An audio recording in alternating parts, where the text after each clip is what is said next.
It's some code guy, and it's Roach Warrior, who's the other YouTube streamer. Roach Warrior. Roach. Okay. All these YouTubers. YouTube world. All these YouTubers. All right. Hello, hello. Hello. Hey, what's up, Rush? Hey, man. So I asked my wife to pick me up beer tonight, and I don't know why her problem is, man. So normally I'll drink a 12-pack on a Friday night, right, for Friday Night Blitz. Because even after we get off, I'll usually have a couple beers to go watch the YouTube videos or something like that. She picks me up 12 talls. You can't handle that? Well, I can. I'm Canadian, goddammit. I'll do it. Just out of principle. Better than 12 smalls. I guess, yeah. I guess it was You like could've 2 came out beers with in one. It's like Could have came back with a 6-pack. You would have been disappointed. I would have been terribly I would have actually went back out because that wouldn't have been enough. Just wet my whistle. So hold on. So these have how many ounces are these? Hold on. This is. Doesn't even. Oh, here we go. 16 fluid ounces. What's a regular can? It's like 12, right? 12, yeah. So every 3 is 4. That's the way the math works. So it'll be 2 extra beers and 2 extra beers. So that's 16 beers. Party time. I welcome the challenge. You can do it, man. At least- Especially if you're on the opposition team, we welcome that. Yeah, right. At least it's not Bud Light. Don't start. Yeah, don't start. I'm just kidding. So we're waiting on Connor. Are we? Have we figured out teams? Are we doing random? Did we do all that yet, or no? No, I just want to see what everyone else wanted to do for teams. So, I guess Well, I'm gonna I start- can play any slot. I think Roche wanted to strangle me last time. I've got an echo. Sorry, that's probably me. Oh, okay. So let me start streaming. I did say You don't want to wait for Connor. No, but well, I think the chat likes the banter, so we can stream and then go from there. But the banter at the beginning game is usually pretty funny too. So Yeah, can we figure now out all of a sudden everybody's quiet. Can we figure out who's got the echo though? Is it? What's that? Was it you, John, that had the echo? Probably. I was holding my phone up to my mic, and it was playing. The live stream was playing. Oh, okay. How did you do that? Oh my god. That dog is pooping all over the place. That's fun. Sarah, how did you get this done? Oh my god.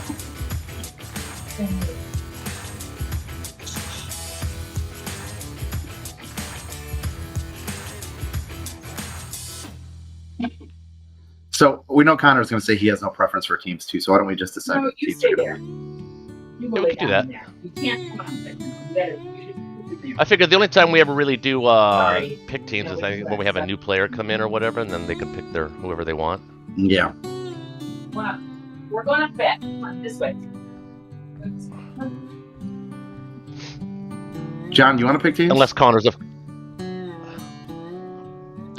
good. I mean, Yeah.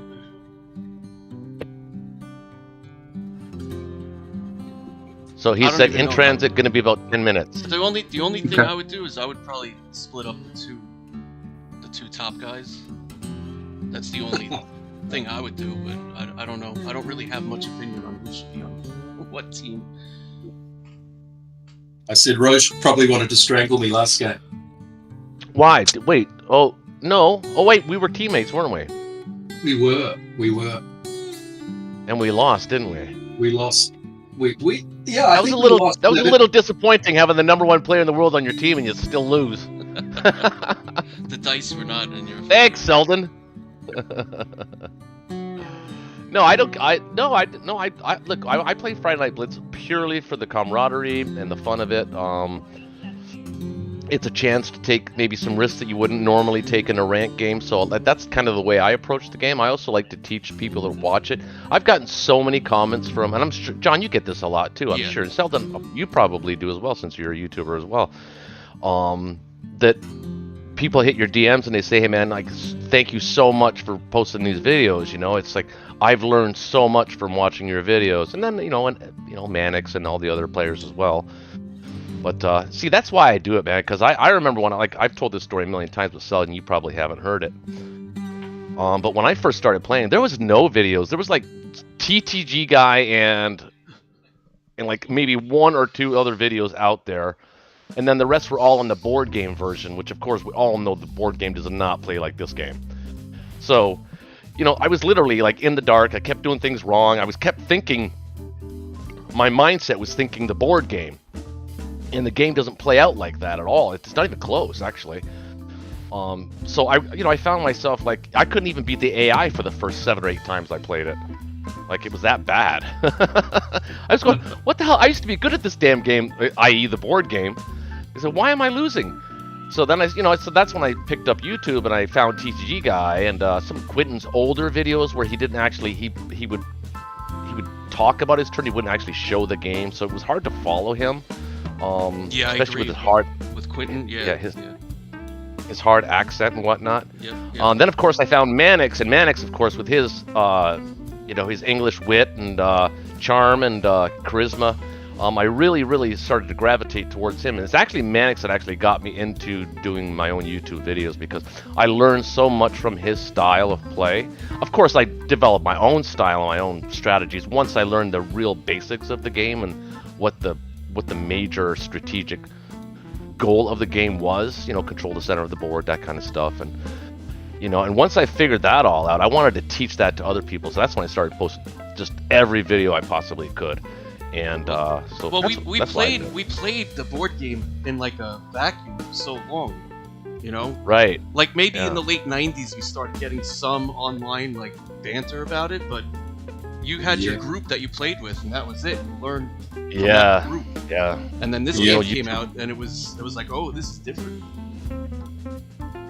Now strategy. You can use these strategies in the board game, but some board games have, like tech, and they have, Italy and stuff like that, so it changes the whole landscape. Yeah. I've been playing this the longest. I've been playing this since about the late 80s. Yeah, you 84 is when it came out. Yeah. 84 is when I'm going to date myself here, but 84 is when the game came out. I didn't play the original version. I played the was it not the anniversary edition, the revised edition, which came out, I believe, in 86. Yeah. And I think I played it right around. Yeah, right original around with my dad, and that was horribly imbalanced game, but it was still one of the best games out there back then, right? It was so cool because it was the only game where you actually had aircraft carriers and airplanes and battleships. It was like, holy shit, this game is awesome. Where have I been? But I was then mostly chess, and this game is really, it's a very, very similar to chess in a lot of ways. Except the dice. Yeah, that's one of the the one concepts. thing. Except the dice. Oh yeah. Right. Well, that's the one thing I like about your videos, Seldon, is that you I think you really, if anybody's watching this, they haven't seen Seldon's videos, he dives really deep into the philosophy, the overarching strategies of the game and what's really super important. Skips a lot of the minutia, a lot of the stuff that we call meta is really the minutia, what I like to refer to as the minutia of the game, and you delve right into, at least that's what I appreciate watching your videos. Like one of the things about, even though TTG guy never really came right out and said control the middle of the board, you kind of got going back and looking at his videos, that's really what he was getting at. But you're the first YouTuber, I think, to really you're not the first one to mention it, because we've mentioned it on our channel plenty of time, or on even Friday Night Blitz, but I think you're the first one to actually mention it in a video where the important part of the game is to control the center of the board, and it really is the important part of the game, is to control the center of the board. A lot of it's all chess concepts, so control the center in chess, pinning, forks, right? You fork 2 units. Similar here, you fork 2 territories. You pin 2 territories, So there's a lot of games where you're attacking, basically, if you're coming in one side, they've got to remove, you're attacking 2 territories at the same time, they've got to retreat from one, and there's a lot of similar concepts there. Yeah. Oh, yeah. Absolutely. And that's the hard part to master, in my opinion, because you get caught up in the minutia, you get caught up in, you know, like sending a transport with two infantry to grab a money island when you can't protect it. So you're literally throwing away 13 IPC, assuming you get no hitbacks, and you're doing it for a 4 IPC territory. Moves like that are the moves I think that separate really the top echelon players from the guys like me, or maybe even a bit below me, maybe gold, high gold, lower silver, that kind of stuff. Because those are the kinds of moves I would make, even 2 seasons ago. I'd throw away a transport to grab a money island, even though I had no hope of actually holding them on an island. Japan would get it back, say, next turn or whatever. And to me, I've learned that exercising patience in this game is really important, and it's a hard discipline to master. I haven't yet. I keep preaching it, and I keep trying to get there, but I haven't mastered the patience aspect of it. Sometimes I want to just go, and it's I think that's what cost Shaky and I the game. Was it last week? With the West Russia shove with the Germans, and I had the Japanese? Or no, yeah, that was last week. That's how we finished the game, right? Well, you guys lost that because of that battle, that like 30% that we won with the fighters. No, that was the week. I think that was the week before where he got. Or was that the same game? It might have been the same game. Oh no, it wasn't the same game. I don't know. What I'm specifically talking about is where I, as Japan, stacked Novo, so that Russia couldn't really attack Novo and West Russia. Okay. And I think I sort of, and this was towards the end of the night, obviously, where we're both kind of a little inebriated. I said, no, you should stack, move out of Karelia, which you had safely. You would have been able to hold it pretty much forever until Japan really got there in force. But you had 10 fighters in Karelia too, right? Which is yeah. I just one group, right, and just sack all the fighters to get Moscow if you wanted to. Yeah.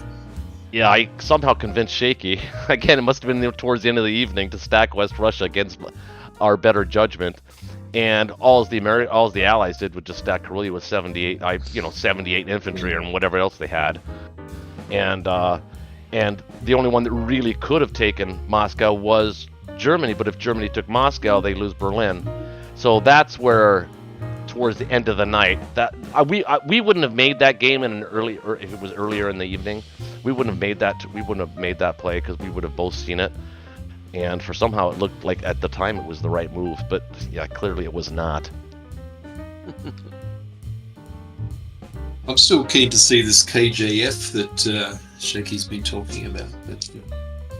It's got some secret KJF move that wins all the time. Well, I wouldn't say it wins all the time, but it is pretty scary. Is that the one you did when we first started getting Connor on board, or was it? Mm-hmm. And it's actually what, Connor? It was one of the games that Gammy was playing, and he got super pissed off because you guys planned that during the off week. That's the game. That's the one I'm thinking about. Yes, we planned it in the off week. Yeah. Well, you got to admit, a lot of things had to go well, and they absolutely all fell in line for you that turn. Everything had to go well for you for that KJF to work, and everything did go well. So that's one of those risky KJF gambits, but if it works out, man, it pays off. Absolutely. It's less risky than C-Zone 37. It is. My favorite move. Yep, Mr. C-Zone 37 himself. Yeah, I got C-Zone 37 twice in the last 2 games I played, 2 ranked games. Did you lose it either time? I lost both times, but I recovered. Yeah. The game's is designed for you to do a C-Zone 37. That's how the game's designed, right? Kind of feels that way. I mean... Well, you guys saw that, not the game I'm playing right now, which I got C-Zone 37. I'm going to win that game because I have him positionally and I have him on attack power. And he's making silly mistakes. I think he's playing from his cell phone. He's leaving transports where I can kill him. And so I'm going to win that game. But the game prior to that, my fans are telling me, or my subscribers are asking me, should I go watch that as a KJF? I go, no. That is not a traditional KJF. That dude did things, and he won that game. He beat me in that game. He did things in that game I've never seen before that are just basically off the charts stupid. Yet it's weird how sometimes those crazy moves, like building IPs or building IP or ICs on one IC territories. Hey, Connor, welcome, man. Hello, sorry for the wait. No, you're good. You're always worth the wait, brother. Oh, thank you. All right, so teams. What's left? I think we're either gonna go random or we're gonna let John decide. Or no, I think John said he wants to split up the two best players, so Selden and Connor on different teams. Which, I don't care. I don't really care either. I was just saying I don't want to pick like the actual teams. I don't want it to be up to me. All right. Well, then when we do this, then we do team captains. Selden can pick his. Yeah, we'll do a draft. Do a draft. He can pick his teammate first, and then Connor's left with the rest. I think a lot of the teams, this game, especially when you play against good players. I mean, the countries, Germany, Japan, USA. You got to play basically as almost like one set of units, right? I've always said that. I've always said that it doesn't matter. You're on a team. You're on a team, yeah. I think my guess is. I think I understand because I played a few games with Shaky now. I think I understand how he plays, so I'd be keen to do a game with Shaky. There you go. We can do that. Okay, all right. That's it. No, wait. Now so you guys are gonna go Axis then? We could, I guess. Yeah. Yeah, you could still go either way. Well, how about this? Selden we let pick first, so then we'll let Connor pick he can make his next pick and then choose a side. So if he goes with Axis, then the person he picks to play with him will play with him as the Axis. So that's how we decided that way. So it's all on you, Connor. We're all sitting up against the wall going, pick me, pick me, pick me. All right, how about this? John, pick head or goose? Goose. Head. Roach's on my team. All right, there you go. So we're playing Axis? I'll let you decide if you want to play Allies or Axis. Well, I've been playing Axis all season. It's ranked, so yeah, I'd rather go Axis if we're gonna play, competitively. And I want to win. So. You want to play Axis? Yeah, but you can. All right. I remember you weren't happy with Germany last time. If you want me to play Germany, I'll play Germany. It's cool with me. Sure. I feel unlucky playing Germany, but that can always change. Well, I like your Japan play in Axis, so I think you managed the whole plain dark sky thingy way better than I do. I've been trying to emulate it lately, and I've been doing okay with it. But I think you certainly manage it way better than I do. So yeah, if you want to play Japan, I'll play Germany. There we go. We got our teams. Now they just have to pick. Well, they have to pick who they want to play. Devastating Japanese Air Force moves. That was you, I think, Connor, a month or so ago. You did all the Japanese air buy. Yeah. Man, that was devastating. Yeah, thrashed me. All right. Well, that seems pretty cool. So Selden, who do you want to control? I could do US maybe. Okay, John. I mean, I was Soviet Union last game. Okay, it's okay. I'll be Russia. I have no problem being Russia. Okay. Here we go. It is decided. Very gentlemanly done. Well, everybody here is a class act.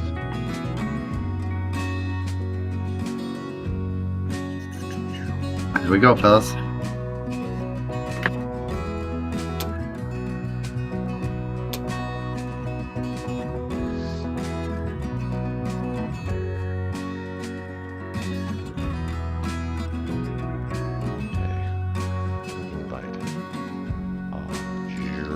Germany, right?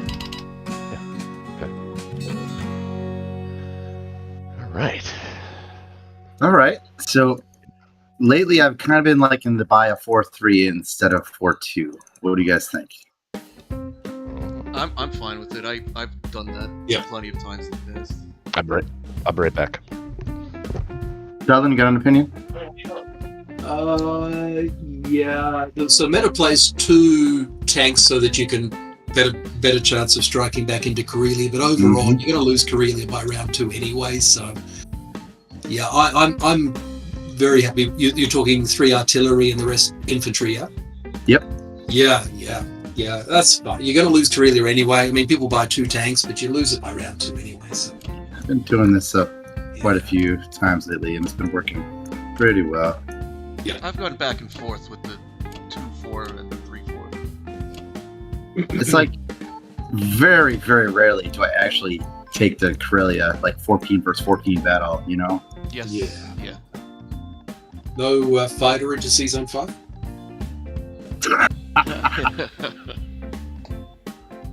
You want me to do it? You want to get crazy? It's actually not. It's not a horrible move, IPC wise, but it's crazy still. Yeah, I'm gonna pass on it this time. But when you're Russia, you could do it. Yeah, So no, that's pretty standard. You can't. I played around with trying to do alternate openings for Russia for a while, and Yeah, it's really I tough. have to. There's a Belarussia open. You can do Belarusia, yeah. It stops them coming into West Russia, yeah. Not great. A chance to be average. That's all we want in life is a chance to be average.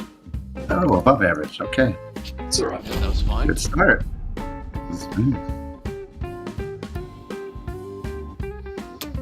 And where is the bomber in his profile?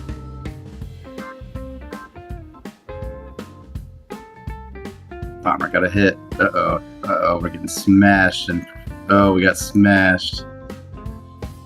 I think we gotta go again, though. We got 2 tanks and 2 planes left. He's got a tank, a plane, and artillery, and bomber. Yeah, my screen isn't keeping up. So sorry, what have we got left? We got 2 tanks and 2 fighters. He's got a bomber, artillery, a tank, and a plane. I think you gotta kill the German bombers. The thing is, I think we gotta go one more time. you gotta go one more time. 4 hits. Oh, nice. Ooh, what's the damage? What's the penalty? Will the bomber hit again? The bomber hits again. Oh, no other man. hits. It's the only thing that. It's the only thing that. And taking the territory. Oh, that was fun. Woof. What the hell? What the hell happened there? That could have been. It was that could have average. gone It's not so it's many not- ways. It worked out like average. It's not. It's just the way it was kind of exciting. I feel like I missed a lot on that one. Actually, I'm probably glad I didn't watch it because I'd have been pissed if there was a chance for us to be getting a lot of hitbacks here and we weren't getting them. What it sounds like. Now, I usually leave a guy in variation to make Yes. Pan have to do more things. Yeah. And you got 1 fighter in Archangel? Mm-hmm. Yep. Yeah. In UK, you got your profile set right for subs? Yeah, it's gonna the subs should not submerge on my Okay. default.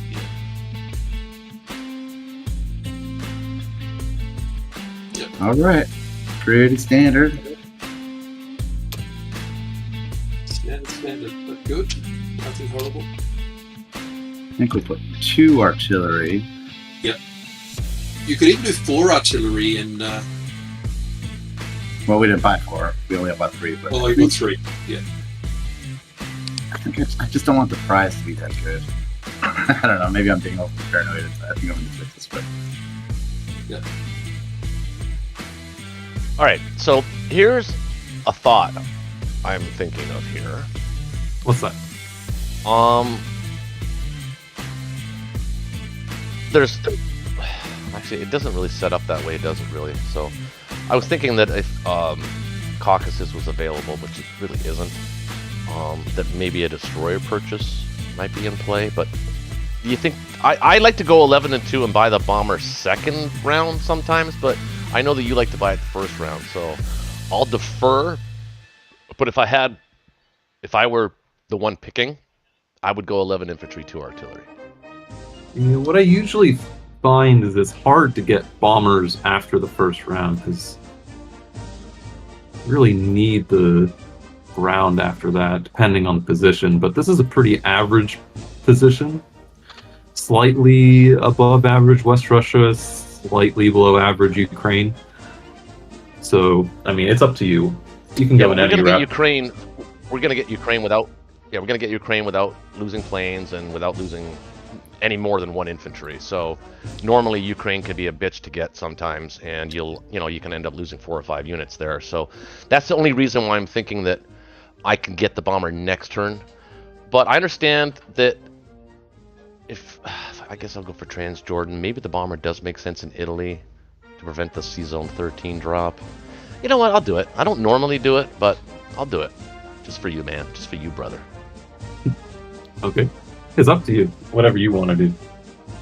No, it's actually just really 2 schools of thought. They both make sense. This just depends on your style of play. But I don't hate it.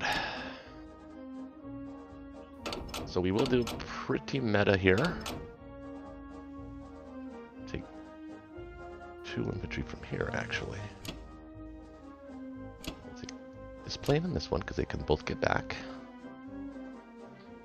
And now, I am thinking a bit risky, and I think I might do a 5-1. I haven't done one of those in forever. Certainly not this year in ranked. Question is, where do I want to do the 5-1 on? Do I want to risk a plane on the cruiser, or do I want to risk just a sub on either the American destroyer or the Sea Zone 10 destroyer?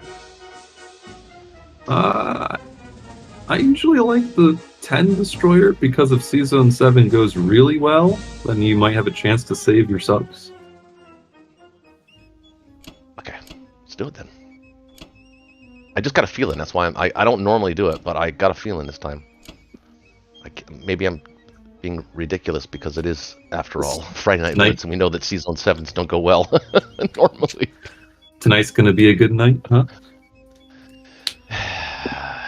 Okay. Not missing anything. It looks good. Are you going to put all your fighters in somewhere like France Northwest? Because otherwise the Germany fighter can help Ukraine. Oh, I was going to put them all in Northwest. Or France, depends. If I kill that, if I kill that transport, I'll put them in France so I can reach Sea Zone 13. Well, I can reach Sea Zone 13 anyway. I don't think I need to. You think I need it in Ukraine? I don't think so. I think that should win.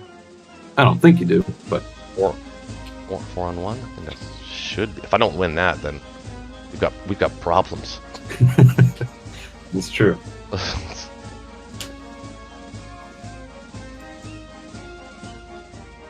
Nice. No hero destroyer tonight. No hero destroyer. Let's hope we don't have a hero infantry.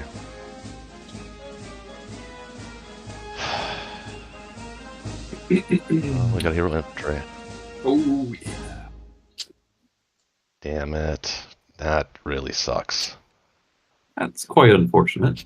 You can make up with the Sea Zone 10 victory.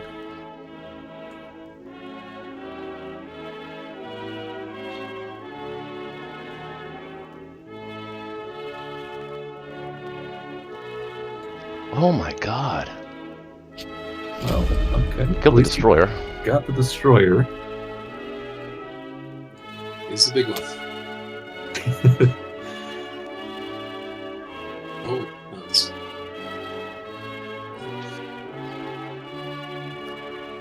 Okay. It's a hell of a lot of hitbacks. Maybe he's used them all up.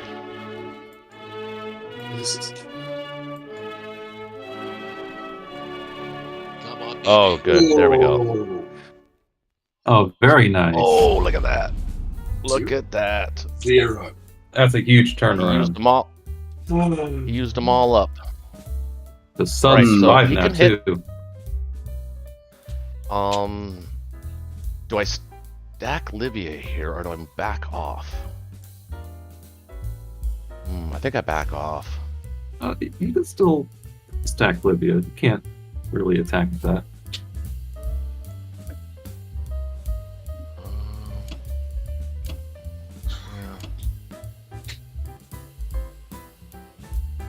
Alright. And we'll stack France.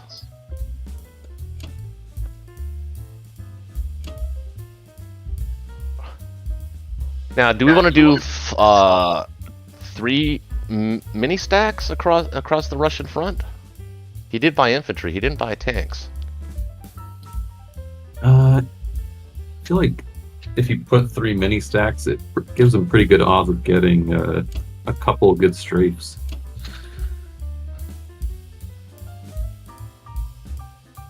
Do we have enough for a Corellia stack? Yeah, we might actually. 7, 8, 9, 10, 11, 12, 13, 14. We can put, let's see, 4, 5, 6, 7, 8, 9, 10, 11, 12. 12 against his 7, 8, 9, 10, 11, 12. Yeah, I think we can. Actually, if I put the AA gun there, maybe even better. You can also you can bring the infantry from northwest to maximize the ground units going east. That way you can put all 3 of your Berlin infantry into stuff like Baltic Poland. Okay, I can do that instead. Yeah, I can do that instead.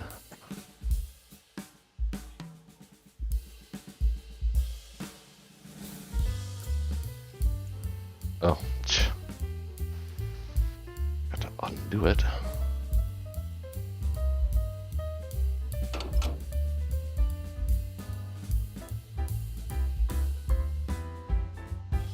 Wait, what's he doing? Transports. Goddamn transport place sucks. Okay. AA, infantry. Okay.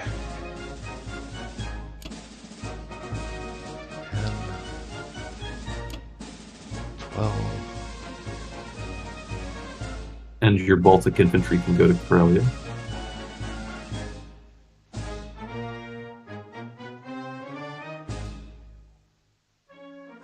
Oh yeah, what do I do?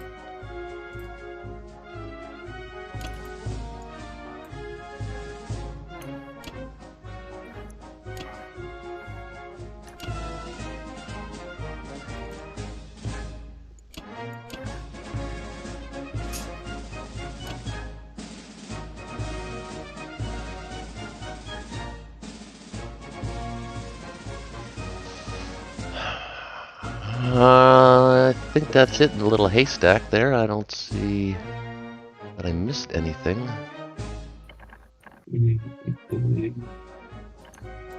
Seven. Except maybe, you know what? Maybe send the AA gun to France too. I'd like to have 2 AA guns there and 1 infantry, just in case he has any ideas.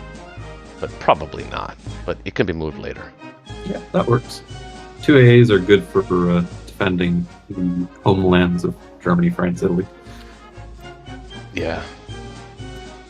Got 13 guys there against 12 guys attacking. I don't think he's hitting Karelia. So Karelia round 1 stack is actually pretty cool. I haven't had one of those in a while. I haven't been able to stack Karelia in forever. First round is Germany, so that's a good start.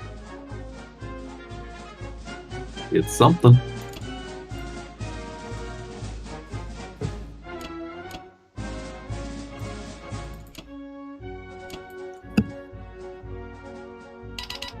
All right, over to you, British. All right, time for 41. choices. Well, that's interesting.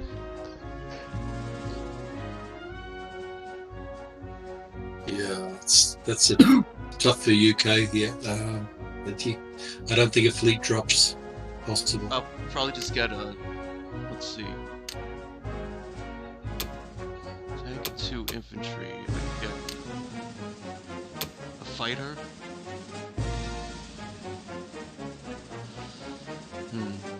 I really want to get 2 fighters, don't I? Yeah. Yeah, you can do 2. Alright, so 3 infantry, 2 fighters. That's 2 IPCs left over. Mm-hmm. I would change. You could consider changing 1 or 2 of the infantry to artillery. You wanted artillery? What do you think? They're useful.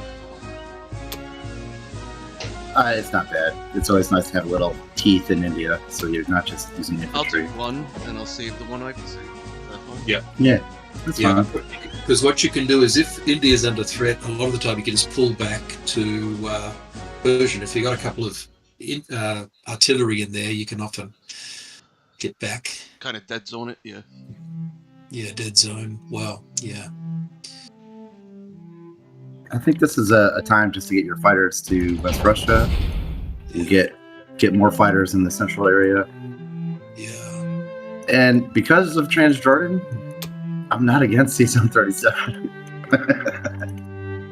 Yeah, you have a little wiggle room to play with that Transjordan. Let's just talk overall strategy. Are we still thinking a KGF, or did you want to? What were your thoughts, guys? On I was thinking that I don't know if this is like an automatic KJF, but I know Shaky, don't you like the KJFs, or do you not like? I don't like them when I'm Russia. No. But we don't have to fully decide that until after Japan's turn. Yeah, that's my point. We don't know just yet. It's pretty bad for the Germany did pretty well in the Atlantic there, which is down. But I think I think you're right. We don't have to decide that just yet. It could be that we can. I'll have to buy some offensive units probably in the US. We'll see how Japan goes, I guess. So I'm willing to try the C-137. I just keep in mind, I think that could also end the game though. Oh, well, I do it a lot. I think we're okay. We'll just have to see how the first round goes, right? And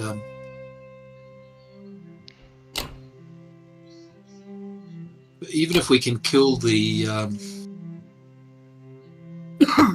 kill a fighter or two, we're okay. Now, what's your opinion on the transports in the C-730 situation? I hold them where they're at just for now. Just wait and see. Yeah, wait and see how it goes, because you can pull them back to 30 if you do well and you clear it out. They're safe in 30, which is a pretty nice sea zone for them to be sitting at. They're threatening the money islands there. So now, what about the battleship here? We're just gonna forget that. 17. Yeah, I'm gonna ignore it. The other option you got, because of the battleships there, is they can go the other way and just kill the battleship, right? Right. Through the Suez, because we've still got Persia, Transjordan, just worth having a look at. But cruiser and a fighter or something. Well, it has to be a cruiser fighter bomber. It'll have to be a cruiser. Yeah, we've got a cruiser. We could basically knock him out. But I've never found it super effective. I don't know.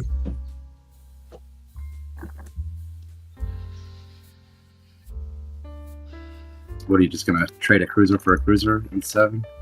I don't know. I'm looking at that. I don't know if I want to do that. I mean, I don't hate it, but I don't know if it's gonna really get me much. Well, you could just attack it with air, right? You could attack it with air, and then you could save your cruiser for another day. Yeah.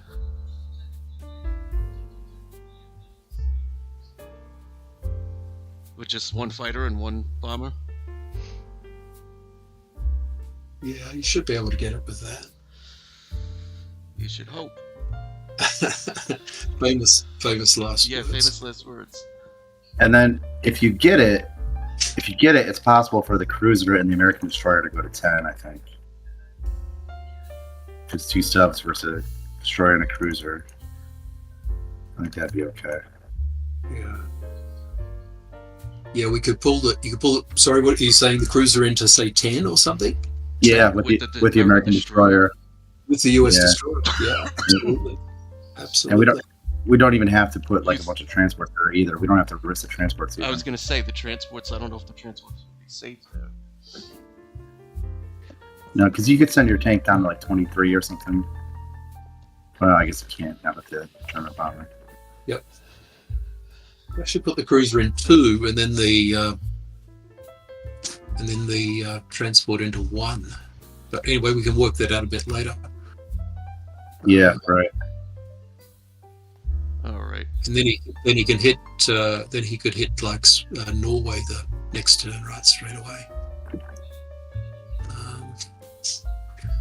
just tossing up. Just that that battleship is so tempting there, but I'm just trying to work out what the numbers look like on that. We can easily kill it. Talking about the battleship, the German battleship in 17 as an alternative to this. Yeah, it would be a cruiser, a fighter, and a bomber, and then the other fighter and carrier would have to go to 61. Then you'd have to then kill 61 in its place, right? I think we're guaranteed then to kill the battleship. Puts more pressure on Germany, but also I don't know. It'd be nice to knock. I don't know. It's not easy. It's a tricky one. But if 37 goes well, we'll all be dancing. Yep. Yeah, I'm just going to say, just for learning purposes, that the difference here is that if you do go for the battleship in 17, which I would normally do anyway, just so you know, just for transparency, that does tip your hand as to whether you're going KGF or KJF. At least with 37, you're still ambiguous. The Axis doesn't really know what you're doing yet. Yeah, that's why I'm actually leaning towards 37, because it's kind of it's more of a sneaky move, you know what I mean? Yeah, that's certainly exciting. Yeah. Well, I know what to do with a 37. That's my playbook, so I've got some good plays for the US after that. There, see, we got a safety net. Yeah, that looks okay, and then we can clear out the bomber later on. That's fine. Connor's like, shit, I chose Japan. So you guys are good with what I got on the screen right now? Yeah. Okay. Yeah. All right, so then may the dice gods be with us on this one. Comes up poor on the.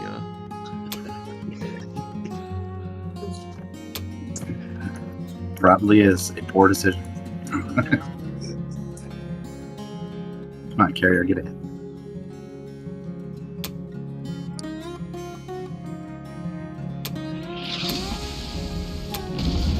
The carrier hit. Oh, 4 hits. That's pretty good. That's nice. 3 hits back. 3 hits back. So what are we thinking? Lose the cruise. The cruise. we've still got the battleship there. It's tempting to let the carrier survive.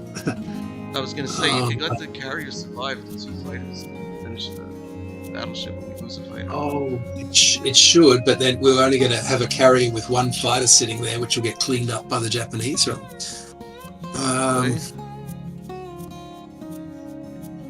And you could have 2 fighters missing as well. I don't have anywhere to land the fighters. Well, one of the fighters can go back. 1 fighter can go back to India, 1 crashes because he's out of fuel. So maybe the carrier, destroyer, and the fighter. The safe option is carrier, destroyer, 1 fighter. What about the sub? I could lose the sub. Whatever. Oh, I don't see that on the screen. I forgot that was an option because it's not on screen right now. Yeah, I'm gonna lose the sub. Yeah, you lose a sub. Although the sub can get a sneak attack against the battleship. It can. But then it's... Yeah, I don't know. I'd rather keep the... He's got a destroyer in range that's off the East Asia, so he'll just clean up the sub if it survives anyway. I think you need some defensive units there. I mean, ideally... Yeah. Hold on, just a minute. Ideally, the carrier and 2 fighters, but he's got a good chance of killing one of the fighters. Yeah, that's the safe happen. That's the safe option. Oh, come on. Oh, come on. Well, yeah. Lucky go. now we can do the... You're not going to bed. I'm just gonna retreat, right? No, you gotta go for it. I'm not going for it again. No. that we were gonna lose the fight. Oh. We were never gonna get it. The battleship only had one hit left. That was your Yeah, but there was no way to get it. Yeah. That was a huge mistake, John. So what? That's disappointing, John. I'm sorry. You want me to lose the fighter or the bomber? Season 37. That's the first one I won all season.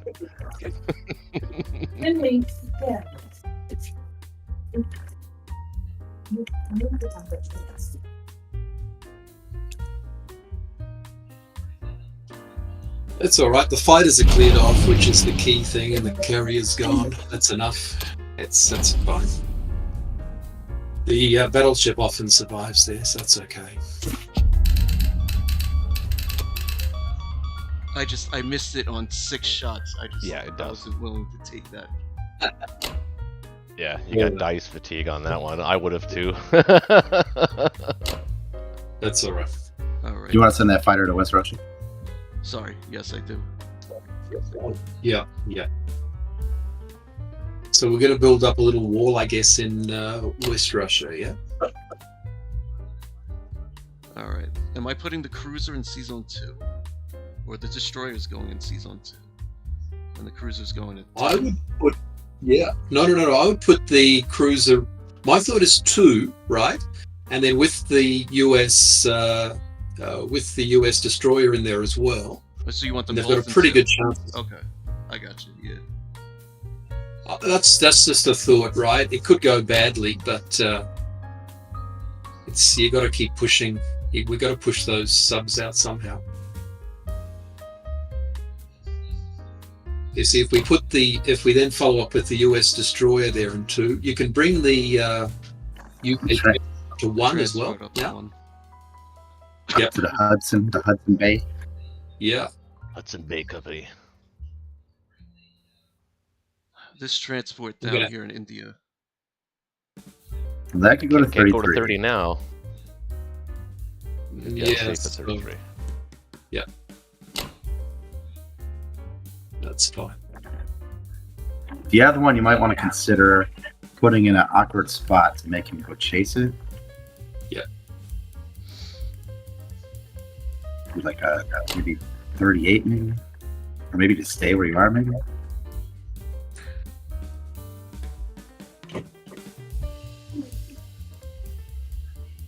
Yeah. Well, he's got nothing in range of it now, does he? Yeah. Battleship. And the sub. Yeah. And the plane off the carrier. Yeah. What, in 33? The transport in 33? No, 33 safe. 33 safe. The 39 one. But the 39 one's dead, so it's just a matter of making him in an annoying spot, right? So, but probably 38's even more annoying than 30. Yeah. I see what you're saying now. Yeah, 38 would probably be the best.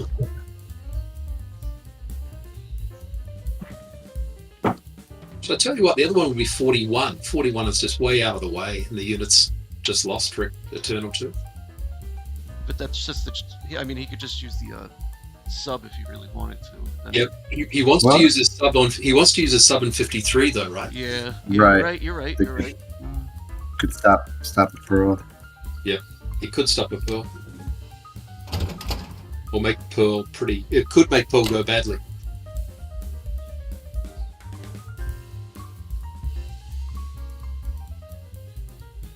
What do I want to do with Egypt?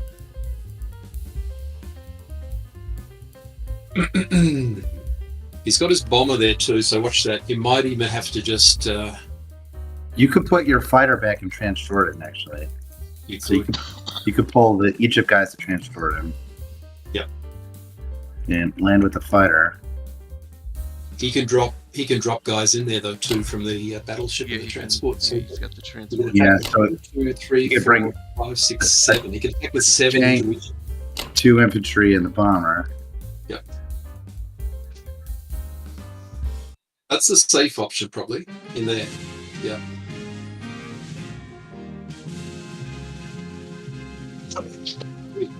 Sorry, Gus.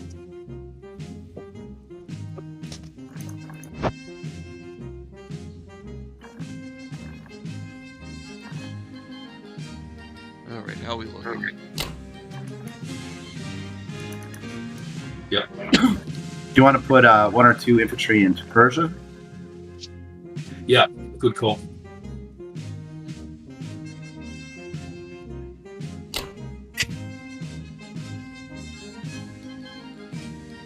Because they can always go back. You'll be they safe, can always right? go back. What does he have that can threaten India at the moment? 4. It's got the battleship, the transport, and the fighter. Okay, so I'll put 2. That's fine. Maybe, if you wanted to, maybe you could even bring the Burma guy back. I'm kind of like making a fight for it, especially now that he has 2 fewer planes. I guess he's not really necessary there, is he? It's just how many fighters does he have? He's got. I usually keep it there to make him have to use fighters, and he lost 2 fighters in 37 now.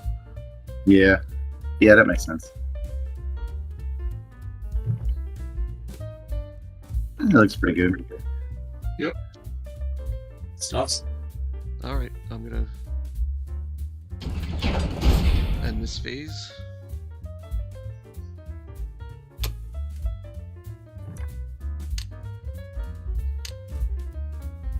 I'll be right back. I'm gonna put 2 fighters in UK and the land units in India. That's about it. Yep.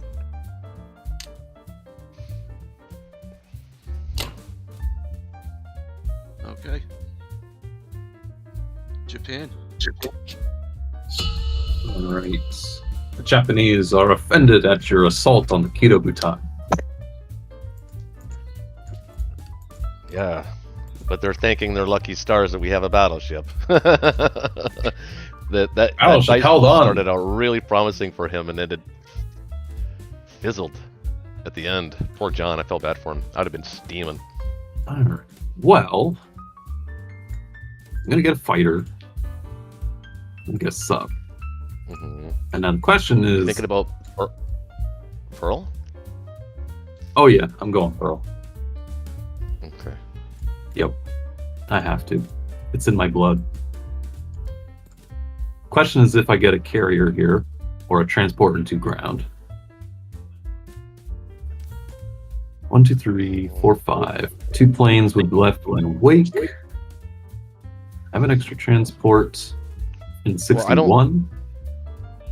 I don't think they can really do a KJF with just the US player. I think obviously an effective KJF requires both the UK and the US, so I think they're pulling back. So I don't think you necessarily need the carrier at this point. I think planes over carrier and maybe land units. I don't know what do you like the sub for? Why do you like the sub? The sub is a hedge. It does multiple things during the course of the game.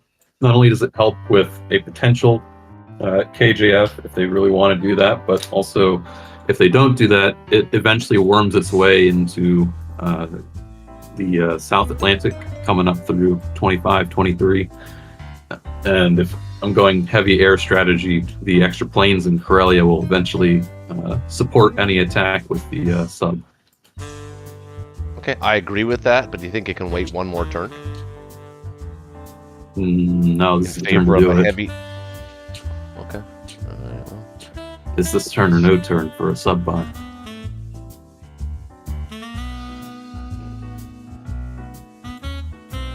Well, you're playing Japan, so if you think you can take everything with what we got, take it, baby. I think so.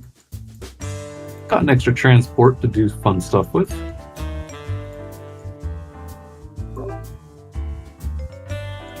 Alright. Yeah, you do. Did you buy? So you're buying 1 transport or 2? Yeah. Okay, good. All One. right. Yeah. I don't usually like to have 4 transports because it really hinders the Plan Air buy. Force purchase. Yeah. Let's hope our 53 goes way better than their 37. So let's see what we got. We can do this. I think I'll skip Burma since I lost both planes in 37. Let's get Can't hit. one. Yeah, he can't hit French Indochina anyway. Well, not with a plane. Oops. from your artillery. There we go. Couple ground in there. Battleship helps. And 1 transport with a tank. In here. Fighter support. And the battleship can stay in season 60 in case 53 goes exponentially bad. Well, actually, that's not necessarily true. I don't think you need to play it in any of these particular battles right now, though. You can save it. Yeah, that's true. I may want it in 49, depending on how good 53 goes. Right. Yeah, that's what I was thinking. Although it could help in 62 if I get all these battles. It depends on how many units are left in Briatia. 1, 2. I think you win every one of these battles. It's just a question of how many men does he hit you back with. Really, is what it comes down to. Yep, I think that's good. I think I'm good with this. Do you see anything else? No, I like it. It's all right. Pretty straightforward response to a failed K-37. Let's see how it goes. Battleship hits, infantry hits, they're dead. 1 hit back. Average. Let's see if we can get Briatia pretty strongly.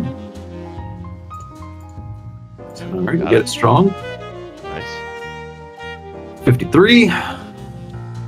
American sub misses. Okay. 3 hits, it's pretty good. Oh, that's perfect. Oh, very nice. Very nice. Maybe don't forget the fighter. I never forget.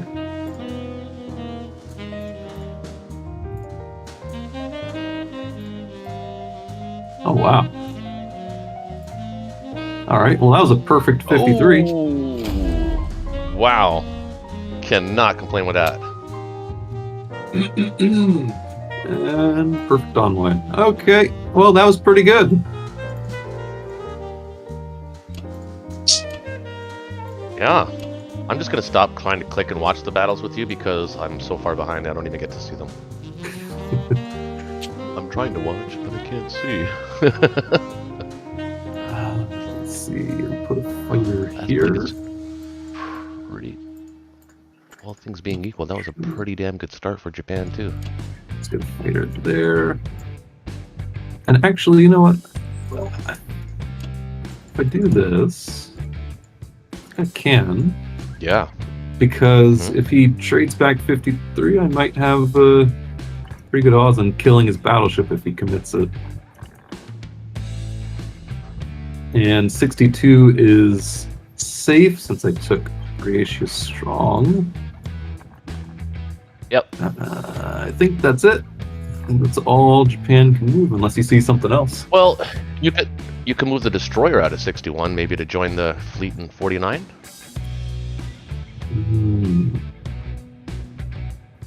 Did UK lose its bomber? Yeah, it did, and it only has 1 plane left on India, so he's only got 1 American plane that can hit 61. I doubt he sends an American fighter after a battleship.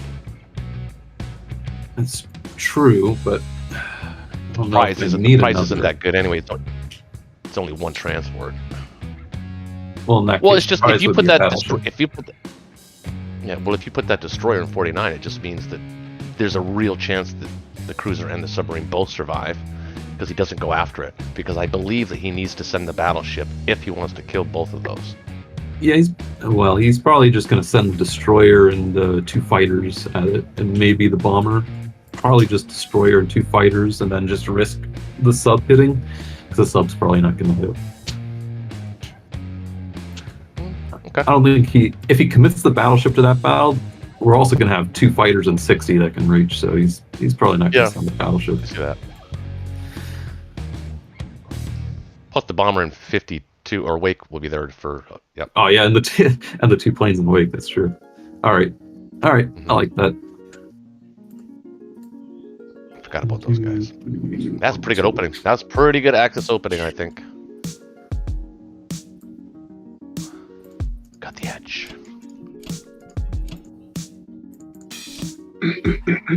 Over to America. America. Well, Pretty good lead. All right. actually, it looks like we can actually go either way. I'm thinking I'll do just a light hit on 53. I don't want to risk the battleship. But are we thinking more KGF type, KGF type game still? Yeah. Which means I'll have to start building. I'd like to build at least some transports now. In 11, if that's the way we're going. Is everyone happy with that? It is the time for deciding. So I think if we're going badly in both world theaters, it's still easier to go KGF, right? I think this game is a KGF. I don't think this is really a KJF situation. Yeah, and I believe so. I always buy what I know I need first, and I think one thing I need is a destroyer, because if the submarines knock out everything in 2, if they're lucky, then we're in some serious trouble, right? So I'll have to have a destroyer back up to knock out those subs, right? I'm not against the destroyer. I would say an aircraft carrier is fundamental too here. Yeah, the situation is a little. We have 5 because of the bomber purchase. It's going to be hard for UK to do it on their own. Hey, so let's see what that looks like. And unfortunately, we're a bit. You can't do 3 transports with a carrier and a destroyer. no, you're going to need the infantry to throw up on the transport. Yeah. The other option is to go. I'd like to see if I can possibly do 3 transports. That would be more like a destroyer and a cruiser.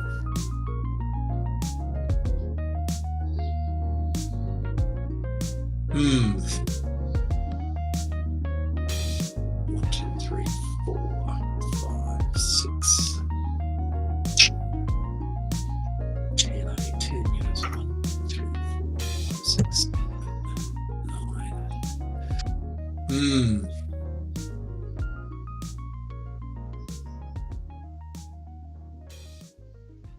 I would never. Yeah, you can't fill the transport. A cruiser, yeah. I would just get 2 transports. It's one too many transports. Yeah, I can't fill them. So. Yeah, I need 10 units on the board, and US starts with 1, 2, 3, 4, 5, 6, 7, 8, 9. We do have 10 units to fill them up. You're gonna need extra. You're gonna need extra navy anyway, because they're gonna fly all their Japanese planes to Karelia, and then we're not gonna have enough ships. And yeah, that's Connor's plan. I think that the game we did some while ago. A strong Japanese Air Force, right? Mm-hmm. What did he buy? I missed it. All right, I don't like doing this buy, but I think it's a carrier and destroyer. Is everyone happy with that? Yeah. Or not? Yeah. Yeah, I would get an infantry though. Yeah, and then I'll fill the rest up with infantry. Yeah, it's a pity. I really like either 3 or 4 transports for US, but the way the situation is, it's a little dicey. Eh? So 2 transports, 2 man, destroyer, carrier, yeah? Sure. Yeah. It's my standard, bro. Yeah, I would go just 4 transports and just have the UK do it, but I don't think UK can do it by themselves, just the way it's working out there. And with the bomber buy. The bomber buy for Germany is so strong. Well, round 1, I think. All right. Everyone's happy with that. I'll just clear out these guys.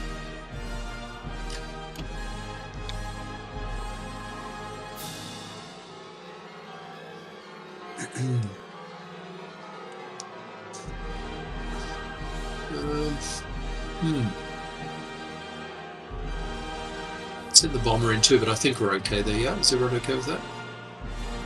So Yeah, I think I'd rather the bomber like in range of the subs. Yeah.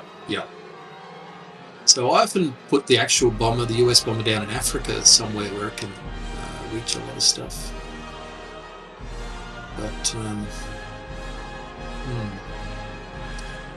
okay, and do we want to take? It's sort of tempting to take Guangtan with this US guy, but he just gets destroyed immediately next turn. But I prefer to let the Russians take it and then have to save the U.S. infantry so you can do a trade later. Yeah. Yep. Yes. Yep. We'll let Russians take that. Okay. Nothing too interesting with the fighter there.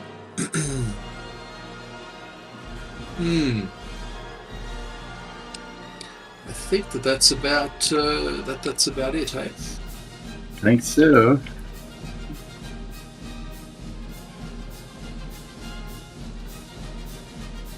What a complicated start.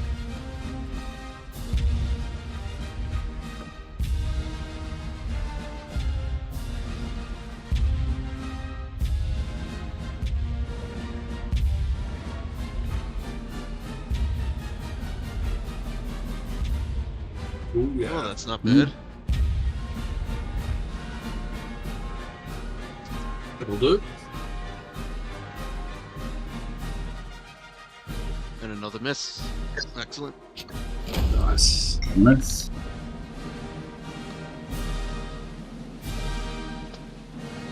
Just wonder if we've got a hit back here. What's he going to come and destroy it with? He's going to destroy it with probably the battleship, hey? Or maybe destroyer and the bomber. Wonder if we can just.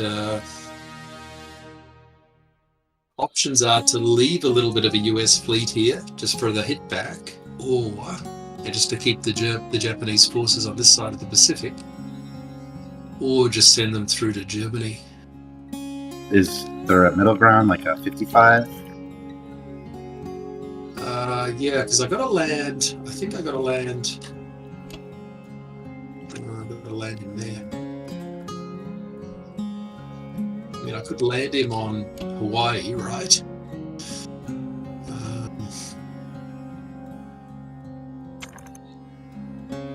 I'll come back to that. All right, so I do still like the cruiser in 12. Yeah, his submarines are in range, but I mean, I can put him there, but the subs are in range of it, right? It seems like if subs go for that, it would be an easy counterattack, though, right? Yeah. A quick way to get rid of the subs. Yeah, that's not a bad idea. The other good thing with that is you can then do this, and you've killed the German. And if you put these like this, you've killed the German battleship in round 2 with the Americans, right? An American fighter, bomber, and two American fighters and the bomber. Hopefully. Yeah.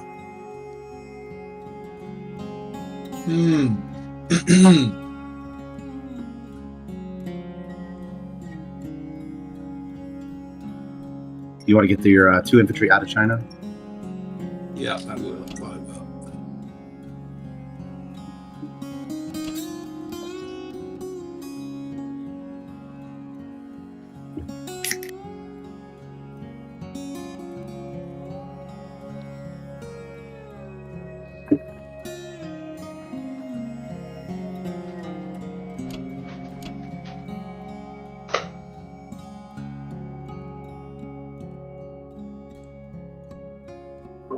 I could send Americans down to Africa, or I could just put them up here for... You can't, because the bomber can get the transports. You're right, yeah, he's in range. It's the advantage of the Italian bomber, hey? And he can reinforce it with the infantry tank. Yeah. And other stuff.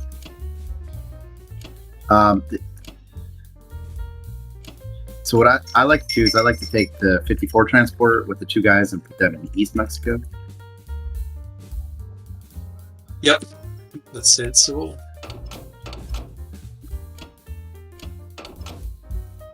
Mm-hmm. Okay, and then I'm just putting the battleship in 55, just so we can do a nasty. If he tries to do the 53 too lightly, or doesn't have enough forces over there, we could smash it back. Yeah. So what would that look like? You would have a battleship destroyer. You'd have a battleship and a fighter. Or 2 fighters. Is it 2 fighters? Yeah. Can I have? Oh, will I have another fighter? Yeah, I'll have 2 fighters. 2 fighters and a battleship versus a battleship and a destroyer. So I think that should be okay. So he's going to have to now kill it with Planes and the destroyer. Yeah. Which means there's a chance the destroyer might hit back, I guess. Okay.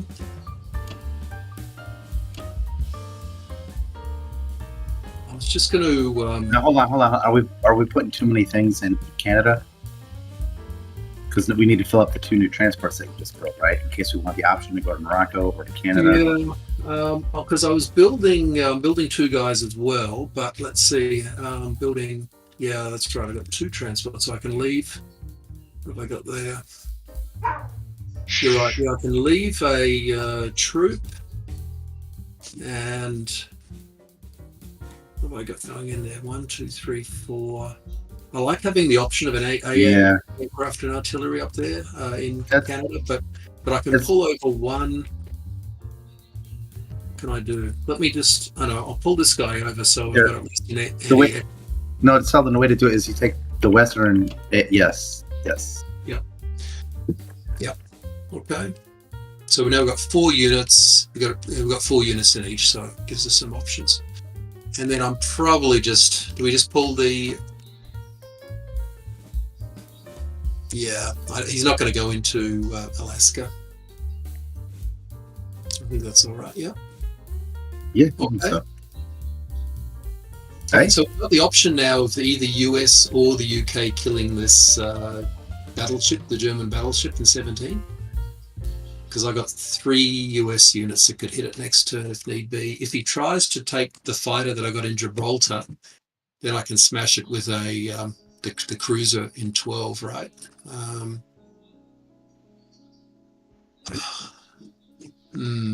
well, there's a whole bunch of.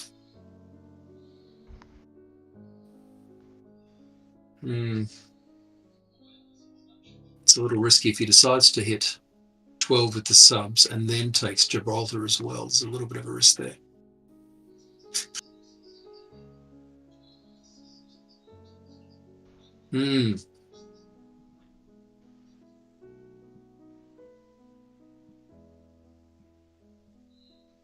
Yeah. I definitely want something to do with those subs. They're just sitting there. They're going to die, so I better do something with them. Yeah, that's the risk. If they're going to be used, they'll be used even in a risky battle, right? So the other option, I can put the US fighter down there, but it just removes the option of going after the German fleet in the Med. Or you keep it in Central America, where it could still hit 53, or it could still catch up with the new carrier. Yeah. I'm used to. I've done this move a lot, and it always seems to work out fine. I think that's all right if you're okay with it. The Gibraltar. That'll be fine. I think he'll be okay because he's going to then just have to dump German units in there. I don't think he wants to do that. I think he would do it. He would do it? I think he would, but I don't know how precious is that fighter. You know, that's not super precious, and he dumps. You know what I mean? He'd have to probably put 2 Germans who are just then stuck in Gibraltar, right? So wait. Hold on, son. If we put the extra fighter on the carrier in 11, it could still hit 14 and land on the carrier in 13. So you have the trans fighter and the other fighter could land on the carrier in 13. so you don't even need the cruiser. Well, so if the US fighter is in Gibraltar, he can hit the German fleet wherever it is, right? Any of the Med Sea zones. Whereas if it's on the carrier, I don't think we can. That's the only issue. 1, 2, 3, 4. I think we're okay. We're okay. Can we put? Let's just see. I've just got to check this guy out. Where is he going?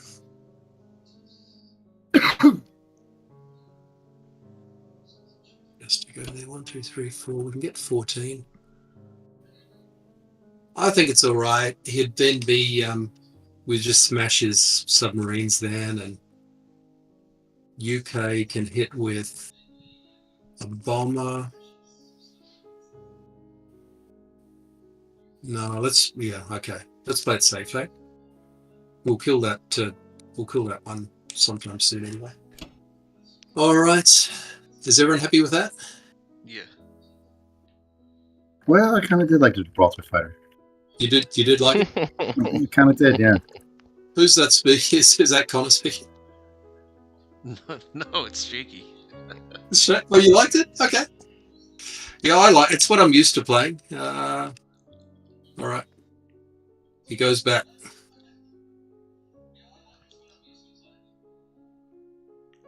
Although he's got his fighters in France instead of Northwest. Usually the fighters are in Northwest. Yeah, usually the Northwest. Yeah, that's why I think he would do it, because he's got plenty of air in range.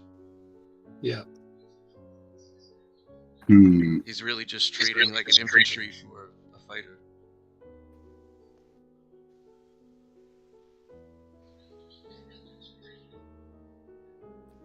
Yeah, maybe it's not smart. Yeah, it's a little risky.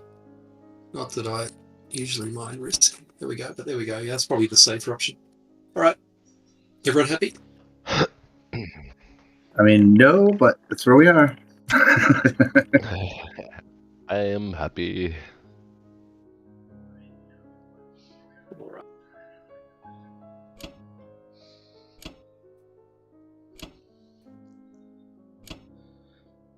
Russia.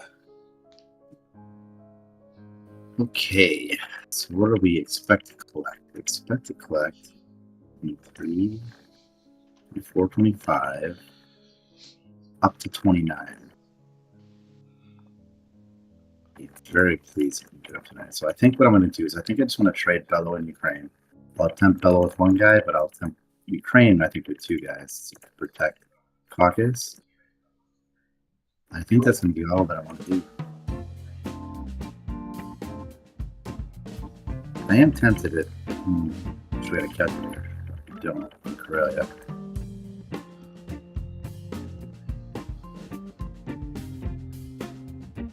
$14 against 13 in Karelia. You could consider a strafe into Korea. But if I do that, it's going to be a little tricky to protect Caucasus.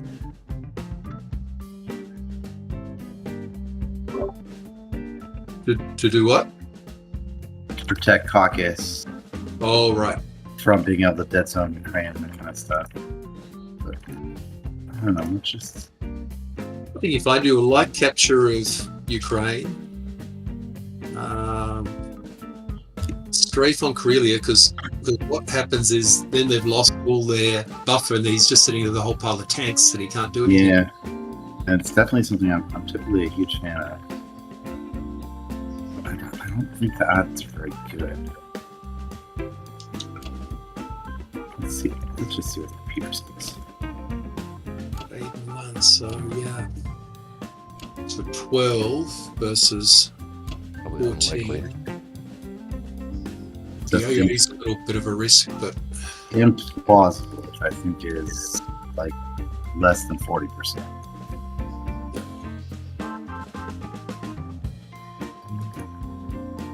Let's just play it clean, just for one more turn. I bought the 4-3 round 1. The whole point is to be patient and get those guys into the action without having to be too greedy.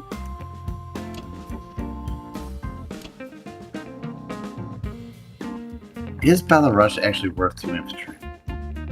It's making traded back harder. It's like you said, he doesn't have a ton of infantry.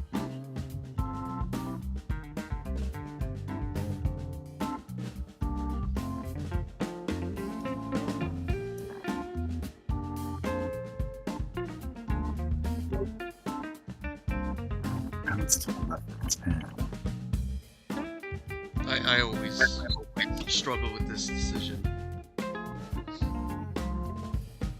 Thoughts? The 1 or 2? Yeah, 1 or 2. So I'm definitely going to send 2 to Ukraine. I'm debating 1 or 2 infantry to Belarush. I did a video. I did a video on this, and I worked it out all the maths, and it was like barely better to do 1 than 2. But the other reason is that you want to stop those 5 tanks getting through, so you might want to do 2 in Ukraine and 1 in Bielo. But actually, there, you could do 2 and 2. You're okay. You're buying lots of infantry. There's the upside is that if I take it with no losses, that he's forced to send more. So we're getting into from light trading to more medium trading. Yep. So I'm just going to try that.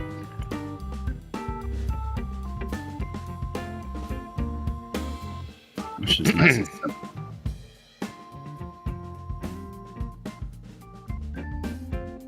Come on, Liz.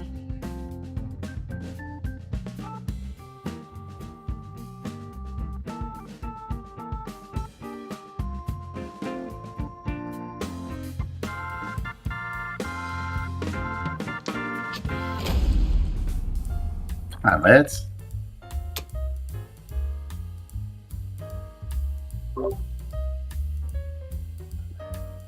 Okay. I mean, it's pretty good income for me, too. Yep. So, what could hit Caucasus? The bomber, the battleship, and 2 command units.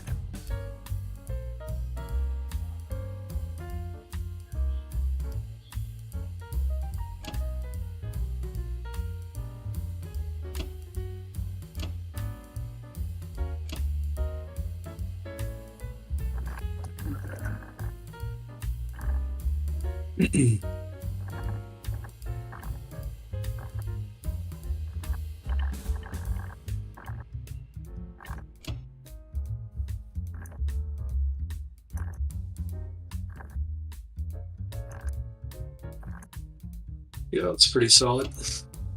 I was debating if I want to leave a fighter in Caucasus. I think we're safe in West Russia, especially now that they're pulling a fighter, or maybe just 1 more infantry. Even it doesn't have to be a fighter. The fighter's nice though. I think we're pretty good. Those 5 German tanks are out of position in Poland, right?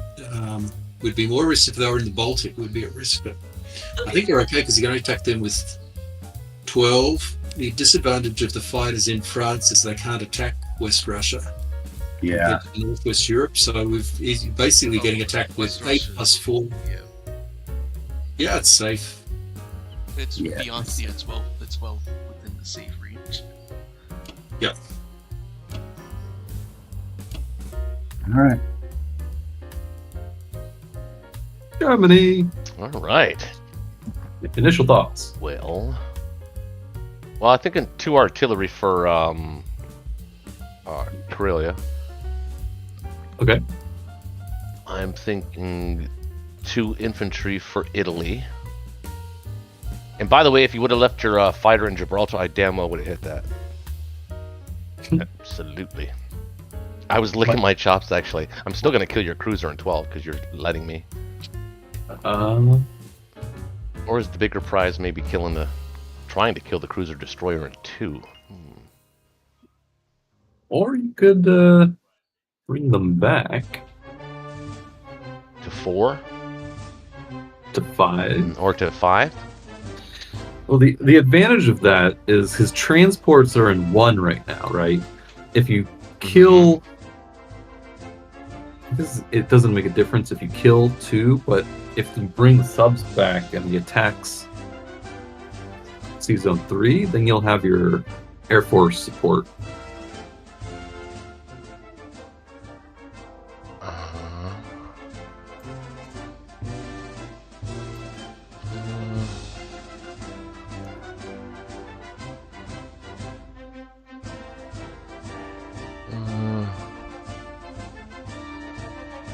What do you think about maybe taking one of the subs to attack 12 and then non-combating one of the subs to 13? I guess that doesn't really work if I don't get 12.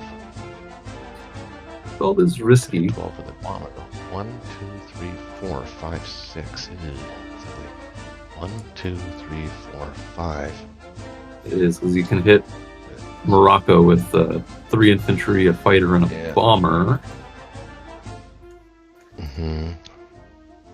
Actually, 4 infantry. 4 infantry, yeah, from East Mexico. Uh-huh. Okay, well then, you know what? I'm just going to take Egypt. Go to 17. Take Egypt. Stack it. Can we stack it? Yeah, I think so. 1, 2, 3, Could put 2, 3, 4, 5, 6 there. You can attack with 2, 3, 7. 4, 5. Oh, that's 7. That's right. That's 7, isn't it? But I will have my battleship to counter next turn, along with a guy that's going to be sitting in Libya. So that'll be 3 guys, bomber, battleship to counterattack whatever survives. Kind of like that too. Yeah, but That keeps him pushing the Persia guys into Africa instead of where he wants to put them. But he's going to do that anyway if you have a big enough stack, right? Like if you keep min trading Egypt and you just put 2 more guys in Libya, I mean, he has to contend with that stack eventually, and it's not going to be pretty. If you put the battleship in 15, then he's going to have a very scary time trying to go to Sea Zone 13 with the Americans.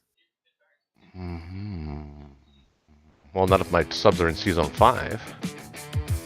Why don't we put the subs in Sea Zone 8? Or no, Sea Zone.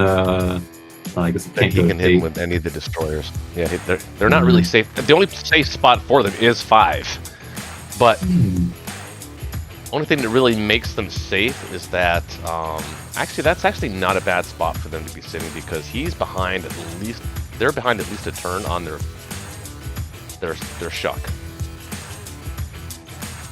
I think. I don't think they can shuck right now. They can't defend it. They could. Well, he could. Well, actually, he could take the UK transport and get, say, Norway, or maybe he can't hold Sea Zone 3. Well, he could if he moves his American destroyer down to 6. Destroyer down to 6. And then the American destroyer from 2 down to 6 to block the subs in Sea Zone 5, and then he could take his transports and hit Norway or Finland, whatever's remaining, and then my planes can't hit. Unless I put him in Northwest. Or Karelia. Which is not a bad spot. That's not a bad spot for him. Well, I guess here's the question: which sea zones do we want to dead zone for their next attack? I think 3. Okay, so I mean, in that case, we can bring all of the German Air Force over to Karelia. They can help trade Belorussia. Yeah, they can. I mean, France and North. I can move everything east. Okay, so I'll move the subs into like 5. I think 5 can do a lot of damage. What about maybe splitting them up? 1 in 7 and 1 in 5. Well, then he kills one of the subs. Right, but then he can't block Sea Zone 3. I don't. He's not. You can't really do that anyway if you're going to have like 5 fighters in Karelia. Yeah, right. That's true. Yeah, that's true. That's true. What do you think about a second bomber? Oh, I was thinking about that before I see. Yeah, I was thinking about that. I Make like it even more awkward. To the exact same turn 1 purchase. Yeah. Oh, you know what? You convinced me because I was going to do it anyway.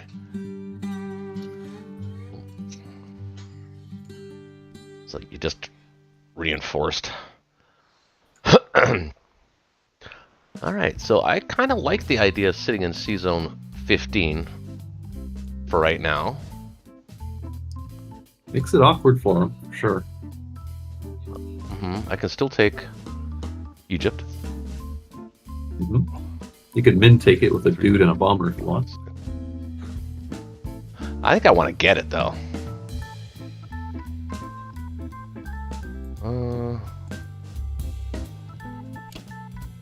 See, I don't know. I'm not one of those guys that likes to send one unit after a territory I want to take. And I do want to take Egypt. Now, if I didn't care about Egypt and I just wanted to kill the guy, then yes. But I want to take it. So I'll send. Well, what's your? I'm just worried that eventually we'll send too many guys to Africa. But if you want to take it, that's fine. Well, if I fight the UK in Africa, at basically at this point now, I'm fighting them for free, really, if you think about it. Because every unit I put there, he has to put at least that many going towards defending it, which is 2 less or 3 less that he can use to continue to prop up India. I mean, you have pretty damn good timing for an round 3 India here. Maybe with the loss of all those planes, maybe not with all the planes lost, and you only have 3 transports total. I can put pressure on it, but I don't think I can take it. Yeah. Well, that's my point. I'm indirectly helping you so that you can either push through China and still aggressively posture at India, at the same time push through China. If he can aggressively stare at it. Yeah. Yeah. If he has to, sort of... Okay. I get it, sort of controlling the middle of the board, but the lower board here. Because if I think that's on... I mean, if Germany can save its battleship, it could be super annoying for a while. And that's what I'm going to try and do. I'm going to try to keep it super annoying for as long as I can.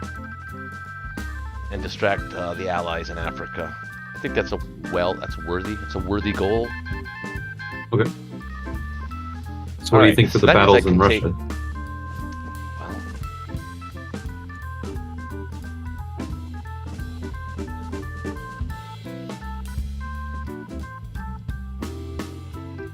Two infantry to each.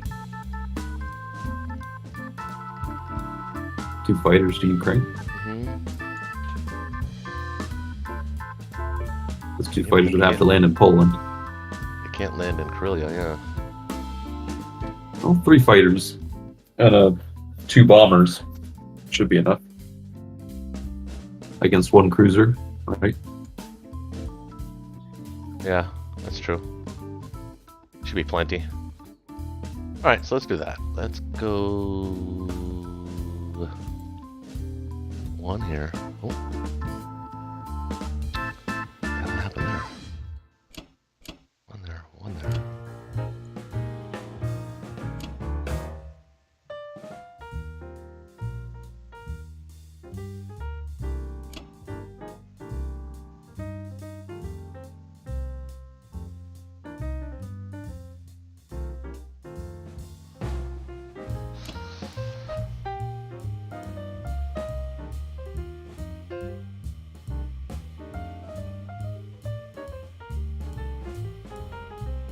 Alright. That's it, right? Not missing anything? That's good. 1 moment. I may have another case to make for Egypt.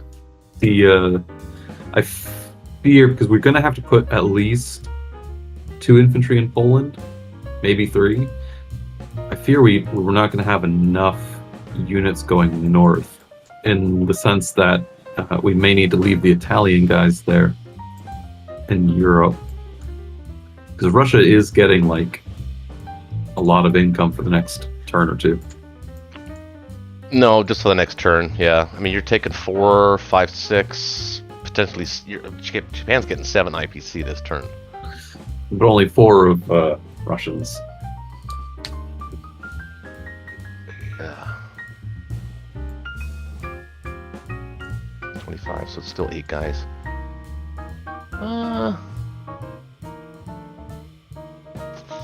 I don't know. I think the Africa battle's worth it. I think if you're gifted the battleship, you should use it until you can't. That's my philosophy on it. I don't think it's being wasteful using 2 units a turn into Africa when he has to do the exact same thing. I don't think it's sort of like a zero sum. Not exactly, because it's providing an avenue for the Allies to attack you indirectly. So imagine the British had a transport in 7 that's with a fleet, and they're taking, let's say, northwest every turn. It would be the same scenario now, but it's easier for the British to attack Germany just from the south instead of Europe's northwest.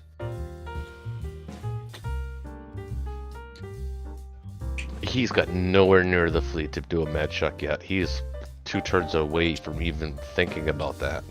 Oh yeah, no, I'm not saying he's doing a med check. I'm just saying it's providing the UK an avenue for attack, and the UK wants to be trading Germans. Germany is doing best if it's preserving as many guys as it can. No, I agree that UK wants to kill Germans. I don't know. I guess we have a different view on that, man. I think honestly, I think we do. I disagree with that. I think that it's a worthwhile endeavor.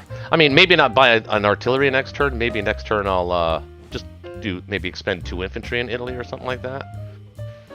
But I don't think it's a poor investment.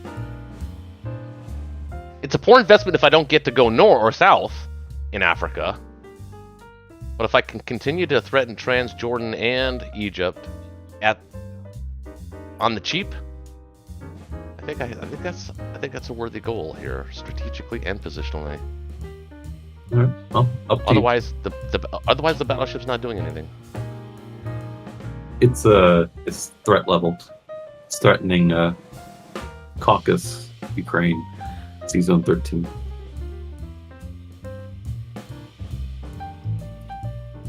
Well, I can still do that, and land guys in Libya. I think. Again, I don't think it's. I don't know. I'm gonna go with it though, because it's my turn. Damn it. Go for it. And I don't think we're in. I don't think we're in any trouble. You've got Japan under control. It looks like to me. So hopefully, this goes well. It'd be really nice if we keep both infantry there. All right. Yeah. Something.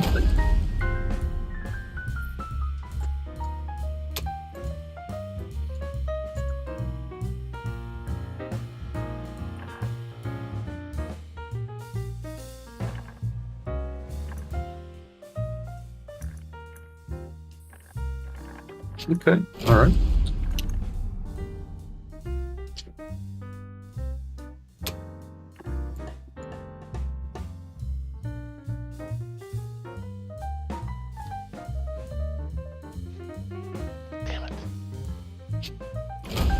That infantry to live.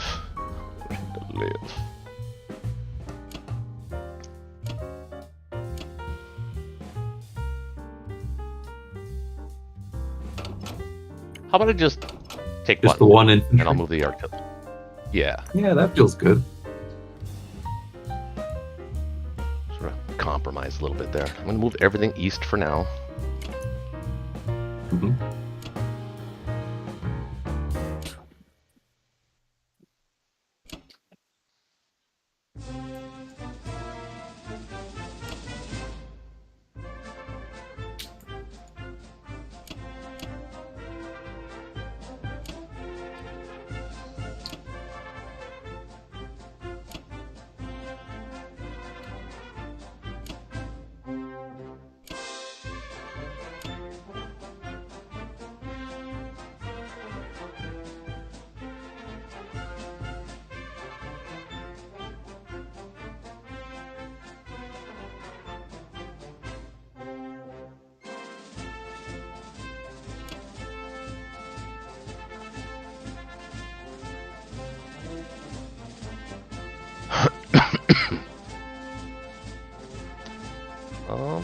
That's it.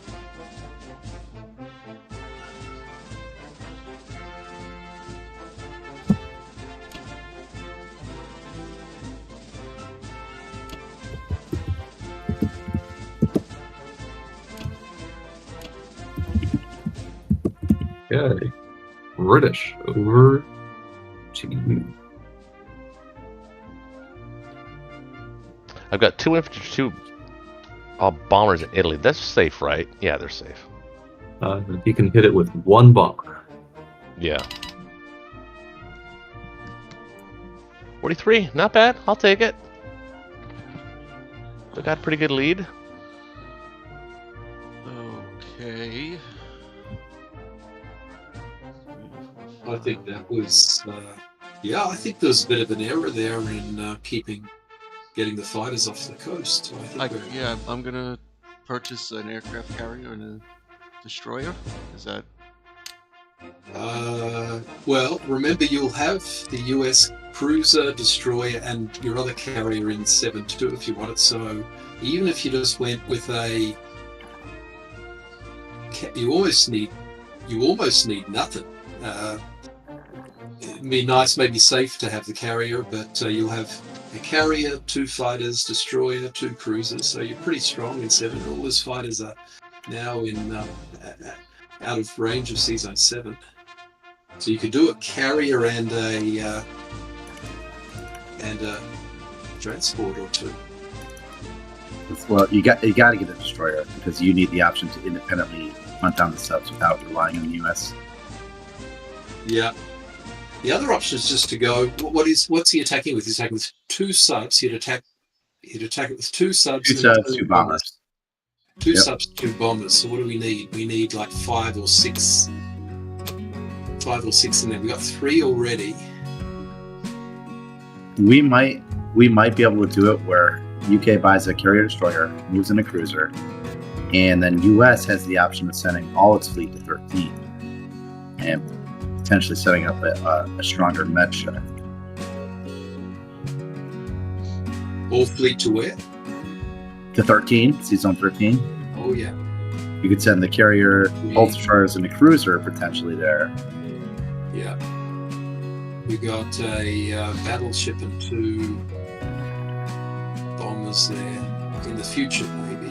Well, what do we got? We got 1. We'd have 1, 2, 3, 4, 5. We'd have 6 units there. And the transports, the naked transports can all park in 10. All the ones in Season 1, they can all go to 10 right now. Yep. So even if he does go for the fleet, there's no prize getting the transports. Yep. And you got the Australian transport coming up.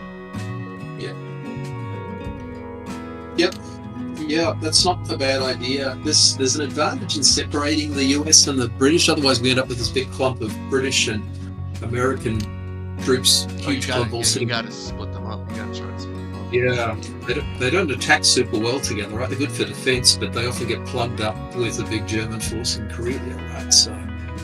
So the other option is to split them up, and the Americans come down like through North America or something, right?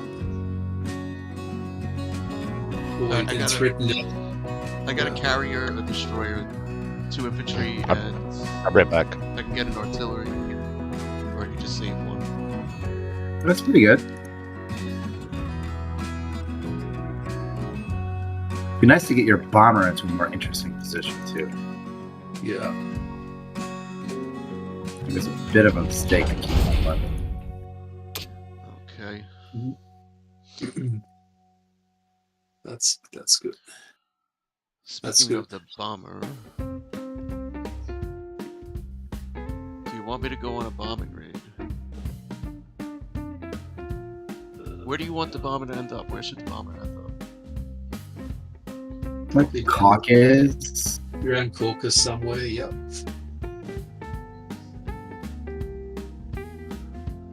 Caucasus, maybe because Though if he lands in Caucasus, we have to extra protect Caucasus because he has the 2 bombers in Italy now.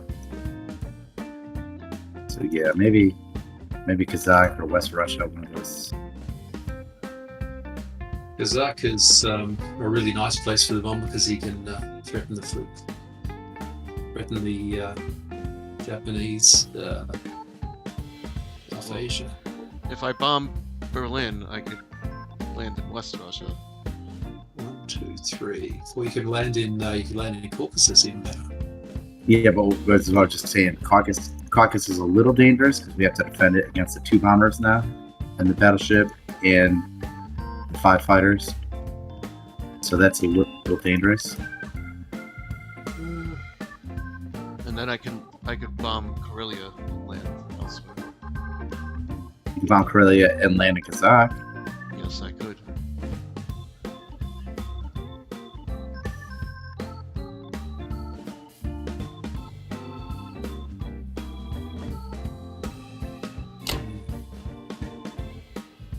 You don't like it, Nick? Yeah, that. I think statistically, then you, if you're bombing like a 2 IPC, technically it's a losing battle. You're not wrong. You can maximum do 4 damage, right? That is true. I'll take the chances. Then I'm only gonna hit 3, maybe. Or 4. We might be taking it back at some stage too. But you're right. Yeah. Okay.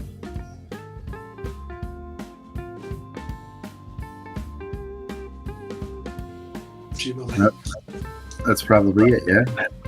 It's a very manly move. That's good. You got to go into. You got to go into Egypt too. Can I use this transfer? Oh yeah. He's at risk for the bombers. The German bombers can knock him out.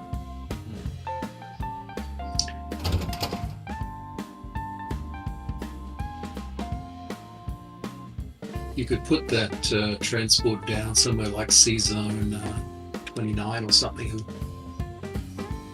I'm just looking at Egypt. I mean, I could attack it with a few of these units, but then they're toast. Yeah. What do you think about like infantry, artillery, and the fighter? Would that be enough? Yeah, that would be enough. Probably. It'll probably do it. You could add, you'll have the Sudan guy there next turn in range to help. You could add the Persian guys to transport him. My theory is this is the most male-dominated sport on Earth. I know very few females who play Axis and Allies. Okay, wait. I don't know any. I don't know any to play the video game, but I have played. I don't know 0. I've never seen one on I know. Discord. I played with females on the board game, not the video game. At least not that I mean, I may very well have played against a female. I just don't know because sometimes the names are so crazy you don't know who you're playing. You say I'm assuming. Play crazy? I'm assuming mostly male. Assuming mostly male though. I'm pretty sure of that. I think this is about the most manly game you can get, gentlemen. Probably. That's all right. Yeah, and then you go. What else have we got for the UK? Well, that and Russian roulette. Yeah.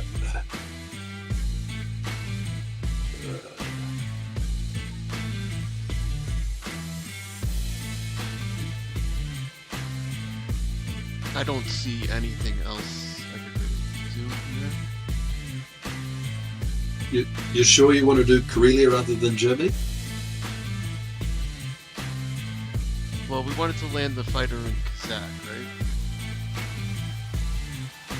right? You could do it with Germany. Yeah, you can land it in Kazakh with the. If we do land it in Kazakh, then we have to protect it. Yeah, so we might not want to because that can get hit from the bombers, right? Anything else?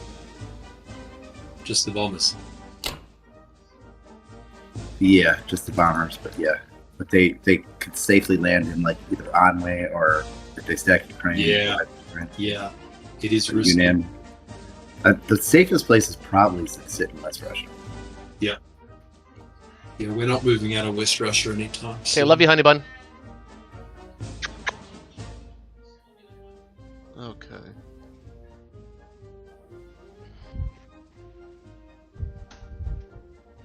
We always get lots of interesting background noises with your one and commentary, Rush. Yeah, well, it's all right. It is raw. Yeah, it's raw. Honey bun.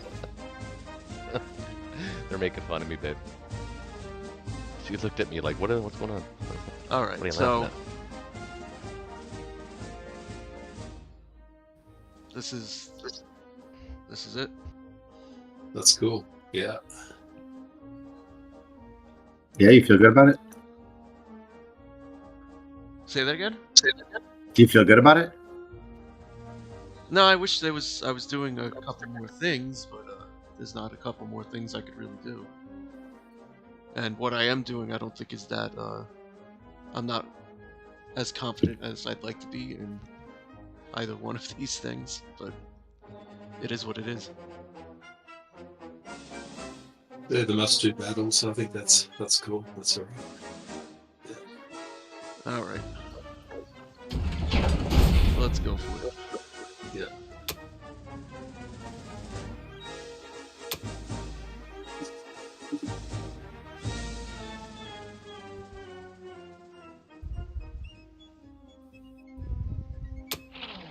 Well, we didn't lose the bomber.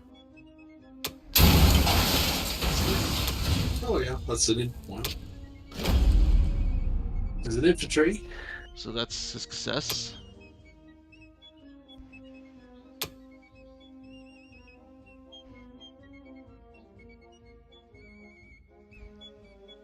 This is where I think I need some luck. Yeah. One hit. You gotta hit back.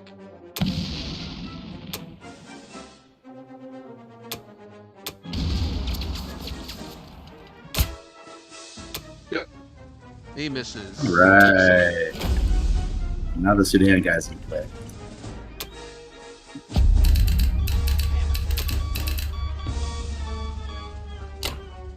Weren't you guys just arguing last turn too about what I think you did?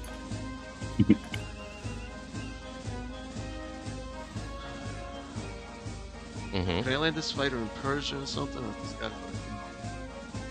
guy for him? Well, you might want to stay in Transjordan just because of what it can bring. The 2 bombers, 2 land units in the battleship. And we need these And 2 I think- infantry in trans, right?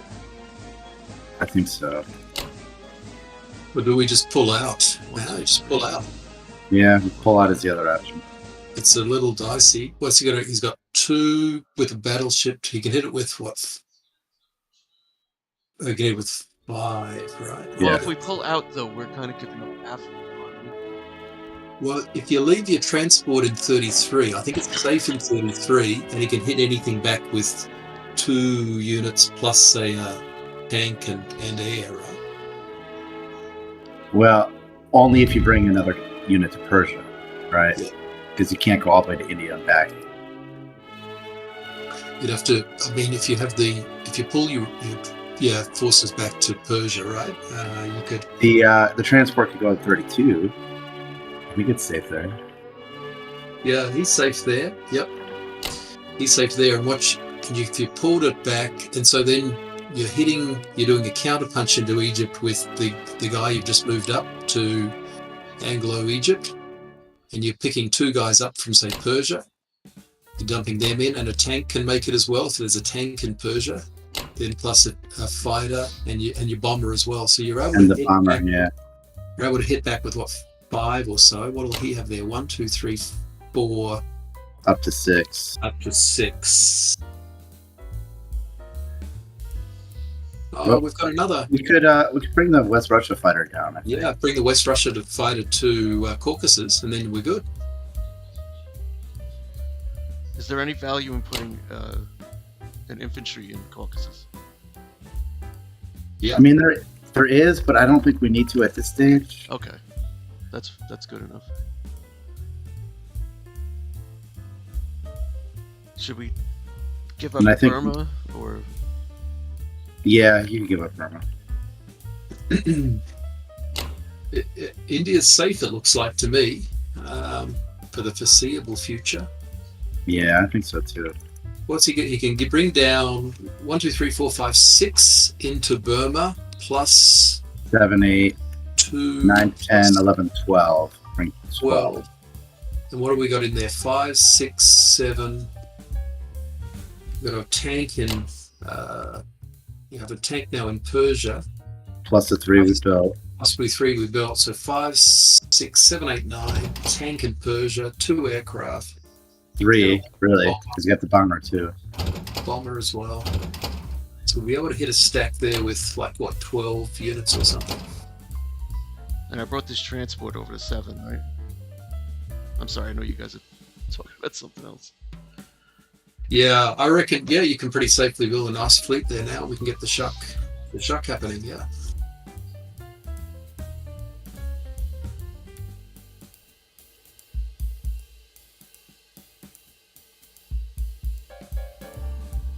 The transport 41, should I just send it to the Atlantic or should I try to grab something? Like the guy over I think the you should. island. No, I think you should go. Hurry up and join up in the Atlantic. Yeah, get them to 20, 22, yep. Yeah, that's my vote. Yeah.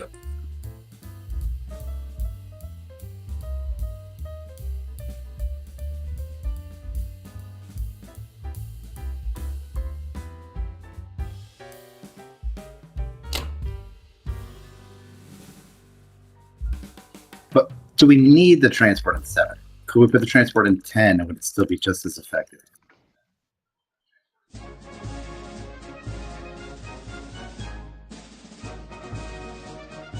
I get, yeah, I'm not really going anywhere else with it, am I? The reason I ask that is because that makes the prize in Season 7 less if he decides to fight for it. Yeah. Yeah. Yeah, where else can he hit? He can threaten Germany a little more, but we're not really ready for an attack on Germany now. Yeah, not quite yet. You can't get Karelia, but we're not ready for that yet either. Yeah, that's a good call. And there might be an option where he could leave the Canadians to pick him up with the Australian transport, Yeah. next turn or something. We could do that. We'll have an empty transport. That's a good next call. turn. Yeah. Cool. Alright, so we're happy? Yeah.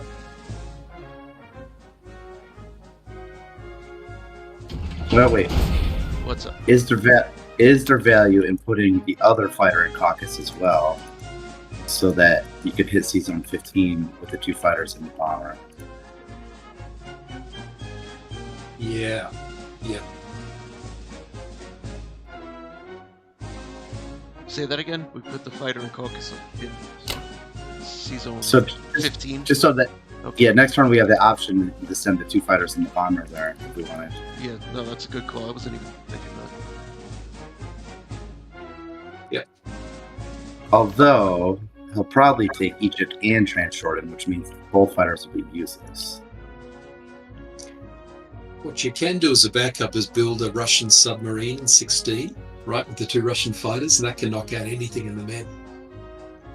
Sure, yeah, we'll just build Russian stuff. A Russian Navy. I've done it before. It works. It works well.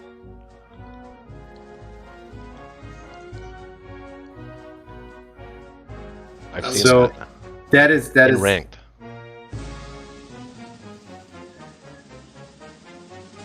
One, two.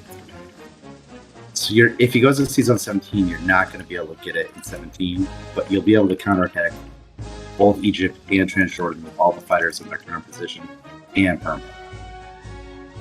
Yeah. Okay.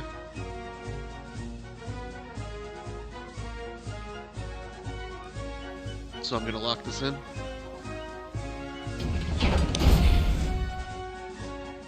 Yeah, okay, sure. Why not? Yep.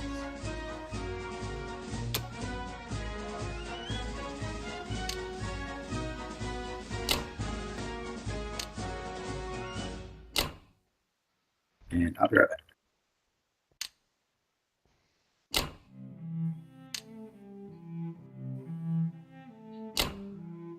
All right.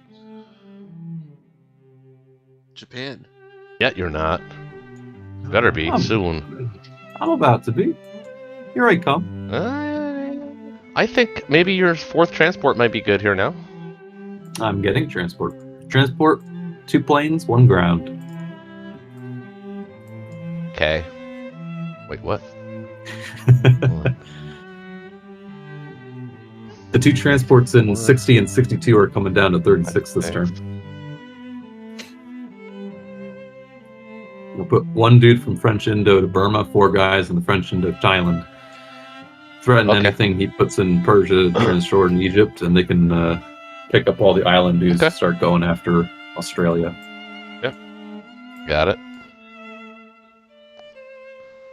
In fact, I'm half tempted to get 2 bombers instead of the bomber fighter, but only half.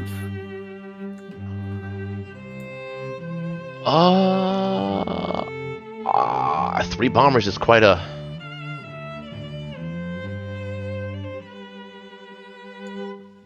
air force, especially for this very infantile Allied fleet.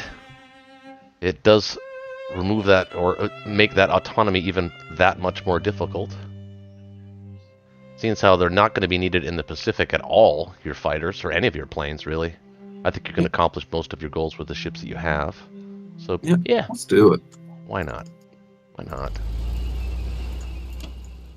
Coming after you, Moscow. Here we come. Yay! Germany goes, yay! I don't know what that means, but sounded good. Not sure that meant anything. Let's hit that. Well, if you do it when you shake your fist and you got a little short mustache, behind a big podium, it has more effect. I see. Do you really want to kill that destroyer? I absolutely do. I'll trade my one Japanese destroyer for his one American destroyer. Not let that get into the Atlantic. Sure. Especially since they have an extra destroyer in 61. They do. I mean, you do. Alright, I think that's it for attacks, unless you see something else. No, that's what I had figured out. I calculated 1, 2, 3, 4, 5, 6, 7. So that's going to give you 38 by the end of this turn. That's pretty good. Let's do it. I'm not even going to bother to look at the light. You're just going to be over by the time I get there. He's dead. Yay! We win. Let's see if we can kill this destroyer. Alright, he's dead. He gets the hit. Of course he does. It's fine. Bastard. Totally fine. Battleship back. Bomber back here. 1, 2, 3, 4. Back here. Put the fighter here. Bring our carrier down. He's got no bombers that can actually even touch any of your sea zones. 61, 62, 60, nothing. You don't even need any fleet on any of those guys. Nope. I just want 36 for now. And this sub is gonna start prowling this way. Actually, let's just closer. 1. It's closer that way, yeah. I think that's the right way. Yeah. Because then you can go to 30, and then 20. It's about the same, actually.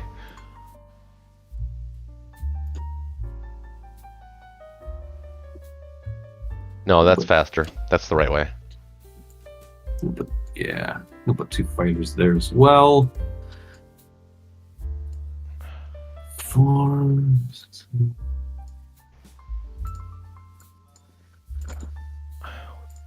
Can you stick any fighters in Karelia at this point? No, right? Not right now.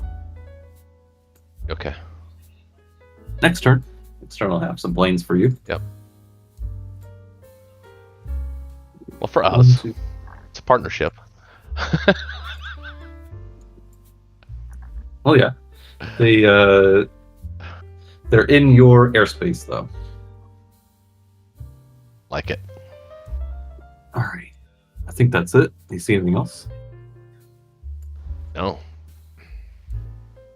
I think they've got to be very careful with West Russia, though.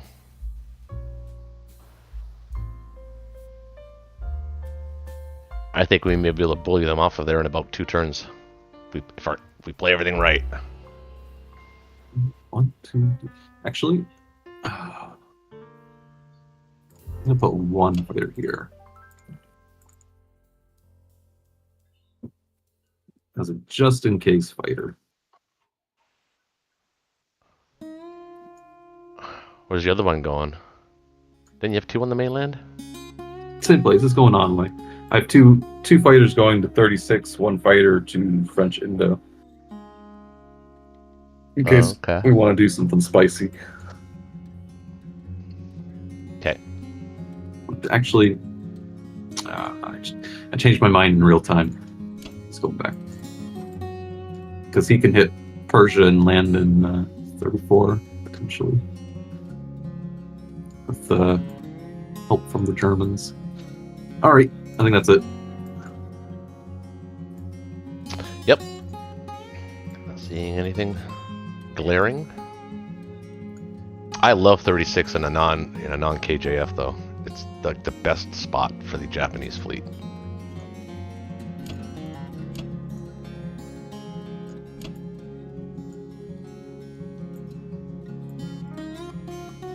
That was a blazing round. Over to the U.S. Still got a pretty good lead going on. 28-point lead. Okay. So what do you see, Southern? Okay, so our options are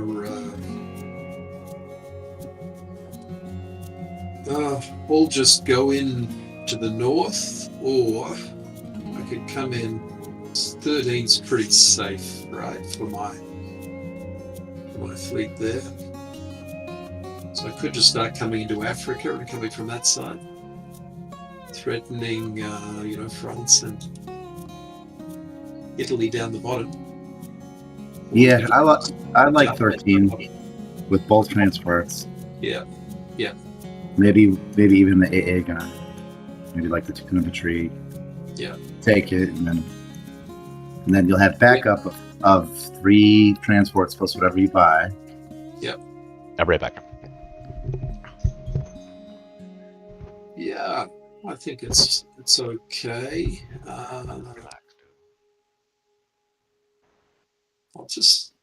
don't know, I'm a favor of not letting Japan run amok though, which they're starting to do a little. Like, I like to keep just a little bit of pressure on Japan as well. What do you think about, like, what would a sub and a destroyer look like? What, in 56? Yeah.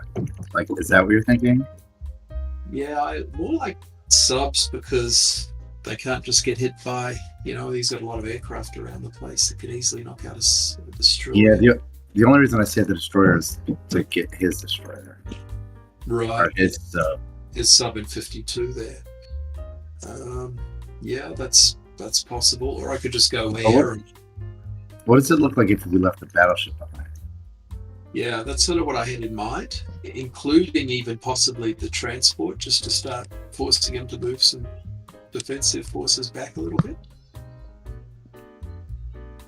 And maybe it can be super annoying to have a little. Yeah, maybe if you added a destroyer now, that'd be a starter kit for a fleet. Yep. Reduce some pressure from Russia from that side, and we could certainly do that. I'm a real fan of just when Japan starts just going crazy over there, and he looks like Connor's looking to go into maybe Africa with those Japanese, I guess. Yeah, we'll probably have to build a destroyer in 35. Yeah. Which is super annoying, because then it just gets smashed, but there's nothing else you can really do. Yeah. Okay. But the thrust release still needs to be, I think Germany, I think is 90% of the attack, is what I'd suggest. And I'm thinking of coming into 13 and taking Morocco this turn. That sound all right? For sure. And the other ones can come back into 10. All right, so I'm maxed out. I'm pretty much maxed out for units. So every transport you build, you need to fill. Yeah, and the ones that are leaving, you fill up too. So I will do. Let's see, what's that? What does that look like? Yep, that's okay. So I've got one spare troop from. But you're not going to get the destroyer then. Then I don't do that. So that's just what a just Germany build looks like. Let me just think about this a little bit more. It's nice to have all the, it's nice to have the transports going back and forth, but then do I build? Option then is to take away 2 of those guys. Because the transports in 13 could, in theory, go back to 11 and pick up new guys from 11 to go back to Morocco. Yeah. Or to Africa. That's true. Well. And you got one extra guy in Western China. Yeah. So you'll have 2 extra things. Yeah. I'm all. Yeah, I think I might just go with maybe transports this turn, but I'm wondering whether just to leave the battleship floating around a little bit, causing some threats. He's a little out of position. I think he's safe in 53. Does he? No, the bombers. 1, 2, 3, 4. The bombers can hit him.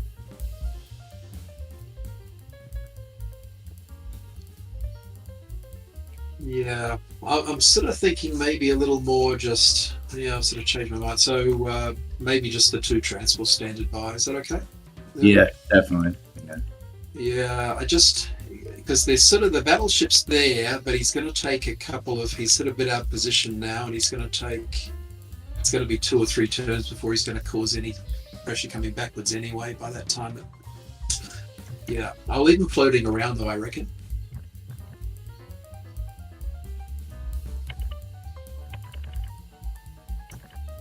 Germany is getting a little...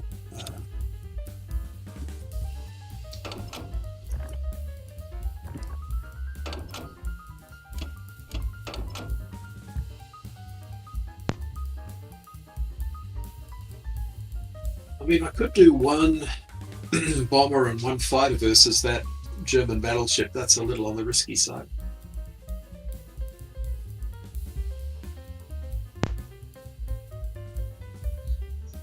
No, I wouldn't go. I wouldn't go after it. Feel good. Oh yeah, I think we got him. You got him with the British next turn, right? Yeah. There's 2 fighters and a bomber there, so we're okay, right? He is getting a little pretty annoying there, though. All right. Okay. Is that it? I think that might be it. Yeah, it'd be nice. Back. I think that's about it. Nice to get your bomber into a more interesting position this turn too. Yeah. I'll maybe pull him around to Caucasus with the 2 infantry, maybe. Yeah, or maybe just to be annoying India, unless India's not pulling out anytime soon, are they? 1, 2, 3, 4, 5, 6. No, we're all right with India. Feels like it at the moment. Yeah. Okay, I think that's it.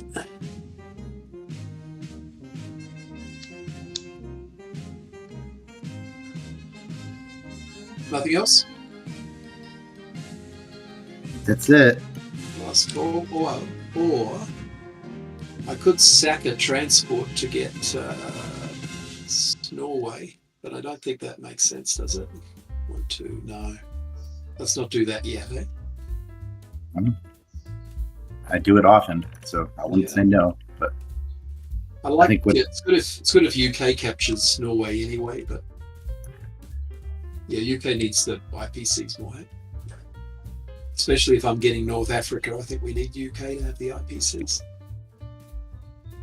All right.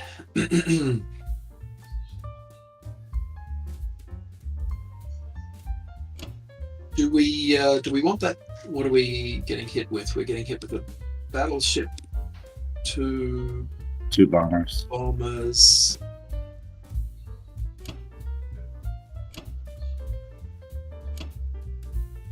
So I can even spare this destroyer if we want it for up there. I can just put him there.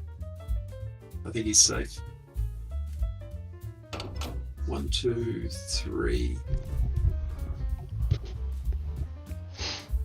I think it's fine either way, but I kind of like the extra destroyer in 13 for the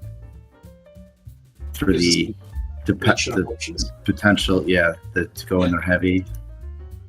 Yeah, UK's safe, right? So we've got 2 subs, 2 bombers. 2 bombers.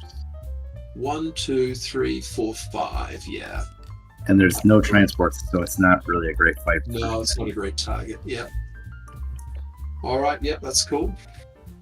And then otherwise, these guys, they could go into 7. The ones in they could go there, but is there? Though I think we said there's no advantage to them there. Hey. I think just 10. Yeah, 10 I think does the job. Hey. Let's just do 10. Let's get it happening.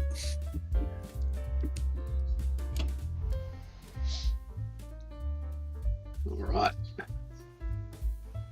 And this is what I'm thinking over here. Except I'll take...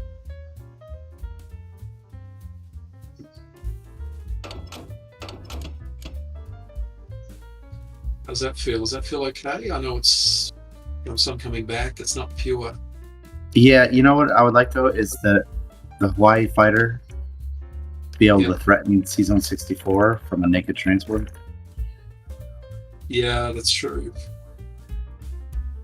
Yeah, there's the risk. There's not much I can counterpunch from that. He could come in here with what he can only land in there with 1 infantry. I could hit him with an infantry and a fighter. We're all right, aren't we? He's not going to do that, is he? Or will he? He's saying to put the fighter in Canada. If you put the fighter in Western Canada, you dead zone C-Zone 64 from the naked transport. And on the next turn, the fighter can still get 13 or something if you wanted to go to 13, to 8. Yeah. Oh, that's sensible.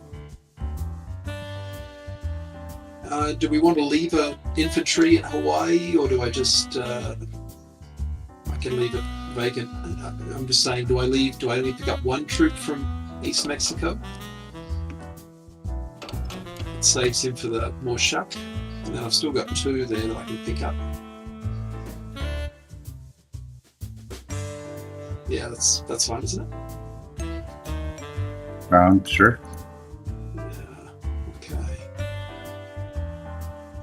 Put US fighter, India or Russia?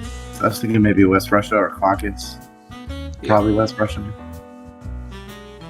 Or maybe Caucasus. We do Caucasus if for whatever reason the UK really, whatever reason, gets a really bad roll against the battleship. If they're going for it, then more than enough US fighters there to kill it. So, because part of what is it going to happen in Caucasus too is you could bring the 2 bombers, the battleship, the 2 land units on the transport, and all 5 fighters. So what's that?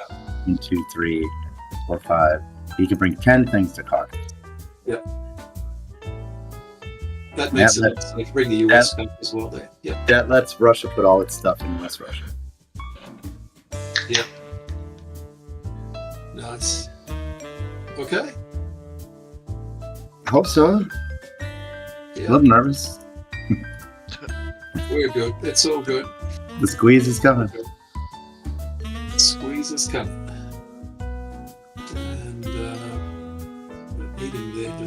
All right. Okay. Anything else? I don't think there is anything. Just gonna check. Oh, the guy in East Mexico. Which one? There was a guy in East Mexico.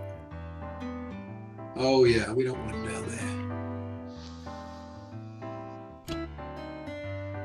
Okay. Okay.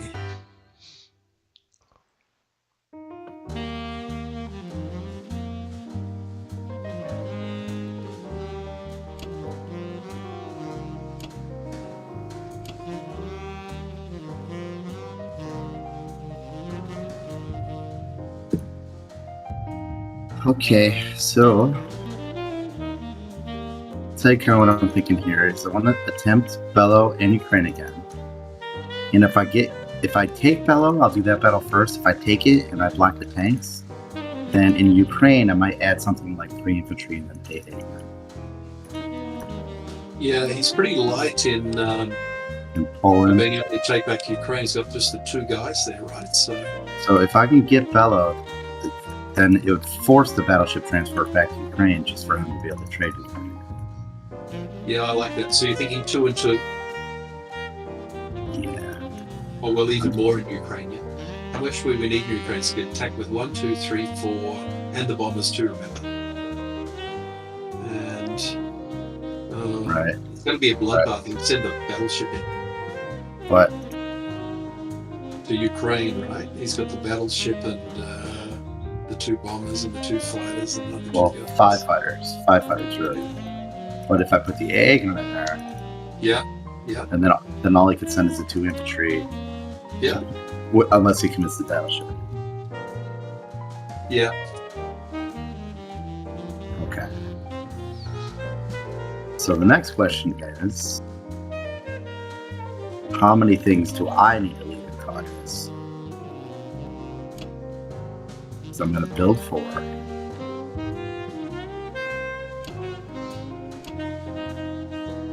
You can attack with 1, 2, 3, 4. I'm counting 5, 6, 10. Sorry. 10, yeah. 7, Yep. 8, 9, 10. Yeah.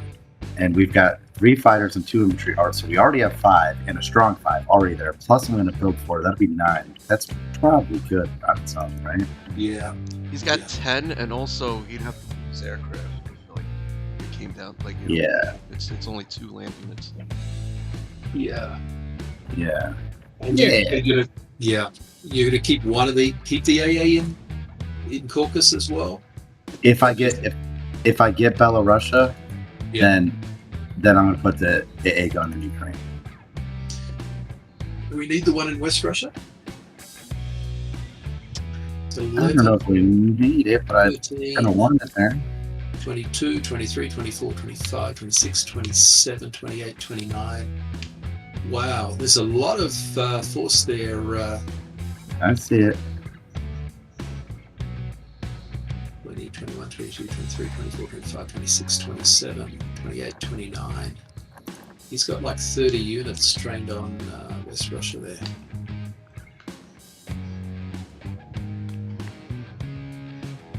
Could you use the Caucasus? Well, you can move them up, I guess. What have we got? You got 6, 11, 15. 25, 20, 26. Yeah. We should have landed the American fighter. Yeah. I would say maybe not go super strong then into Ukraine. Just take it with what you need. What have you got in there? 2 and 1. Yeah. And shuffle the rest up to shuffle what you can into West because it's a little on the light side. I mean, he'd be going in there. He'd have a few tanks left that would just get destroyed. So I don't think it'd be a fantastic move, but it could be an awesome strafe or something, right?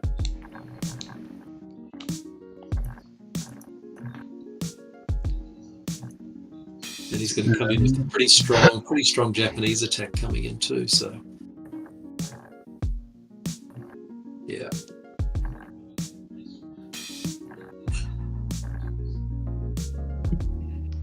Anybody else hearing that noise? It's like a.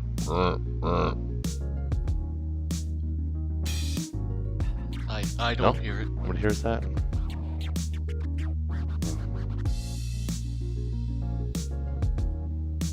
Well, I think this is all we can do. We have to get a little lucky, I think. It was a mistake by our part not to land more fighters in West Russia. And I don't want to abandon West Russia. We just can't give up that position, so I'm going to let them take that all in if it goes really good for them. There's nothing we can do about that, but I don't think giving up the position is smart either. Yep. So let's win.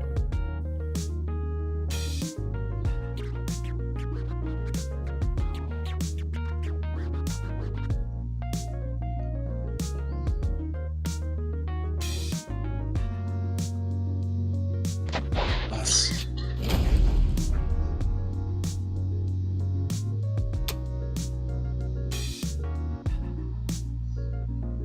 Jesus!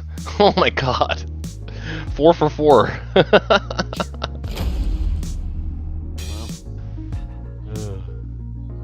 was nice. Better to be lucky than good, right?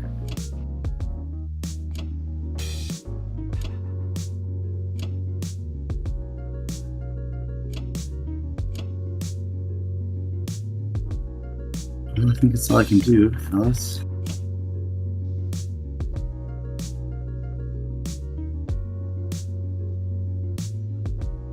That's be enough. It should be enough to hold it. It should be enough.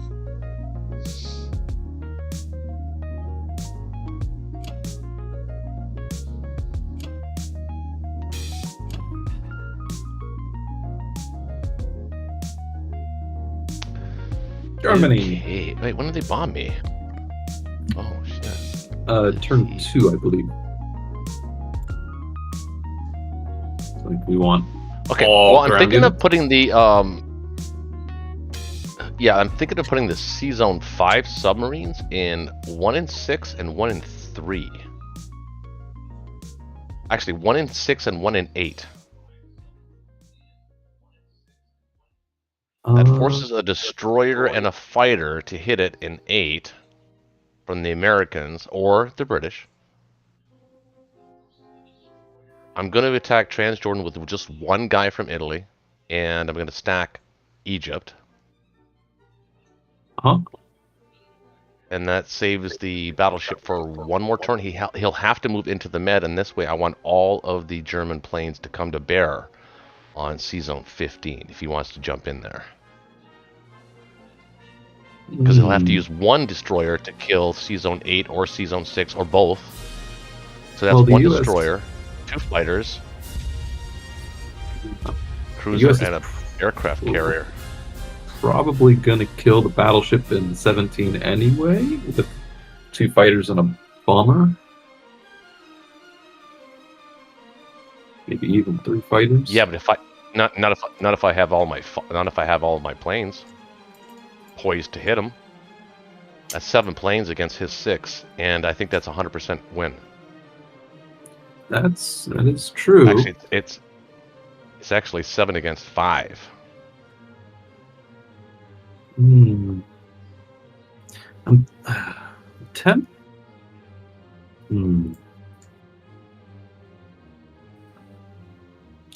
So your thought process is the 2 subs in 2 different sea zones would force, if he wants to kill both, one of the One American or destroyers. both. Yeah, one of the American destroyers has to come to 8 to kill it if they want to land there, which I'm assuming they're going to want to land in France and Northwest this turn. Now, I could technically block that, but it means not too many guys. Actually, it means almost no guys moving east, except the guys in Baltic. Don't think we want to. But do that. well, I think there's actually an argument to be made to actually do that. To put 4 guys, 2 A guns. If he goes to 8, that saves the battleship, because he won't have enough to stack 8 with just the British. So if I have all of my planes in France this turn, he can't attack. He can attack with his planes in 17, but he has to bring his carrier in to 15 to do it. And his carrier will be dead. And it also dead zones C Zone 8 and C Zone 7. What can he bring to France? He can bring... Well, the British can bring just 4. They can bring 4 and the bombers 5. And the Americans so if I send have... six in there with 2 AA guns, I think that that's he's got one. He's got 9 Americans.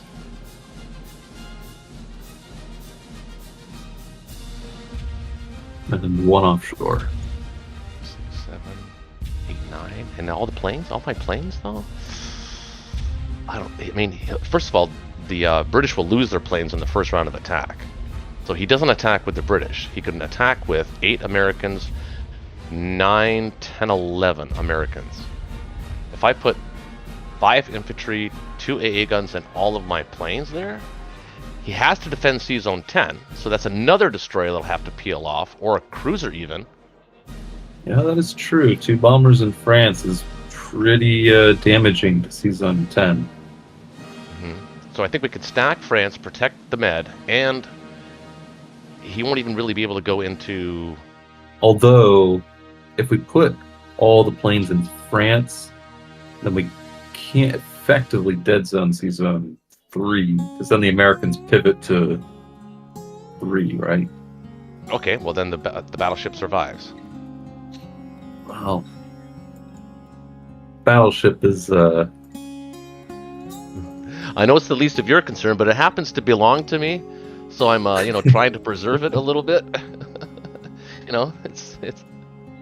It's my Graf spray. Or the Bismarck. Let's call it. Well, the Bismarck didn't have such a happy ending, so we'll call it the Graf spray, which was the sister ship. So I'm trying to think of how to preserve the battleship and yet accomplish our goals of taking Transjordan, Egypt,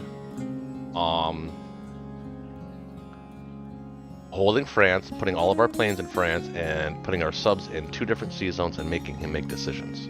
He has to defend not only Sea Zone 3, he has to kill the thing in Sea Zone 6 if he wants, or leave it. If he leaves it, that's bad for him. He has to kill the sub in Sea Zone 8, that's also bad for him. And he has to protect Sea Zone 10, which is also very bad for him because he can't send everything into the Med. So basically, the only thing he can really send into the Med would be his carrier and maybe 1 destroyer. Actually, no. Because he had 2 bombers in France, he has to send a destroyer and a carrier, or a cruiser back at least. So, okay, I mean, 5, 6... You'd have to put, 6 ground units in France to effectively defend it. Yeah, 4 infantry, 2 AA, and then all of my planes. I think it'd have to be 5. It seems dangerous because it's your entire air force. Yeah, but he's only got an AA gun there, so he can only send 2 infantry from Morocco. So it's 2 infantry from 3. Morocco. Okay, 3. And then 4, so that's 7, 8, 9. But he can't use those planes in 13 on France if he wants to use them in 17, so that's a no-go. So the battleship survives. So let's say he uses them in France. So that's 3, 7, 8, 9, 10. We'll have 4, 5, 6, 7, 8, 9, 10, 11, 12, 13. Yeah, France is safe. Locked shut.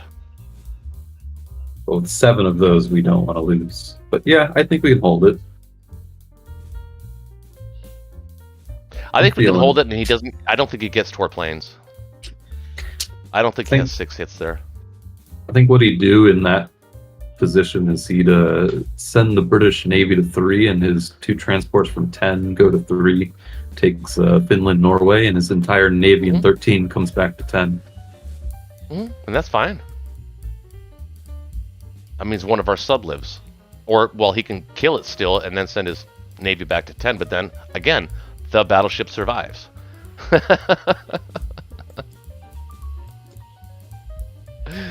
And it's mine! I want to keep it! I never get to have one. Little things. Well, actually, I'm actually not battleship. I'm actually not against buying another fighter, actually, here, either. It's not a bad idea, either. I'm only taking 1 infantry from Italy.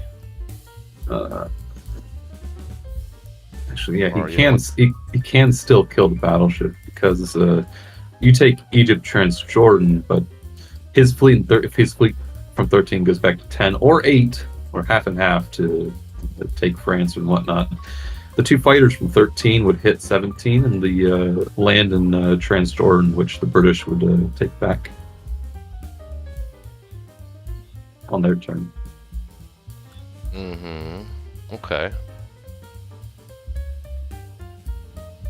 But that's less planes that he can put in West Russia. I mean, listen, I'll give up the battleship if that means less planes that he can put in West Russia.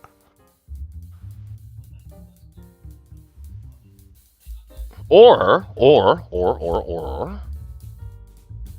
could just take Egypt and let him attack the battleship in 15. Actually, you know what? I do kind of like 17. It does put him in an awkward spot. Yeah, it's the most awkward. That's what I was thinking. 2 fighters in trans is a bit difficult to defend, especially if you still have a force in Egypt.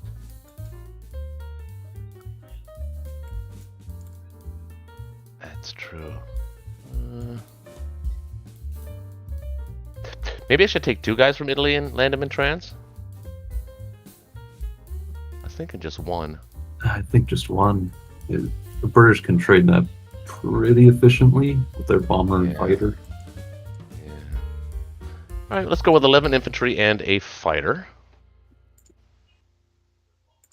Against that. Not too against. We are a little low on land units, though. I know. But I got 11. About 11. All right, so let's take 1 guy. Actually, you know what I could do is put the transport in 17, leave the battleship in 15. We want to make them commit if they want to. No, I know. I'm just joking. I'm literally just joking. Position. Now, there is an argument to maybe to use those 2 subs and the 2 bombers to hit 7, but there really is no prize there other than I don't think that's a good battle for us at all. Yeah. It might just be worth sending 2 subs into 7 to see if they get a hit. Just attack with 2 2s instead of defend with 2 1s. If that strikes your fancy. It does. But then it takes away from the plan of C-Zone 8.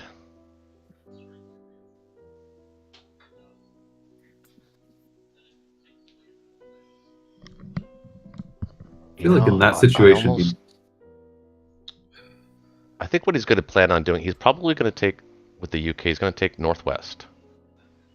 Not with the guys from Canada, because those guys will be picked up next turn. He's probably going to take 1 infantry to Northwest with the transport, land his UK fleet in 8. And a combination of, depending on what happens and transpires in C-Zone 7. Yeah, see that? Yeah, C-Zone 17 makes it very awkward for him. So I'm going to put the battleship there. Because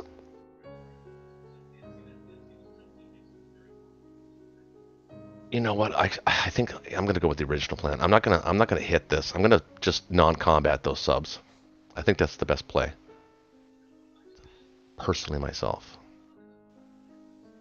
Let's see. Well, here's one of those instances where I actually don't mind sending 1. Mm-hmm. You can also hit Archangel. To France. Well, I can't hit Archangel and get back to France. Well, I could hit. Maybe I could. Well, I can't. But well, 1, 2, 3, 4. You could do it with the bomber and land the bomber in. Well, the bomber couldn't get back to France. You could get one bomber in France. Yeah, it doesn't need to. Well, I like the 2 bombers in France because he can't just put a willy-nilly fleet to protect Z-Zone 10. He has to kind of...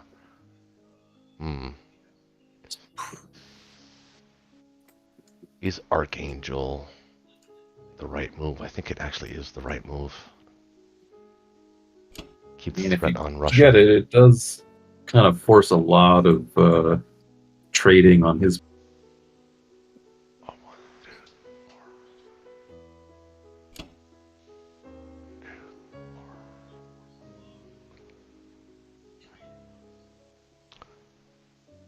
Well, it's not only trading; it's position too. He can't just stuff his guys into West Russia this term. Well, I guess he could take it back. Yeah, I don't know, man. I kind of like the 2 bombers in France. If you take Archangel, it's a must-win battle for Russia. It is. And the Japanese will be in Evenki at the end of this turn. No, I can take a tank and hit Archangel.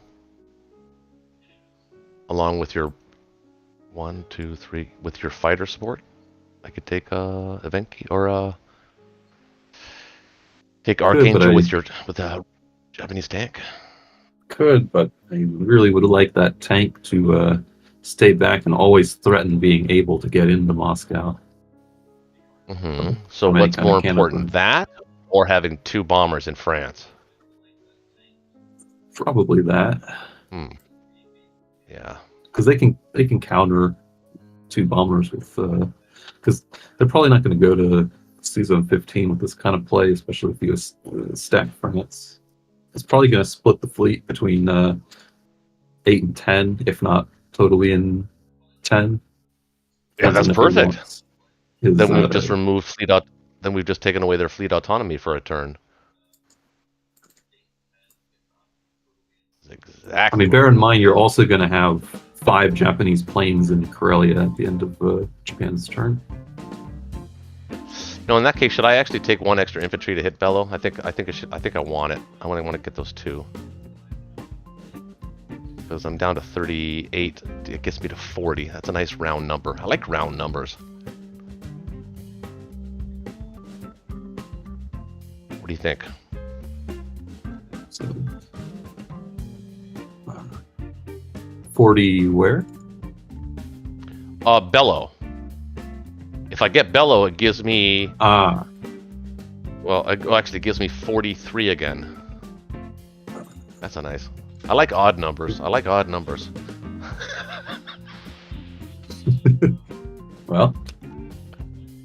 up to you. All right. I'm going to do it. I think that's the right play. It does feel kind of awkward not using the 2 bombers. I know. They'll be used.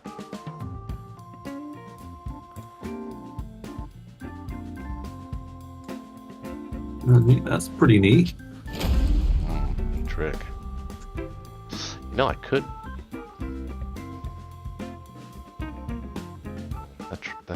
That transport's vacating, or it's dead.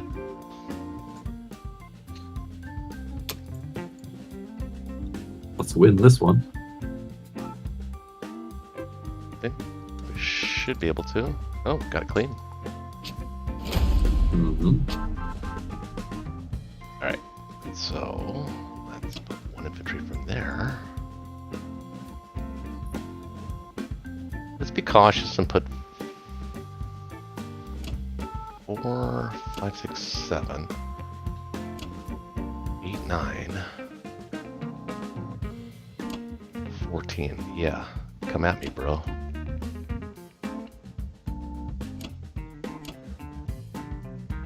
Are we leaving Karelia dangerous? He's got a lot of infantry.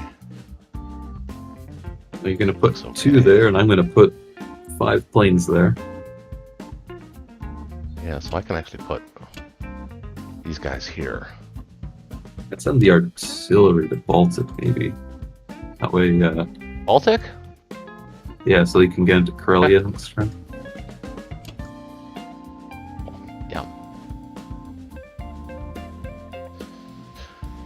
La la la la la.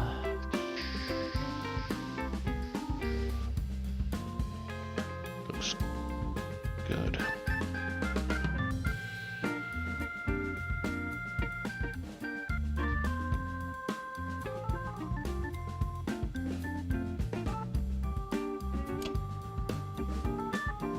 I wouldn't put the fighter in Italy. We might not be able to hold Italy. Yep.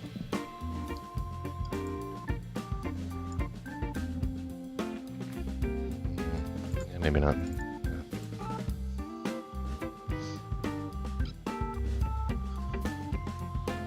Oh.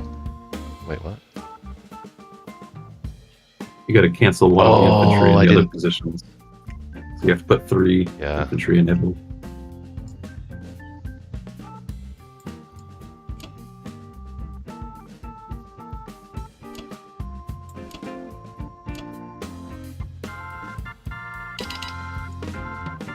Okay, over to the British. Pretty good lead. All right, UK, John Roberts. Yep, I'm here. I'm here. Well, John, what do you see? What's up? What were you about to say? I said, what do you see? I see me trying to figure out how to maintain a British presence in the Atlantic.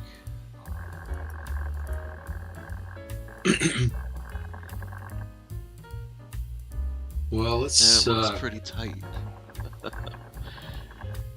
I'll be right back, guys. If we combine the Allied fleets with 5, I'm just wondering what a stack, if we just went into Northwest, what are the options? So, one is to just smash the France stack. What's he got? 12, 13, 14 there. We can come in with. You wouldn't want to waste the UK fighters, I guess, but Yeah. you could go two ground units. And I don't Really? think I have.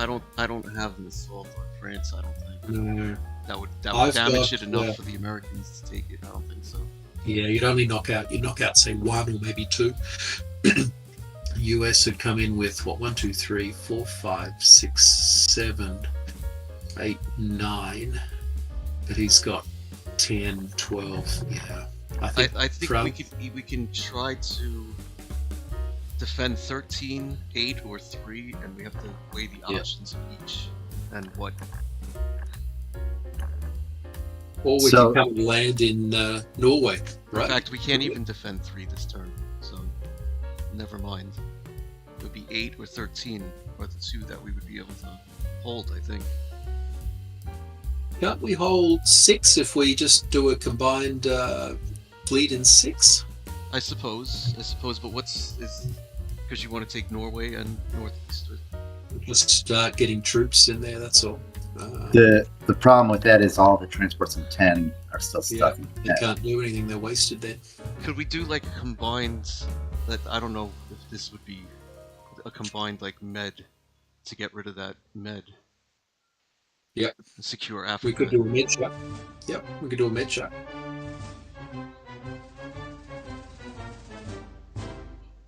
Or we go to Sea Zone 3 now. You send your destroyer to 6. And the Americans send their destroyer to 8. Then only 2 bombers can reach Sea Zone 3 if we take both Finland and Norway. Yeah, Sea Zone 3 is pretty safe. We could do Sea Zone 3. And then I'll just use the US. Is the US fleet, what do we got? 1, 2, 3, 4, 5, 6 versus 7. Yeah. But And still, I you tell could- you you what. Is it the end of the world, though, if he smashes that US fleet? He's going to be really crippling the... how many fleet? He would lose a good number of aircraft. I would be okay with them attacking that because you only have 2 transports there. You still have 4 transports remaining. I'd pull the transports back, but if I just went into... I could smash the... well, it's UK's turn, but can UK destroy the... Does UK want to hit the battleship in 17 or US? US or Well, UK? I don't think I can. They can't. I can't. Yeah, I can't hit the battleship. So Oh, it has you to be- can't. No, there's no landing, is there anymore? it has to be a can opener where UK Yeah. takes transport and UK then the would. Americans kill it US. and land and transport. Yeah, yeah. And Well- I think you should actually go for Egypt too. I think you could get an artillery off India, an infantry off Persia, the infantry in Sudan, 2 fighters and a bomber, all to Egypt. Yep. And then you just send the remaining 2 infantry and a tank to Transjordan. Maybe Yep. even 1 infantry tank. We could get rid of the Germans out of... And then the Americans will kill the Yep. battleship, and that'll be all of the Yep. African campaign. So That's Now, it. I also think you need to buy a destroyer for India to stop Japan from reinforcing or taking Egypt. Alright, Yep. so I'll get a destroyer to start off with. Now, I like the Season 3 maneuver. Is that the one that we're going to go with? That works. Yeah, that could work. Attack with 1, 2 subs. 2 bombers and 1. Well, you'd have to kill the sub in season 6. So I don't... with That one of means... the destroyers. Well, I have another transport coming, but I won't be able to purchase a transport this round. That is true, and that is unfortunate. But you could get. Well, first of all, get your 2 extra land units from India, right? And that's what we have left. Yep. Well, here's... I'm looking at 2 infantry, a tank, a destroyer, and a fighter.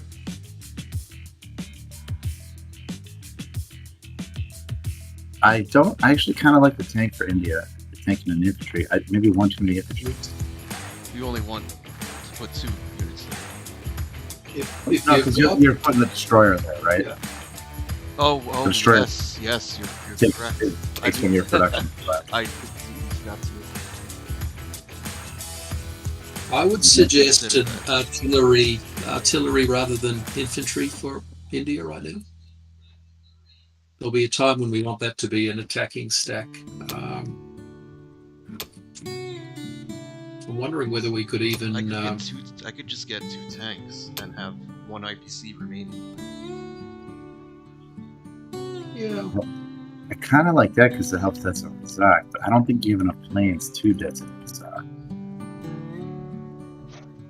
Yep. I might wonder whether the fighter in India makes sense then. You do an infantry and a fighter, right? You got enough? Well, I'm purchasing a fighter.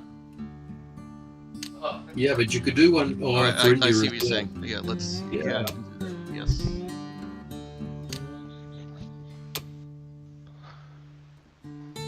I do have enough for that.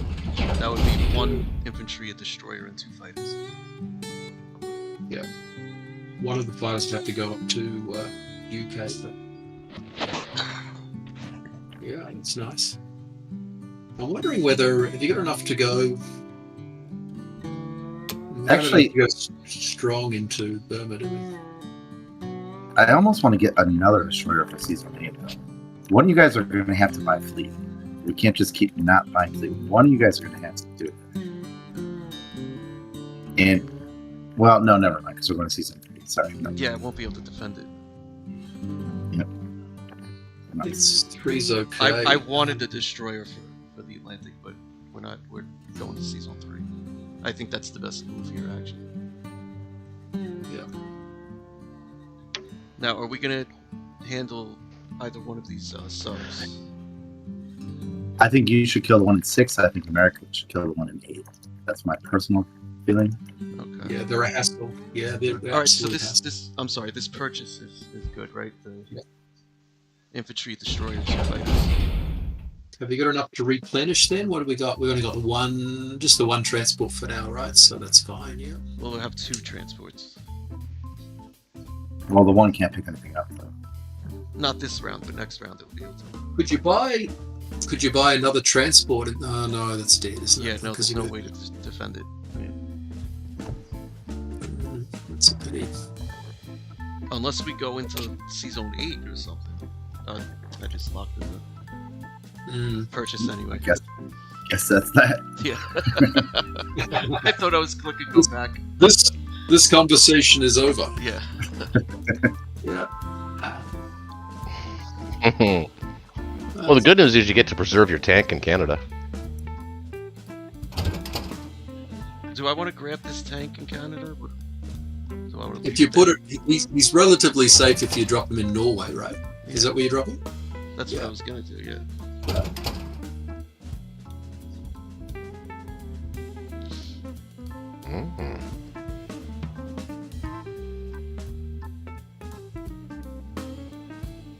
That's interesting. Now, for Egypt, can I pull out of India or no? Well, I don't think we have to decide until we see how it goes, right? But you definitely want to pull 1 artillery off of India and 1 infantry off Persia to go to Egypt. Yeah, that's what I was wondering. And both fighters in the bottom. Yep.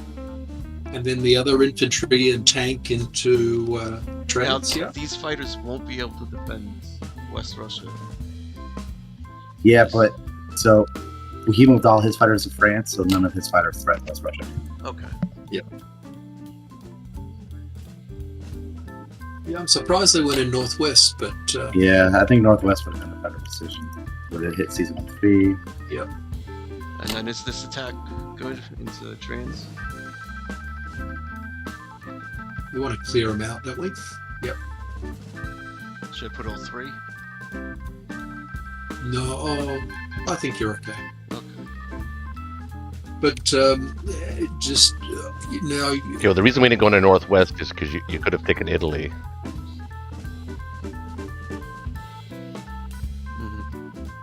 If my planes were in Northwest, they couldn't hit 15 and land in Italy if you took it. That's why I went to France. Right. But I understood that was a trade-off.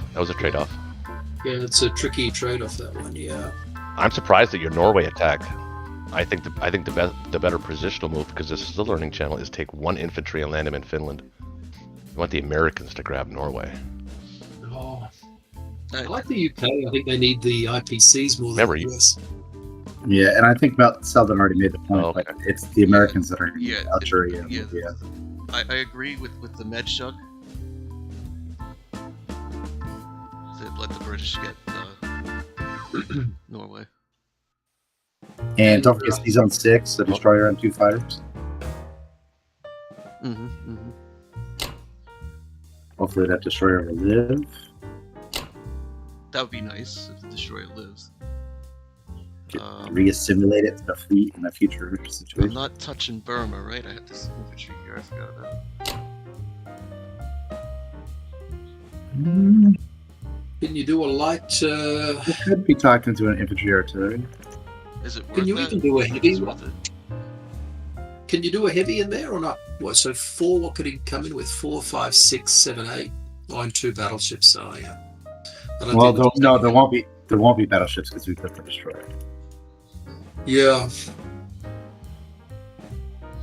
But he's got 3 bombers in Tokyo. Yeah, I don't think. That if you don't get Burma, the 3 bombers can reach India. So it gets really dangerous. So I think it's worth an infantry artillery. Yeah. It's kind of up to you. That's your call.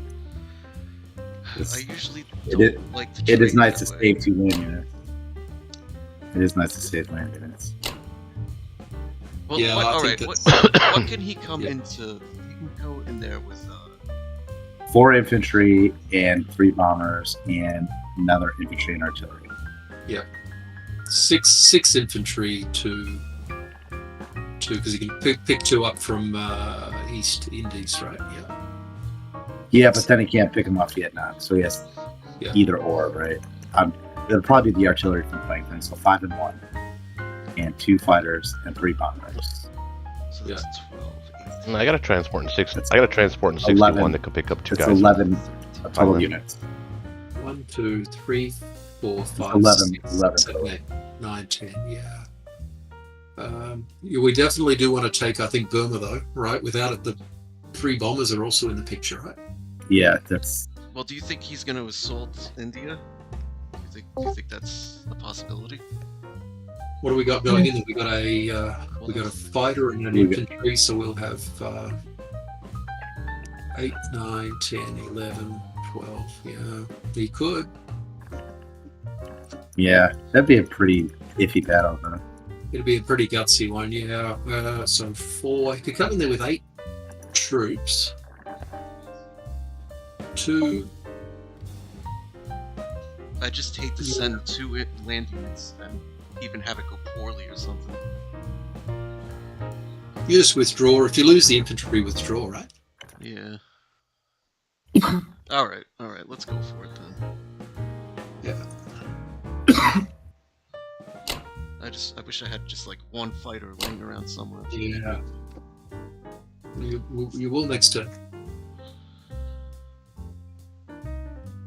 And if you win Egypt, it'll all feel good. Yeah, it's going to feel a lot better. Yeah, what is this looking like? I was looking at this battle. It's strong. That's fine. Yeah. It's strong. Although we're in a bit of trouble if it goes badly. Well, I think I've got to knock out the battleship with the Americans, right? Yeah. Hopefully. There's a bomber and at least 2 fighters. Yeah, it's got to be the bomber, 2 fighters, and land them in Egypt today. Up to 3 fighters, but probably 2. Yeah. All right, let's go for it. Anything else? I don't think so. I think that's it.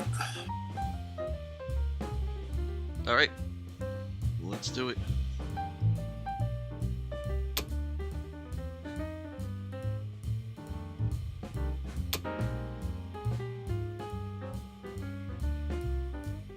It's a big one.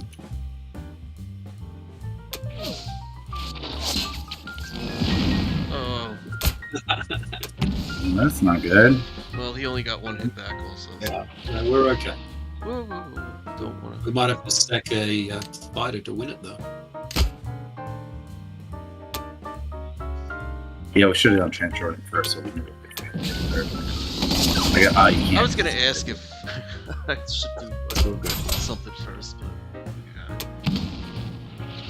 yeah. Ooh, nice. Oh my god. Oof. Tank has missed twice. A bomber missed 5 times a row last game. yeah, I've had some funky shit happen. These are really just a bunch of bonus battles. Nice to win them. Well, I think we need trans, don't we? Now that you got Egypt, I don't. Do I send the tank against the infantry? One more go.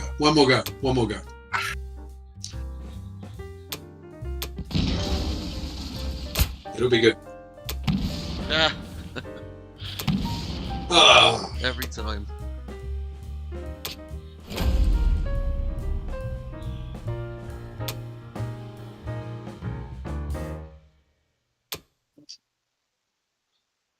The Submariner.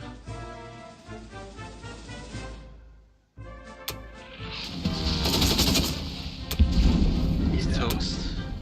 He missed. Yeah.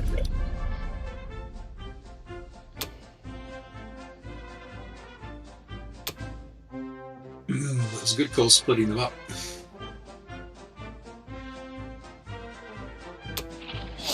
Oh, the subs? Yeah. Yeah, it makes it a pain in the ass. Oh. Super annoying. Oh, Jesus Christ.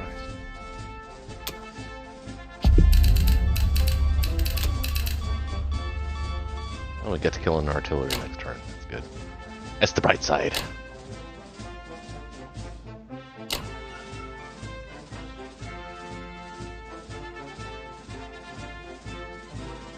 I'm gonna land in Egyptian Sudan, right? Well, that's where the fighters have to go. So, should I leave the bomber with them? He can attack with the 2 fighters in 36, but I think that would be a silly attack. Yeah. 2, 3, 4, 5. Yeah. I mean, Does the bomber have any other options? It does. What is it? Is it Persia or Equatorial? Or it can go to Persia, or it can go to another African territory adjacent to Sudan. That's probably alright. It's a bit of a makes it. Yeah, I think it makes it a tough battle for him, right? To have the bomber there. Yeah. Yeah, he's only got the 2. Yeah. Only the 2 fighters can hit it. Can the bombers, German bomber, hit it? 1, 2, 3, 4, 5. No. That's still good. Now, are we covering Season 10? If so, with what? 2 bombers can hit Season 10. What would we cover that with? Well, I think I have to pull the US fleet out to some degree, right? Because yeah, I think you're gonna have to purchase some naval units at some point. Yeah. I think. Well. If you ever want to get into the Mediterranean, you're definitely gonna need more naval units. Well, I have a little bit of a dilemma here because after Japan's turn, they would have knocked out the blocking destroyer. And the only place I can land my fighters, so I'm going to knock out the battleship, is Egypt. But there's already an artillery there to help protect you. So it's not like, not like you'll be at risk. It's just an awkward landing spot. You don't have great counterattack options. Yep. Yeah, I don't think I can. I was just thinking of just going full into 15 with everything, but there's what, 6, 7, 8, 4, 5, 6. It's a little dicey. Although that would destroy the Luftwaffe. To a lot of some of it anyway. So should I not put this transport in Season 10?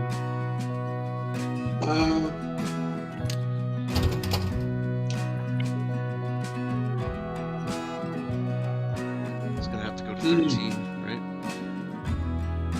No, not 13, not 13. They're moving. Those US ships are all moving. Okay. They have to move. Then 11's the only other option. You know what though? We're gonna have to move. We're gonna have to move the US fleet back to 10 because Germany has the option of putting everything in Karelia, which is enough to overwhelm UK anyway. Yep. So I think we're gonna have to force our hand with all the plans. Yep. The other option is I could take the US fleet up to 2, right, to threaten about 10 US units going into Karelia. What? Yeah, but that makes 2 things we have to protect because we have to protect 10 and 2 then. And 3. Well, I can move all the US ships up to Greenland, right? Mm-hmm. And I can have about, there'd be 12 ground units plus US fighters could come and do some sort of, if Karelia's left a little bit too weak, but then again, the Japanese fighters are going to land there, right? Is that right? Can they reach? 2 of them can. 5 of them. It'll be 5 of them. Can we take our turn, please? Thank you. It'll be 2 fighters and 3 bombers. Oh, sorry. And they'll be in Karelia. Can we make that 2? But he doesn't have a lot coming into Karelia now, right? So, I'm wondering if I do a 1-2 smash with US next turn with about 12 US or 10 US ground units, 3 or 4 fighters, and then Russia comes in with a number 2 punch. Is it enough? Yeah. There's not much coming into Karelia now, right? There's only one guy going. It does sound interesting. The tricky part is Moscow at that. Yeah. So would I be able to hit it and still get back to Moscow? Yeah. because the Japanese, yeah. Yeah. So, okay, let's figure this out. Pros and cons of the UK transport in Sea Zone 10. Next turn, it can pick stuff up off London. If it goes to 11, it can't pick stuff off London for 3 turns. Yeah. So there's a huge time differential there. Yeah. It can't reach Sea Zone 2, so it's not like we can send everything to 2 and you can protect it to 2. So I think a choice has to be made. Yeah. All right. Yeah. So option is to the other thing is if the US fleet stays in 13, you can only get hit by 7, and I could probably get. Can I get 6 in there? 1, 2, 3. I can get 6 US in there. He can't be hit by the German fighter in.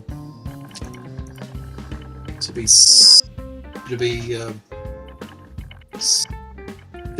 US naval units, but then we have the same trouble with the. Yeah, I think it's going to be no choice. I think we're going to have to go back to 10, and then you guys are going to have to combine next turn in either 3 or 8. Yeah, because there'll be 3 Japanese bombers. You're talking the 3 Japanese bombers in Karelia. Yeah. Yep. Yeah, that's going to be deadly. Yeah. Yep. Okay, so I think it is safe. So all of that means I think it is safe for the UK transport to go to 10. All right? Yeah. That's what it all boils down to. I got this infantry in Persia. I probably want to just leave it there or send it back to India. Oh, they're in Paris. Oh, they're in Paris already. That's so cool. Well, let's think about this a little bit, because do we want you to be able to dead self-design at all? So cool. I was thinking that, there. but I don't know if I can do that. What do we need? What do we need in India to keep India safe? We need basically everything. I don't think we can. Yeah, they can hit I India. think keep the guy in Persia though. Yeah. 6, 7, 8. Yeah. Yeah, India's a little on the light side. All right. Because of all that German nonsense in Africa. Yeah, we gotta get through some turns here. We're taking forever. Yeah.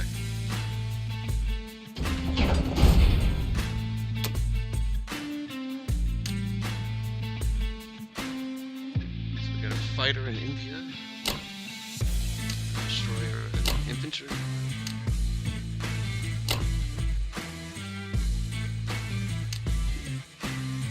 One fighter for the UK. And it's Japan's turn.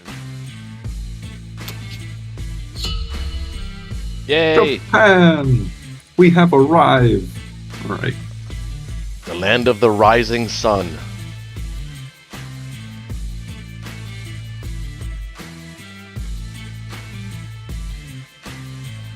I'm gonna get Lots of 5 grand, here. 2 air.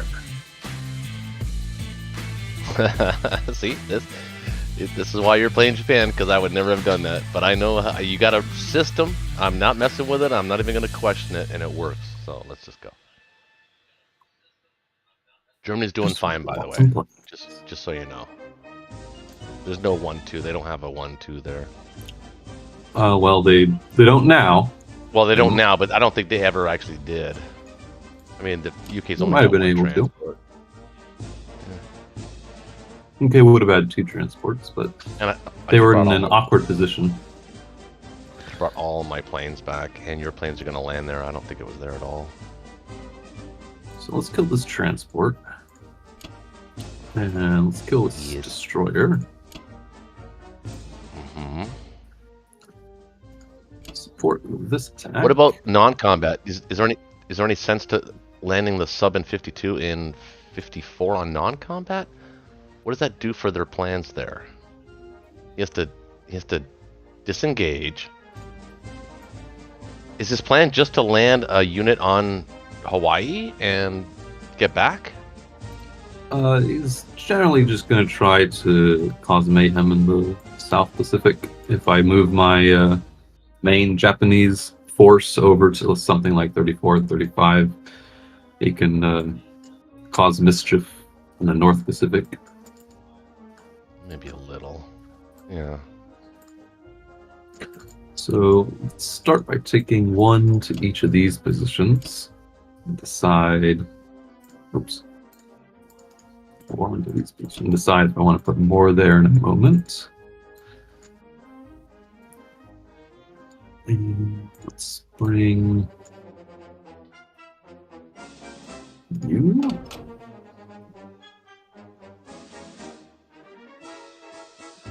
Actually, no. Or yes. One. No, not that transport. 8, 9, 10, 11. You Which can one's going to get 4, 5, 51? 6, 7, 8. Oh no, you can't. You can bring 4, 5, 6, 7, 8. 4, 5, 6, 7, 8. Yeah. I think I'll do. So I'll just hit this again.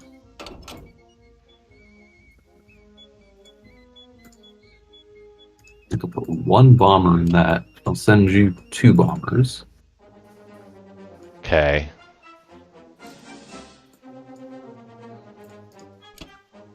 The battleship Should be good. And put the destroyer in here. 2 fighters can land on the carrier. So you guys are good.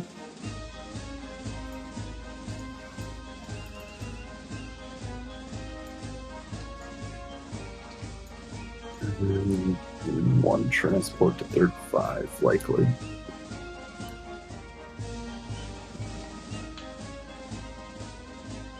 And then call that a day.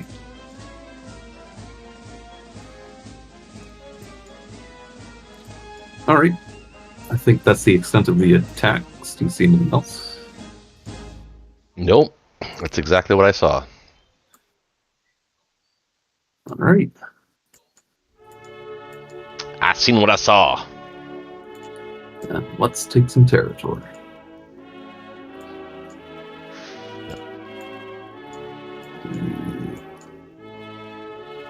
Yes. Yes. Yes. 1, 2, 3, Affirmative, 4. Captain. Admiral. Hang on, quickly calculating one thing. 1, 2, Admiral Yamamoto. 5, 6. I'm afraid we have awoken the beast. Not this time. Not this game. Let's do it.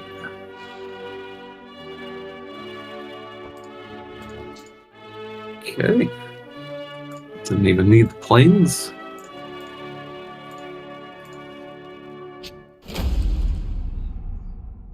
Let's kill the destroyer. Lovely.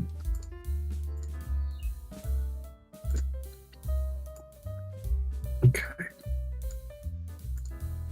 Fighter, come back here. Now. Yeah, dude. Anybody watching this game, this is a masterclass on how to gain territory as Japan in a non-KJF with just 3 transports and lots of planes. I mean, if you can copy this, do this. Everybody watching.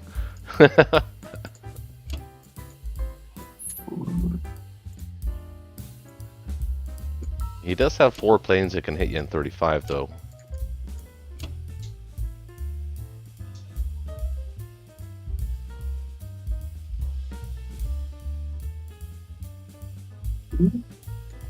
It's true. I'll put the carrier there. I'd even put, well, he does have bombers now in India, so those see zone 61 and 61 is not safe. Nope, it's not. We're probably just gonna do this. 62 is, though. 2, 3. You got 4. Oh, you've got one battleship covering that transport you used in 36. Mm-hmm. Oh yeah, I guess against. Well, it's 1, 2, 3. It's against one fighter and one bomber. Yeah, or the U.S. bomber. Yeah. Well, I'll take that. I know. That's fine with me. Yeah. Yeah. Odds are that's a 50-50, I think, though.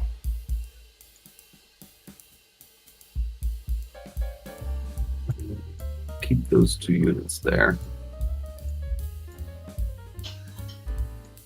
Do you think maybe there's some sense to be made to move the guys in Xinjiang in Sichuan to Xinjiang? Mm-hmm. I'm considering how many I want to put in each position. I think I want to put 2 units in here. I like that. Maybe one of each. I don't want to put 2 in Kazakh because that gives the Americans a pretty efficient trade on their end. No, not Kazakh. No, I don't want you to move into Kazakh. Oh, then where would I wouldn't even 2 in each? I wouldn't even move I wouldn't move the Xinjiang guys even into Novo. I'd leave just one there. I do like the one in Evenki though. I like 2 because it forces, like, that's a must trade for Moscow. Actually, yeah, that's a good point. Actually, that is a good point. He's got to get that, which means he has to use both of his planes to do it. Which means he can't trade Bello and Ukraine effectively, or he can, but not without planes. Not without planes, I should say. Not efficiently. Interesting.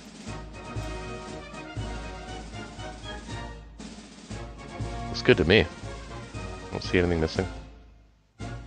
Except maybe, well, nope. 2 guys in French Indochina is good. Good spot. Yeah, just pair it with the transport. There might be something to do with them on the next turn.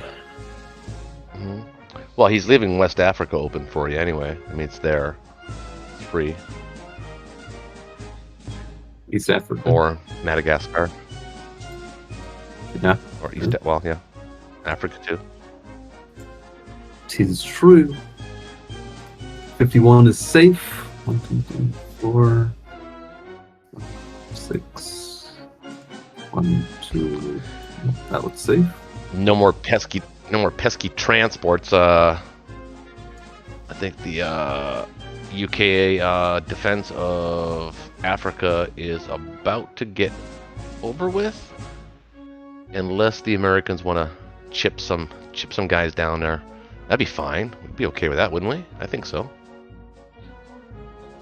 It would become a dangerous position for him. That's for certain. Alright. I think that's it, unless you see something else. No. Looks good. Alright. I like the guy in Evenki. That works nice for me. I like it. Alright, let's do it. Lickety split. Japan's knocking at the door.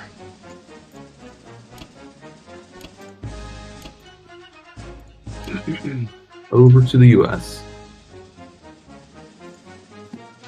Alright, so the difficulties, we've got a German and a US, German and Japanese strong air force over the Atlantic there. It sort of bolts the Allied fleets in place, right? You can't, if you move it, then it'll get smashed by whatever. So if I move the British out, the US can get smashed before by the Japanese, etc. Right? So often you end up getting stuck. So, but I don't see any way around it. I think we've got to. I'll come back to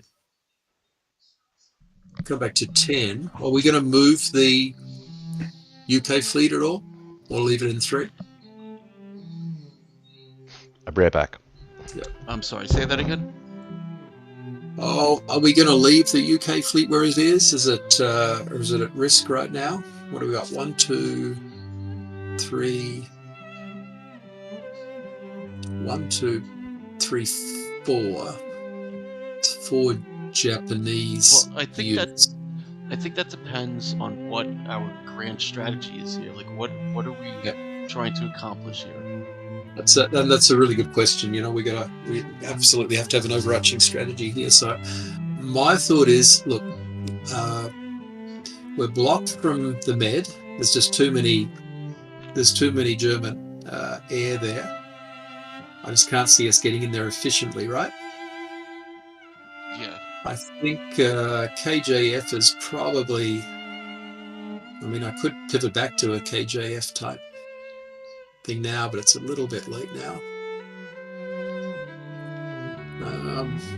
But that's an option, I guess. And other options just to start pouring troops into Finland, right? Which is probably our best option, I would think. I'm just wondering if the UK fleet can hold against.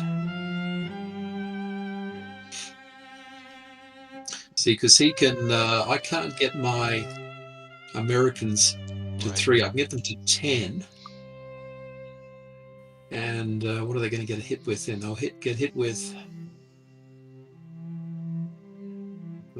Could be hit with the 1 sub and 2 bombers. That's probably okay. I'm more worried about the Japanese smacking them next turn. But you're going to take out the sub, right? With one of the destroyers. When the American they get one of the subs, yeah, but it'll 4 on 4 though, right? So it'll be carrier, cruiser, 2 fighters. That is very tight. That is tight. Yeah. I think I don't know that. It feels like at this point, do we have any choice? Yeah, and I feel like he might lose some aircraft there for 1 transport. That's the beauty of those Japanese in Karelia is pretty deadly. All right, well, I think we just got to take the risk, I guess. Hey, so I was going to pull the US back to 10. I'm keen not to overinvest too much in defending. Sorry, also the UK gets to decide before the Japanese can attack that fleet. So. Yeah, but if there's an American transport there, we want to protect the American transporter. Right. Yeah. So we have another destroyer, unless the Germans take out the destroyer. Yeah. Yeah. Germans could easily take out that destroyer. I mean, the ideal would be to get 2 US transports in there and start actually getting the shock happening, because we're in round 3 now, right? So we're getting on. I think you're going to need more Navy, and to start with, it's going to be a fighter, because you're going to need a fighter to land on the carrier, right? So carrier in 10, next turn carrier in 3, fighter can reach and land on 3. Yeah. Well, maybe it's I think I'm wondering whether the overall strategy is like a delaying strategy right now, some air for Russia, just to get some pressure off Russia, and then just work on the Shuk a little bit more, because the amount of air there is pretty crazy. We got 5, 6, 7, 8, 9, 10, 11. What does it look like? What does it look like if you buy a fighter and destroyer? How much money would you have left? Yeah. What could we do with that? Destroyer, fighter. Leaves us with 21. I get 2 transports as well. 2 transports and 2 dudes. 2 dudes. Does that work or not? Let me have a look. So I'm going to lose 4. I've got Eastern Canada. So I'll have 6, 7, 8, 9, 10, 11, 12. 6, 7, 8, 9, 10. 1, 2, 3, 4, 5, 6, 7, 8, 9, 10, 11, 12. And 1, 2, 3, 4, 5, 6. 1, 2.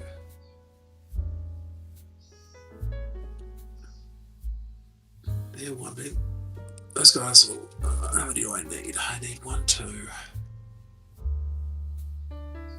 So I'm down.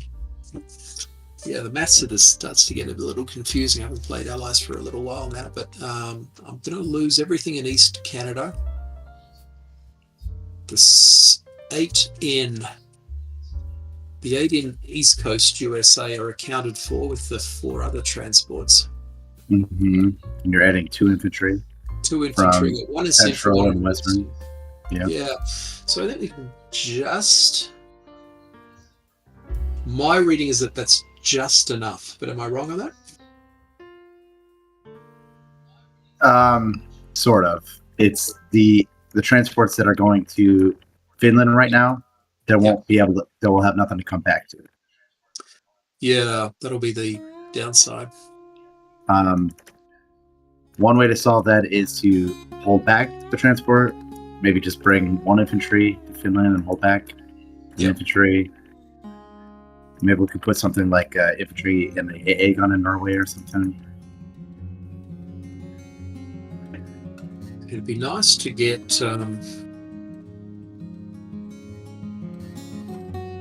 Would be nice to take Finland. If we don't take Finland, Germany can smash. Yeah, you have to. You have to.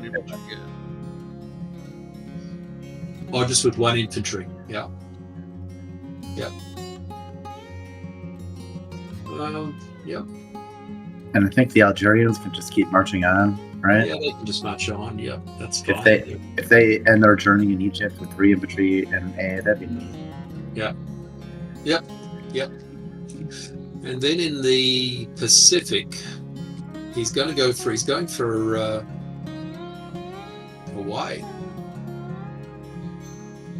Yes, he's got a sub and a bomber that can hit your battleship. Yep. But also BP snipe, so he's planning to go. Can he hit? Yeah. They got a strong BC, yeah. Well, we'll have to hold on to India or Hawaii. India becomes pretty crucial, right? So yeah. I've got a bomber and a sub. I mean, I could dump 3. I could dump those 2. I could dump another guy into Hawaii and the battleship, and then it's a you could protect Hawaii now, and then like next turn, if you need to, you could build some stubs on 56 or something. Yep.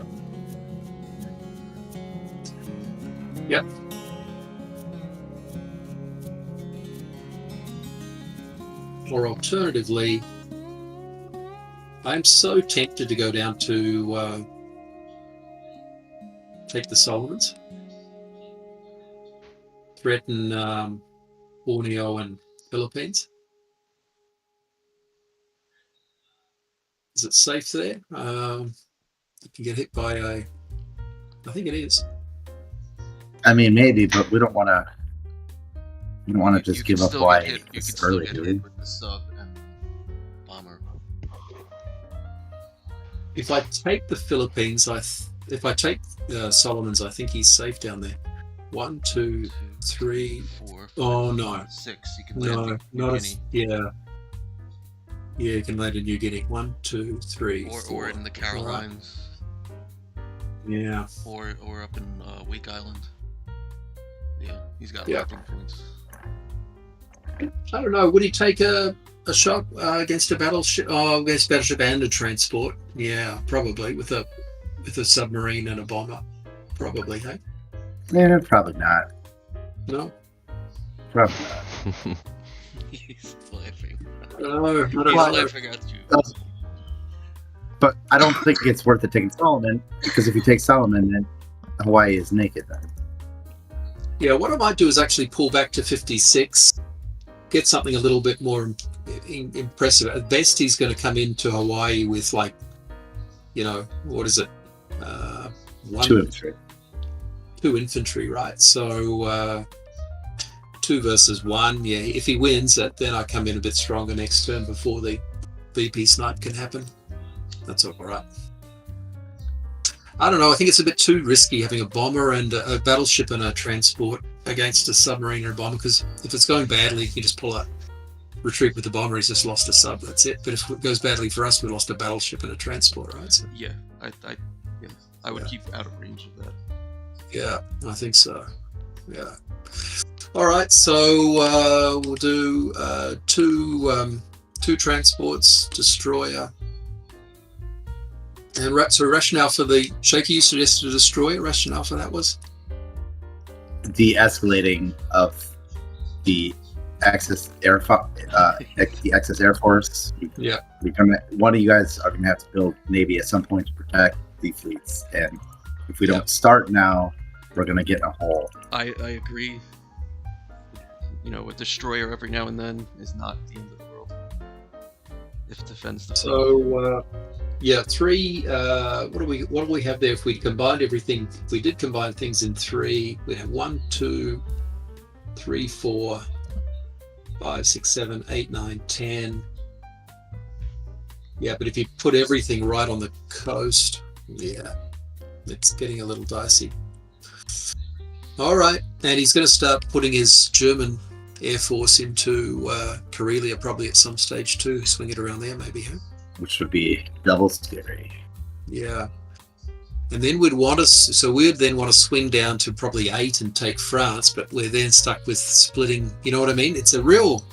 Yeah. So if we want to decide now whether we want to just even go down this route. Selden, the way to think about it is this. Your fleet has to be strong enough to survive the Germans. Yeah. And the Germans currently have 5, 6, 7, 8 tanks. Oh, yeah.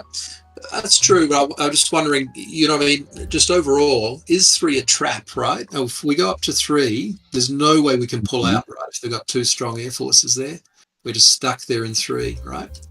So what do you think? What do you think an alternative would be? If we can't, if 3 is a trap, where else do we go? Well, what does coming in strong to Northwest Europe look like? So I could do 3, 4, 5, 6, 7, 8, 9, something in there with AA, right? No. It's not enough, is it? It'd be 8. You could have 8 there. Yeah. 7 and an 8. Well, I could do 6 ground plus the 2 AAs, right? And then, yeah, I don't know, I'm just concerned 3's a trap. But what are the options? Well, that's the question on S&E. What are the options? Yeah.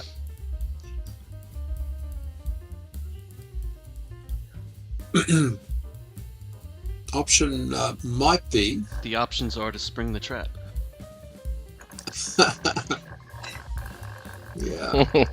I like your style, John. Get us a dice roll. Yeah. Get ourselves a fleet versus Air Force dice roll. Yeah. I just can't see it ending well, but because we get stuck there, we can't move, we can't pivot very easily. I mean, do we go into... Do you want to concede? You sound like you're ready to concede. More than that.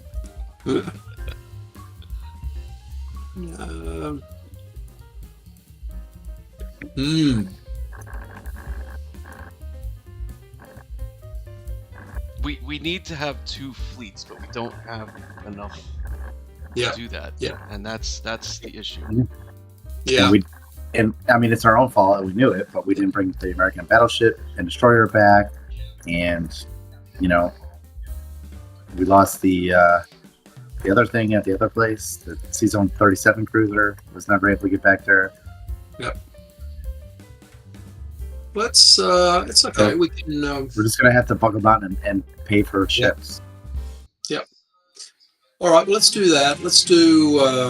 That's okay. So let's do destroyer, and we'll just go down that path. We'll just make it a bit more of a heavy-duty fleet, and we just got to get the shuck happening. We'll get the shuck happening.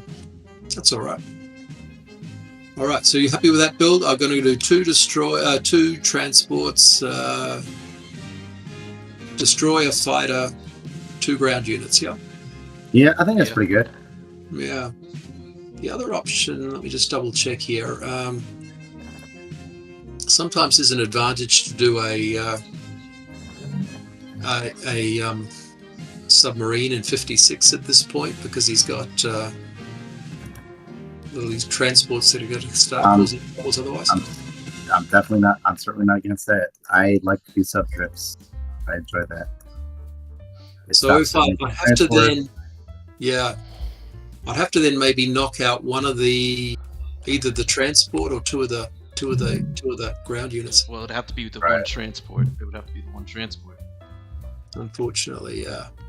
You have a surplus of fighters as the U.S. I think instead of my opinion. Okay. It is a point, though. I mean, I could.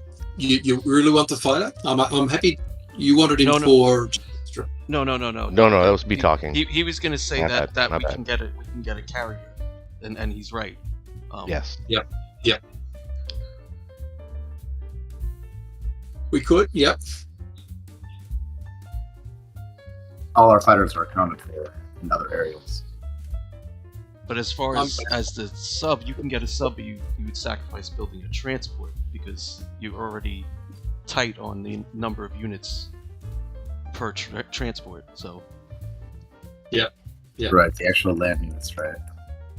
Yeah. So I'm thinking then, I'll go 2 ground units, submarine, transport, destroyer, fighter. Yeah.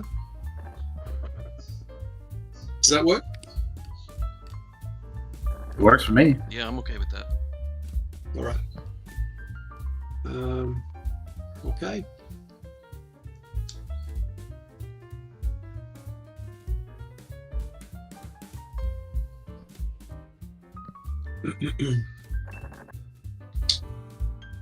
So I think I have to do that. Mm-hmm. Or the UK fleets could get smashed by the Germans. And how would you feel about attempting Kazakh? Oh yeah, very, very, very open to that. And it does. We do one less plane that's going to the battleship this way. Yeah, one less plane there, but that works, right? Yeah, that works. Yep. And then I'm just going to start marching these guys over in Africa. And then careful in Season 54 with the way that the engagement rules work. Sorry, careful in where? Season 54. Yep. The way that the engagement rules work. Yeah. So I was going to go. I'll say disengage, hey?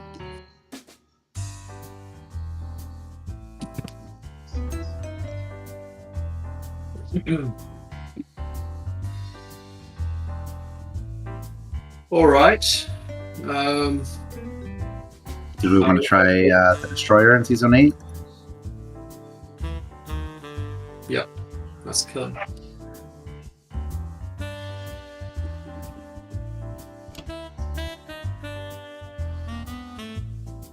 Which one I don't have any. Oh, actually, 1, 2. Why is it saying that? It wants me to move my carrier up there. I'm not going to do that. Okay. I believe that's about it, hey? And let's hope for some luck. Yeah.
Okay.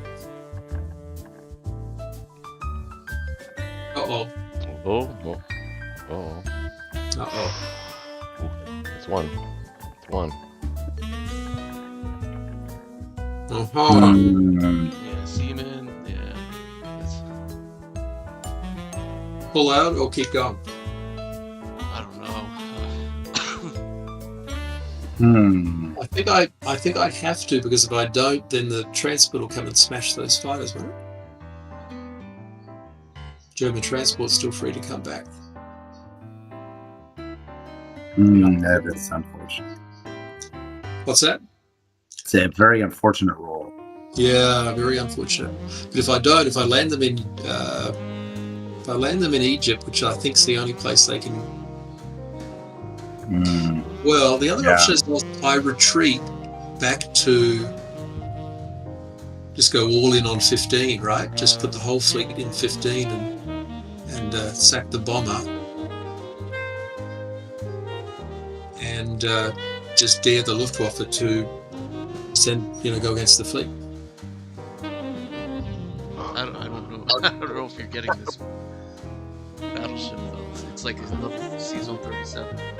Yeah, it's bad. I think I've just gotta keep going. Any other thoughts?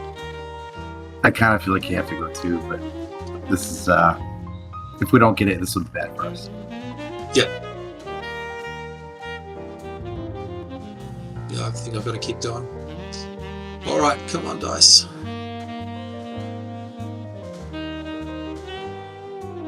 One. Yeah, this is gonna end bad. It could end badly. Oh man. We need a 60% and then a 30%. We're good. He's gone. But he lives. Transport lives. Well, that doesn't feel good. Americans have an even harder time now defending their fleet. That's awesome. Oh boy.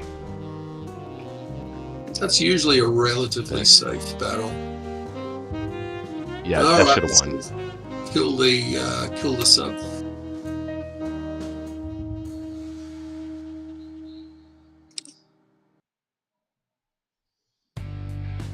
If the sub hits, oh man, the sub hit. It did?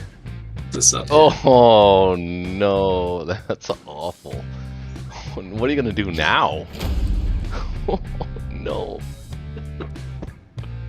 Oh man, that's not good. I actually feel bad. I can hear it in your voice, man. You're just, no, it's true. Yeah. 1, 2, 3, 4. Yeah. Can't even reach with the Russians. That sucks. Where do we want the US fighter? I'm thinking, do we want it in West Russia or India? I think I'm gonna abandon West Russia now. Okay. So not West Russia. Okay. You can hold West Russia, I think, can't you? What do you got? We got 17, 23, 24, 25, 26, 27, 28. He's attacking. Oh, the answer is yes, that I could, but since there's no help coming, I think I need to preemptively start working on the Japanese. Yeah.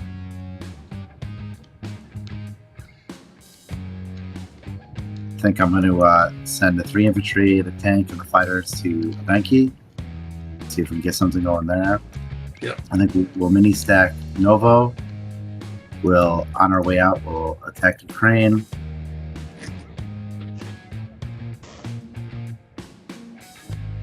Yep.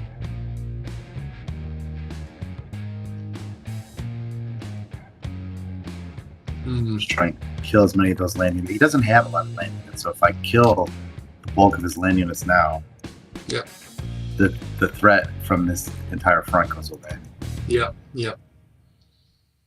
We could even push the UK into Burma as well. Yeah, actually, that's actually very viable. So, in which case, then US fighter into Caucasus? Caucasus or India, one of the two. Don't forget to move your AA gun. let's do. No, let's do.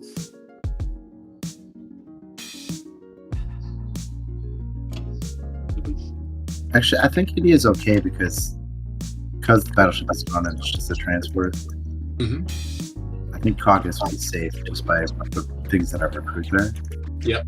Let's put it. I'm thinking India then. Yeah. India can push. India can push a little more because it's actually Southeast Asia is really weak. You can probably push strong. All right. Okay. Do I send a couple of extra guys into Norway? I can. I don't think he's going to go for the UK fleet. Yeah. I don't see anything wrong with a couple extra guys in Norway. Yeah. It'd be a good opportunity to get the AA gun over. Singing the tank gives us an option to. Yeah, that's true. Yeah, might give us something there. All right. Okay, here's what it is. And what it is not great. It is. It's not too great at all. That was a pretty rough round for the U.S. Definitely. So wait, what do you think now about putting? Well, you got the battleship. What do you think now about putting the battleship in 53? Now that we've had some rough battles, maybe giving him a sub bomber against battleship could work in our favor. Yeah, you think just take a little bit more of a risk? That's kind of where I'm leaning. Yeah. Put the extra dude in Hawaii for the moment. Yep. And you got the sub that you built. Yep. Yeah, well, I think we can take a little bit of a risk there. That's probably fine. Usually players that are ahead don't take as many risks, so... Yeah. All right. So, all right. And then these guys back to 10, I think, is the only option.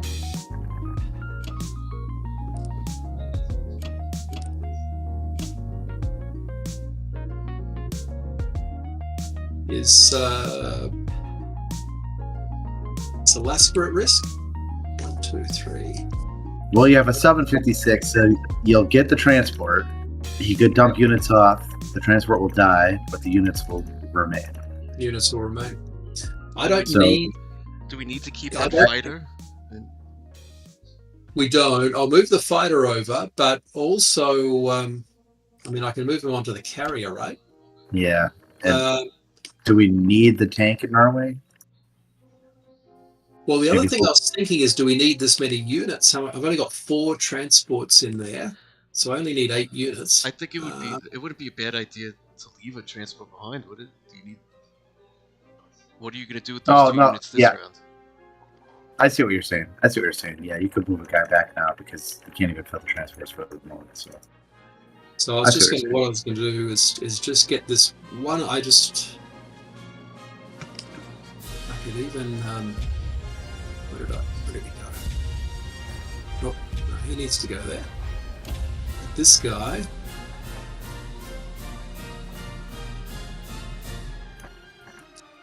Oh, okay. Yeah, no, I have to do it a different way. Or it could be the artillery. Yeah, the artillery, let's do that. Okay, that's pretty safe. Okay. Okay.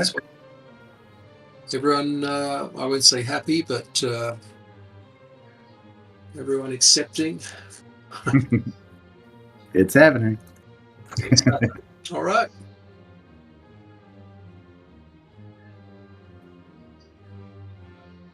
Positive is there's a fleet that's a pretty good fleet there that's getting constructed.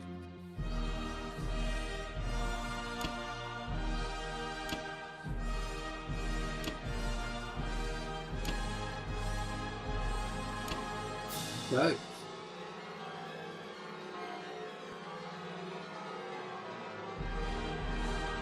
Okay.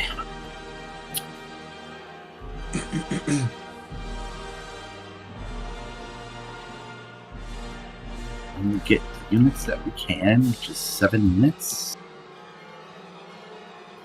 think I want to attack here in Evenki. I want to see how it goes. If it goes good, that'd be great. If it goes medium, we could fall back to the log and I can reinforce that if we do it. And I also want to fight these guys. I think I also want one infantry, one artillery, one to Ukraine.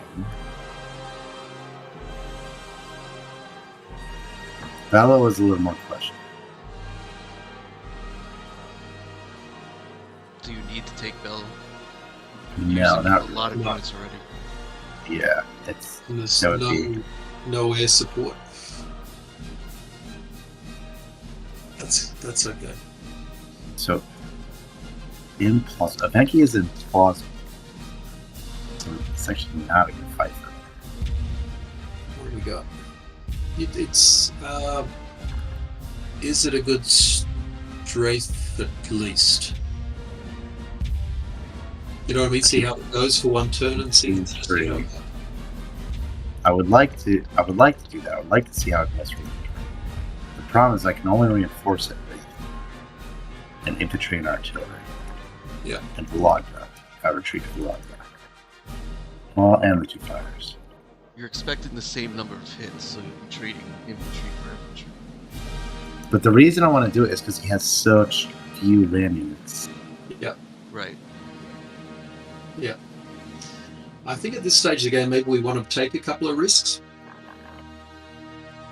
So it's something I would do, but certainly up to you. What do you got? 5 and 5 rolling at 2, so he's going to hit maybe, that's worst case 2 or 3 probably hit backs. You're coming in, knock out probably 3. And then you're into expensive units after that. Yeah. But you guys are okay if I try it like this? Try it. Yeah, you guys are okay if I try it like this?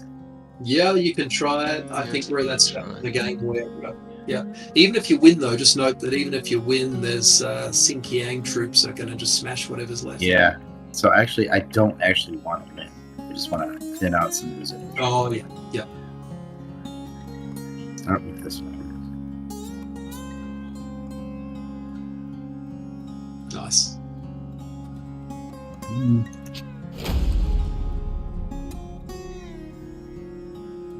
Then I'm going to look at the noble fight first, so I know what I'm retreating into, the danger that I'd be retreating into.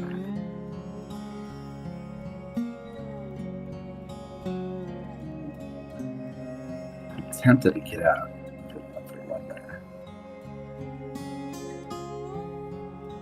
No, I gotta go. The whole point was to kill these units. Few remaining.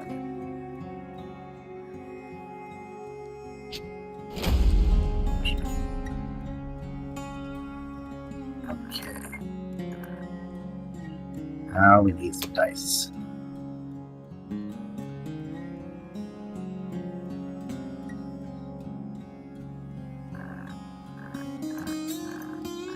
No.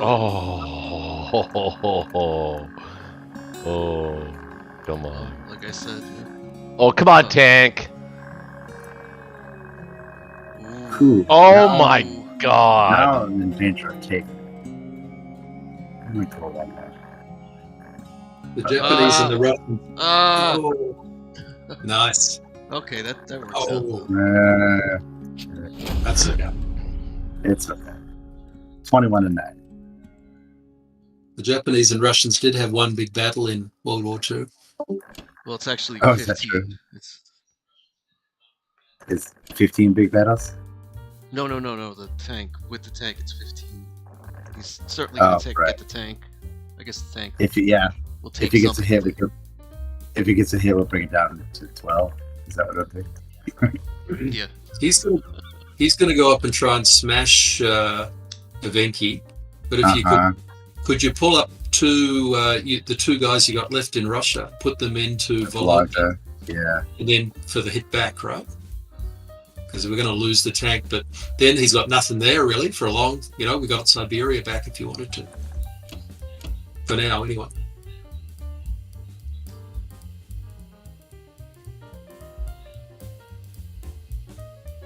I'm considering sending for more stuff to Kazakh. I don't think I will. Yep. Not at this particular.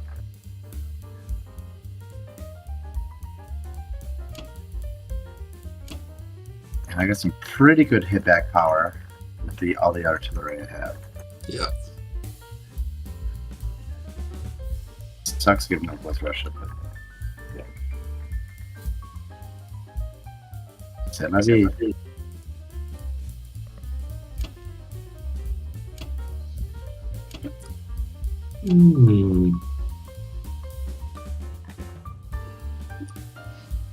All right. Okay. Well, I got your message.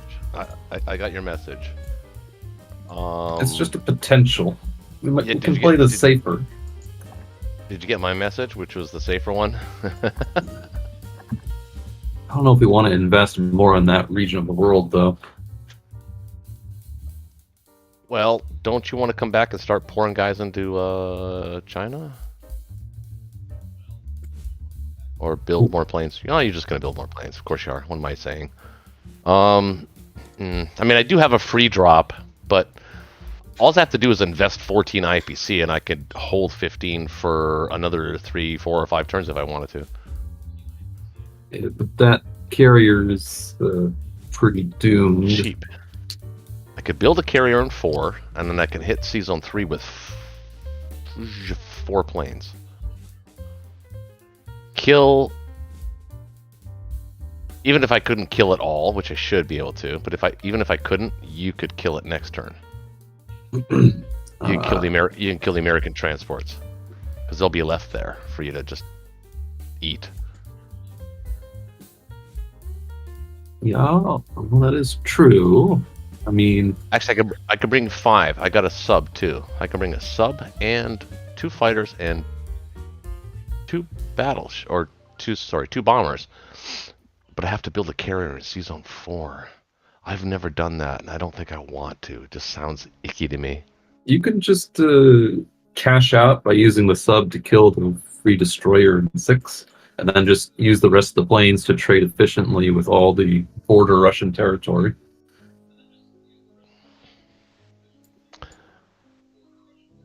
That would mean giving up France. It would. I don't want to do that. I worked hard to keep France. Well, you can still keep France. What does he have threatening it? He's got 8, 9, 10, 11, 12. He's got 12 that can come into France with the Americans, and 1, 2, 3, 4, 5, 6, 7 with the British. You need about 16 things in there. 7, 8, 9, 10, 11.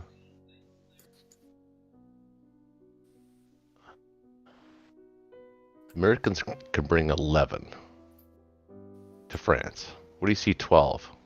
Oh, okay, right up here. Okay. Well, technically no, 13 if you include the cruiser.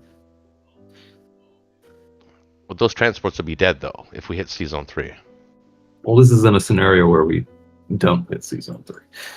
You won't have 2 fighters in France as well if you go for that. I know, but I can replace them with infantry. Mm-hmm. It's a big get.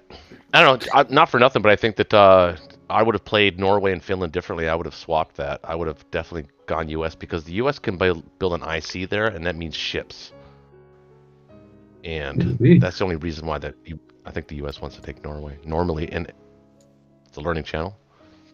So what do we want to do with this transport, by the way? Maximize its value. Could send him to help take Ukraine.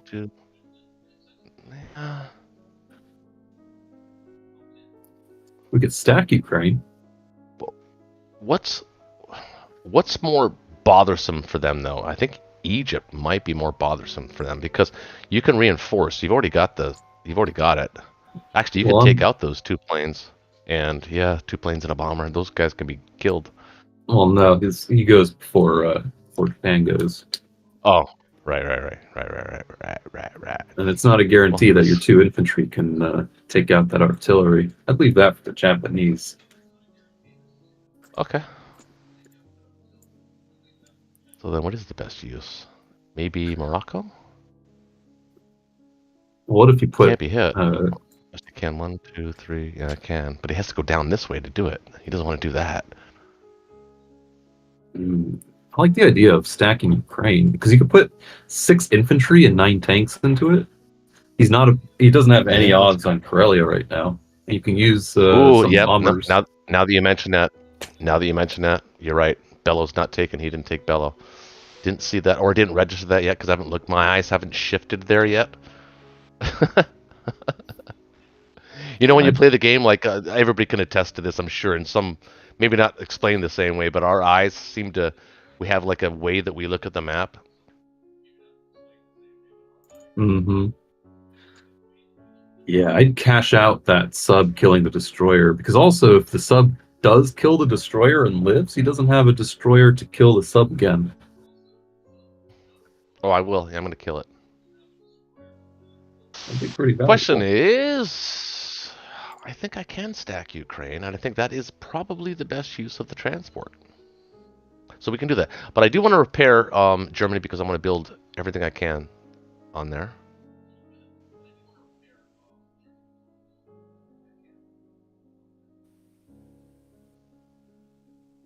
So what are you looking at? 13 to me. 13 and 1? 12 and 1. 12 and 1? Yeah.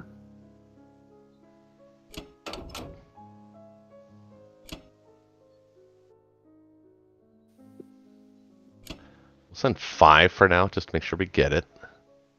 Now, I want to continue stacking France, but I do want to take out this.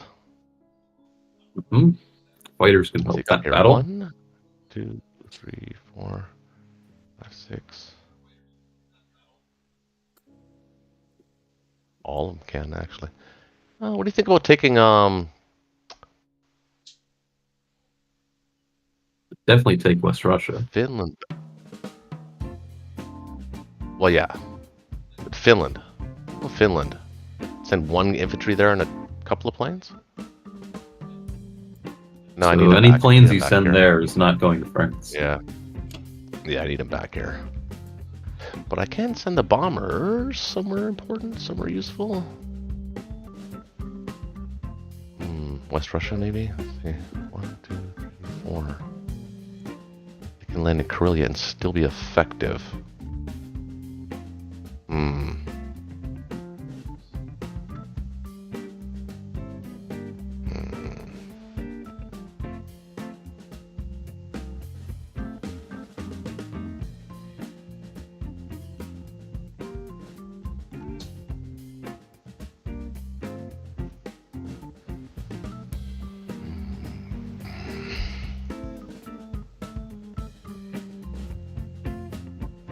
Let's worry about this for a second.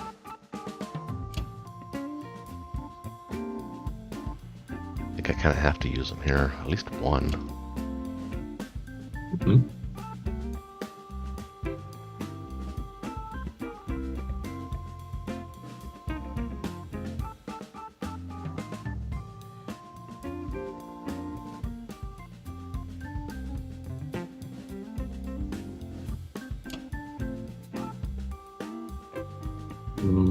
That fighter can't land in France. I don't think I need to, though. I can put, I think all I need is actually two guys there? 2 guys there from Germany? Actually? Or from Berlin? Actually?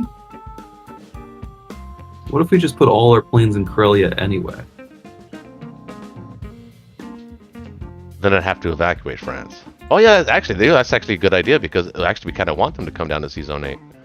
Because he can't really hold Sea Zone 8 and 3. No, he can't. Not easily, at least. Although maybe it's worth waiting a turn. Yep. His potential play could be to move his British on his turn down to 8. It would sack the 2 American transports, though. Mm-hmm. Or he could build fleet, alternatively, in Sea Zone 8 with the American support in 10. He'll land in Northwest. But does he have enough in 3 to fend off the German Air Force? I don't think so. He wouldn't need to. In 3? You mean the Japanese Air Force? No, if the entire German Air Force at the end of the term was in Karelia, then I'm wondering if he can build enough British fleet in 8 and move enough American fleet in 10 to defend both Sea Zone 3 and 8. I don't think he can do both. They can do one or the other effectively. And actually, that would be a way for him to save his 2 transports as well. But that's the more complicated route, right? They took 45 minutes on their last turn in the U.S. I don't know if we want to give them an hour next turn. That's a difficult one to figure out. I mean,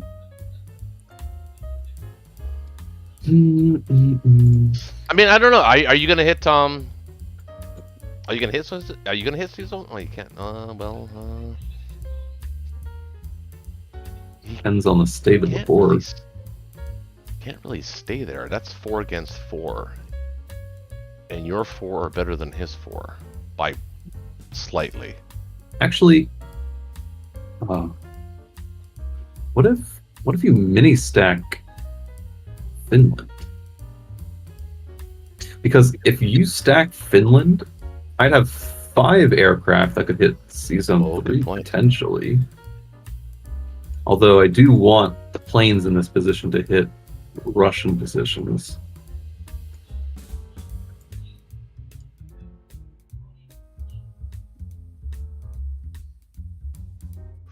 Ooh, that's sneaky. That's sneaky. That's next level play right there. I wouldn't have seen that. But so I don't even really need to. I don't need to mini stack it because West Russia is ours. I can put enough to keep it. He can only send what? 2 infantry, 2 fighters. 12 and in offshore. That does give him an opportunity to restack West Russia, though. That would be the downside to that. Well, he could. Yeah, he would. I would, wouldn't you? Depends on the board state when it comes back to Russia's turn. Well, they're not incorrect when they say that you don't have a heck of a lot of land units in China. Oh, they were used to get them off of West Russia. Yep. But the point is, because of that, as a result of that, they could restack West Russia and cause all kinds of positional problems for us. Although, can they though? Because, yeah, they could. Yeah, I can't do both. I can't dead zone West Russia and mini stack Finland. I don't think so, unless you see a way out. I don't think it's there.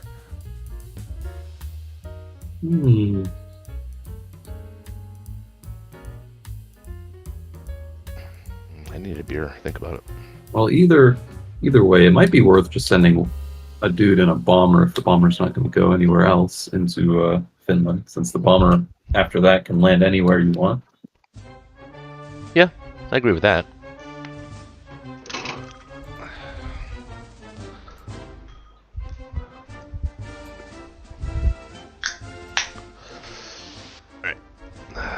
So, do you want to do it in there?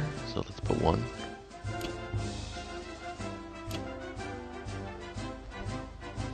Good call. Alright, so 4 guys going here, 9 here, 2 here, 6 here.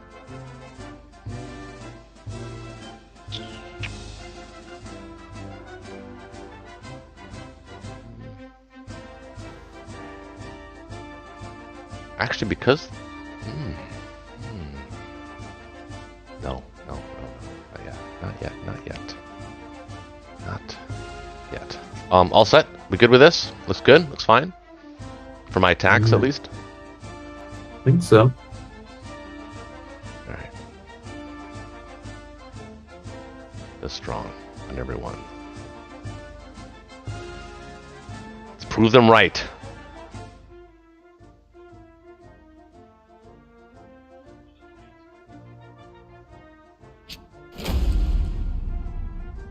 Crane belongs to us.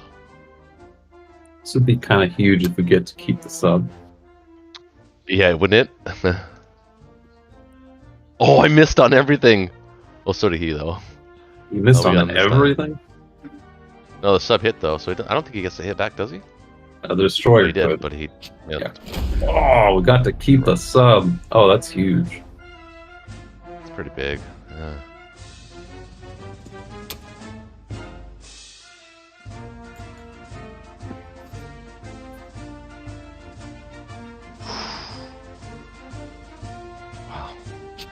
Okay. Close. We got there.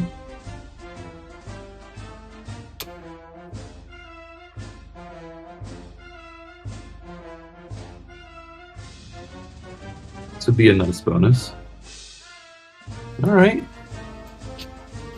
That's something. Oh, very nice.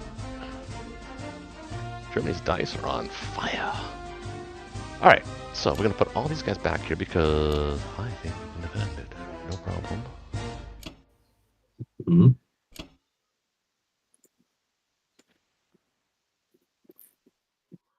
Bring the Bellow infantry down to Ukraine.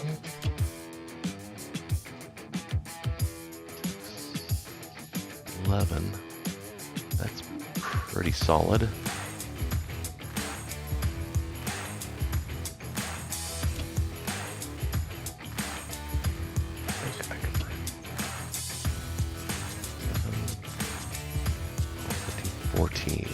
You're gonna need like another 3 to 4 infantry in France, because the British could knock down 3 or 4 guys.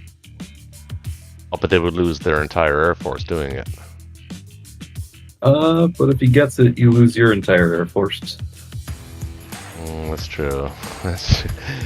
You put it that way. I'll tell you what, I'll go with 2 guys. Mind you, they are in YOLO moment, aren't they? I'd put 2 more. Yeah, well, 10, 15, 16, 17. He gets 1, 2, 3, 4 hits. And America's got 12 attackers. One of which is a cruiser. 12. We'll have 12 defenders. Actually, no, we'll have 13 defenders against his 12 attackers. Yeah. Let's also make sure we have enough in Berlin. Yeah, I am. I'm going to leave those 3 guys there. Oh, what can he attack with? Yeah. He doesn't have any air support. I can send them all out. 4 with the British and 2 with the Americans. Actually, yeah, if the British go in Sea Zone 5 to try to weaken it for the Americans, the Japanese can reinforce. And you'd be better going putting a couple guys in Poland. I don't think I want to put in maybe one guy to Poland. You think one? Well, now you got a mini stack going in Ukraine. We want to threaten Caucasus and threaten units. Well, he's going to move out of Caucasus. No, he's going to move out of Caucasus this turn. Not necessarily. Well, maybe not. Try to stack it. Yeah, maybe not. Maybe not. In fact, it might be worth putting like all the rest of your 4 tanks somewhere like Belarus, plus another like 5 or 6 ground units into Bello in case you want to reinforce Ukraine on the next turn. Because you can't hit Karelia this turn anyway. Well, in that case, if I'm going to do that, then I'm not going to send these guys to Poland. I'll send them to Baltic. I'll move the guys down from Karelia into Bellow, send the guys from Berlin into Baltic instead of Poland. Well, you can do both, right? I could, but they're only one turn away from Karelia, whereas I'm also one turn away from Karelia. It's mathematically the correct move. Depends on how many guys you want. I think. Potentially in Ukraine. I like it like that. I like it like that. Well, I'm not worried about Ukraine because I know you're coming, right? You're coming, right? Are you coming? You're coming. It's right? going to be a staggered coming now that the main Russian force has retreated. Yeah. Okay. Well, all right. Well, I'm not going to dilly-dally any longer. 15, 16, 17, I think is enough. Quick sanity check. He's only got 3 transports. You're putting 10 in Berlin. 4 transports. Only 1 in Karelia. Doesn't have his bomber anymore. Yeah, it looks pretty safe. Yeah, like I said, if he attacks with the UK in a YOLO moment, you can bring your fighters down to Berlin. It's pretty safe.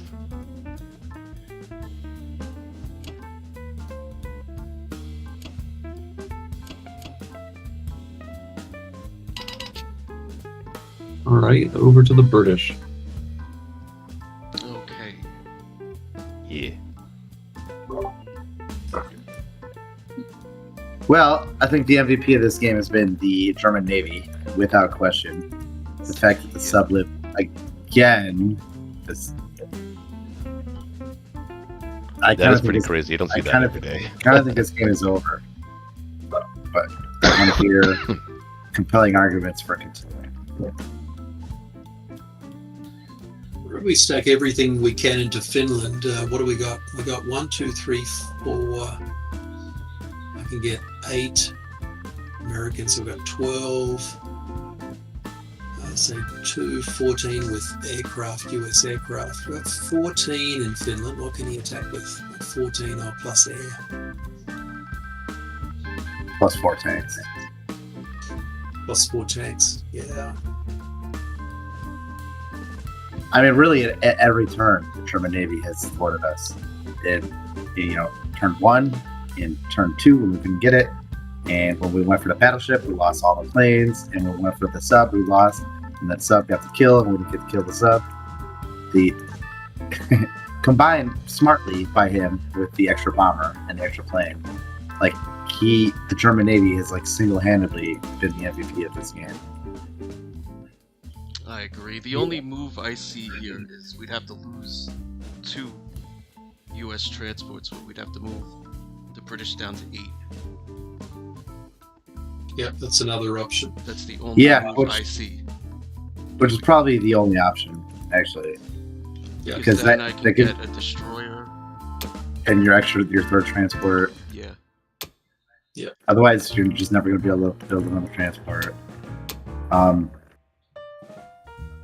There's still problems, though. Major problems. Oh, yeah. Oh, there's problems. I'll bring it back. Yeah. France is a pretty tough nut to crack there. It's got 14, 15, 16, 17. I can only come in with about 8, 9. 9.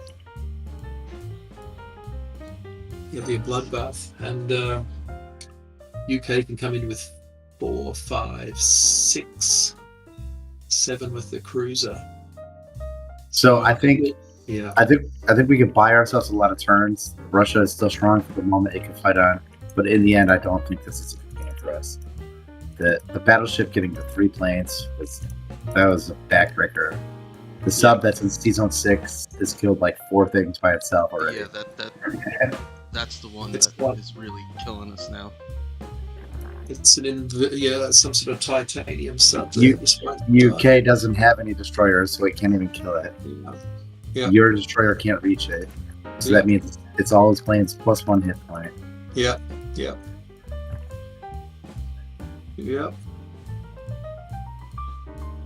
So the only other move, I mean, we could just pivot and switch to India, to switch to Japan, but all our fleets are in the wrong position for that. I mean, that's an option. You can just pivot to Japan and start building a fleet over there and pulling it around. That is true. You are not wrong, but I think that is going to be more time than I'm willing to invest today. I think by that time, so Russia would have fallen by then, probably. So how's 2 infantry, a transport, a destroyer, and a fighter? Well, I think it's fine, but I'm ready. I think I'm ready to resign. Yeah, I think it's pretty unrecoverable. I would concur with that. And even if it's not, it's just going to be a grind for the next, like, we could probably drag it out for 10, 15 rounds, hey, but it's just a drag. Right. Hope for some lucky dice somewhere, but that wouldn't be fun. So Axis right now is 185, Allies is 156, but the concerning thing is, so Axis is still at 82. And climbing. And climbing, right? We're only at, we're at 90, but a lot of it's all, the thing to remember is a lot of our attack power is all just tied up in ships, right? Whereas we've got the aircraft and the ground forces. Currently, the Russian attack power is tied with the UK attack power, which is tied with the American attack power. Yeah. We don't have any breakout superstars. We just have a bunch of average. Yeah. Which is okay for defense, but not great for peeling back territories and things. Yeah. Yeah, I would concur. I think it's pretty difficult position. The Japanese Air Force in Karelia is it's a bit of an OP move, really. It's a bit overpowered. It's pretty strong. Yeah, but like we have ourselves to blame for 2 reasons. One, we did see Zone 37, so that costs us at least 1 cruiser for UK, right? Yeah. And your battleship is still in 53, and that could be in the Atlantic, right? So, like, we could have helped maximize our odds against those planes. We tried to do it on the cheap with a very thin navy, and I don't think that's smart against this strategy. I think against the strategy you need a strong navy, obviously, and what the German Navy did, it was a perfect combination. Yeah, the German strategy really complemented the Japanese strategy in this game.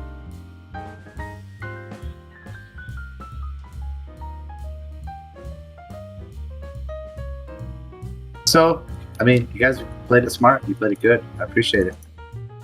But I don't think we can do this enough. Yeah. It's one of those games where we could grind it out for a while, but I think there's it's looking like a non-winnable position from what I can see. Yeah, it's a real tough position. I think looking at the game again, we did talk a little bit about C-Zone 17 for the British fleet, just to come in here and smash it in there. For the opener? Yeah, for the opener instead of C-Zone 2 yesterday. That probably would have been a better move. In hindsight, you never know, right? Yeah. In hindsight. And I probably, this will be a little controversial, I probably would have gone maybe, I was debating getting another destroyer or something, and actually probably going a little more, I know this is probably going to be controversial, but probably going a little bit stronger in the Pacific, actually. I think it's causing us a lot of trouble. They're just throwing everything to the west, and they don't have to do a whole lot. Yeah. That's not controversial to me, because as America, I'd like to do that too. Yeah. In our other game, I had that sub-drip. Yeah. In this game, I would have brought every American unit into the Atlantic. It's tempting to do that. Can I chime in? Yeah. Okay. I was listening to you guys outside on my laptop while I was drinking a beer. Definitely the German fleet has been exceptional, right? I mean, it's just dice. It's crazy. I would be just as frustrated. But I think a big mistake for you guys was actually not allowing the U.S. to take Norway. You could have done it. Norway could have built an IC there. You could have built ships in Sea Zone 3 with an IC. Yeah, and but that would have... You're not wrong, but they would have taken it round 3, so that means the IC wouldn't even exist yet. They'd be building the IC this turn, right? So all of that, picture the board state as it is with an IC, that doesn't really help us at this current moment in time. It doesn't, but you could defend. You could defend. Okay, go ahead. I think our biggest mistake was we decided to go med, but we did not purchase naval units to go with that strategy, which is what we needed. Right. And we should have just pushed our way into the med. We should have gone with our strategy and pushed into the med. Well, you didn't go into the med at any point. You came to 13 to take Morocco, but then immediately pivoted back to 10. But even so, we should have had more naval power to get ourselves to 3 then. Yeah, not taking that battleship from the Pacific and building a sub there. I mean, you got to give up Hawaii at that point. That battleship needed to be in the Atlantic. I think that might have made a big difference. Just my opinion. I mean, I understand what you were doing with that, and that makes sense, and it actually worked. But I think it could have been way more productive in the Atlantic early on in the game, in my opinion. Yeah, especially I don't know. I think the game looks a little different. If UK got that sub last turn, then there would be a destroyer in 8 and a destroyer in 6, so that you'd have to decide if you want to send just planes against 2 destroyers. Like that would have made it. That was a big loss. It was. That allowed the sub to be really efficient. I'm still really impressed with Connor's by the Japanese, strong Japanese Air Force is just. That's why he does it. That's why. Yeah. That's why I deferred. That's why I deferred, because he does it way better than I do. It is really, it's a superpower move. Even if we played on, like we'll have a strong German, and I think you're right to get the second German bomber as well. It just complicates the Allies' movements so much when you've got to keep a strong. I mean, you can't really then, if you've got a German and Japanese Air Force sitting over there, you can't really move your fleets around too much. They get stuck in place. If you move one, then whatever's left gets smashed by the other Axis Air Force, right? Or at least the threat of it, we would just be welded into Sea Zone 3. We can't really do anything interesting from there, right? And the advantage of the Allies is that you can pivot those navies around and threaten Berlin and France and things like that. When you got the combined Axis Air Force sitting there, you pretty much have to get them stuck in place, so you start losing transports and then stuff. Mm-hmm. What would have happened? And what's really great about that strategy, in my opinion, what I've come to learn, is because I've played it myself. Again, not as efficiently as Connor does it, but I think I got it pretty good. I'm getting there. But what it does is it allows the Germans to pivot off of France, because then the Allies become one-dimensional in Sea Zone 3 if they're doing a Finland Shuck, right? So it allows the Germans to pivot off France and dare them to come back down and take France. Yep. And it's a beautiful. It's magical. It's exactly how it works. It's like a dancing. It's like choreography if you think about it. If it's timed right, and the Japanese can get a significant air force into Karelia by round 3 or 4, which is what happened here, it allows the flexibility of Germany to push forward east in a KGF, which is really. You don't really see that, but the Japanese Air Force in Karelia allows the Germans to actually do that, and that's the beauty of the strategy. And here's what I'm going to say to people that are watching this: you can watch this video 10 times and still not master it. It's not as easy as Connor makes it look. Look, it's not as easy as Connor makes it look. I'm just telling you, he makes it look easy, but it's not that easy. Okay, it's like it's discipline. It's like what's the word I'm looking for? It's like almost precision. It's like precision, but it's like a like almost a belligerent way of playing Japan. is I guess the way of saying it. Like, you're belligerently building planes every turn, maybe one, maybe two, at least one, sometimes two, which is exactly what he did. But it's belligerent. It's like in your face. Like, yeah, I'm going to do it anyway. I know I got nobody in China. It's okay. I'm still gaining territory, which is what he did. Long enough for Germany to unfuck itself. Yeah. The critical pivot point for Japan when it stops building aircraft is when Russia retreats, and then it starts building heavy land. In the next few turns, Japan was about to start building a lot more land units. What's nice about it is no efficiency is lost on the Axis side when we build planes like this, because it can hit any land position, but the Allies lose a lot of efficiency building defending ships to defend against the planes. Right, and those ships usually consist of destroyers or cruisers, which cruisers can be useful, but let's face it, for the 12 IPC value for one hit on a bombard, not very efficient. So you're right, it's like very inefficient Allied fleet purchases. That's why I suggested when you had those two, mind you, I didn't expect you to lose all three of your planes in C-Zone 17. I thought you had a surplus of fighters. I thought maybe instead of the sub and the destroyer purchase, I thought maybe the carrier was a better buy for you guys. But that was just an opinion. Well, yeah, it gets to be a bit of a quandary because you sort of have to, with this strategy, buy a lot of Allied naval, but there's no IPCs in the sea, right? And you end up pouring all these resources into these defensive ships that can't actually do anything on any land territories. Whereas the fighters can fight, land battles. They can do everything. They're a lot more versatile than the Navy.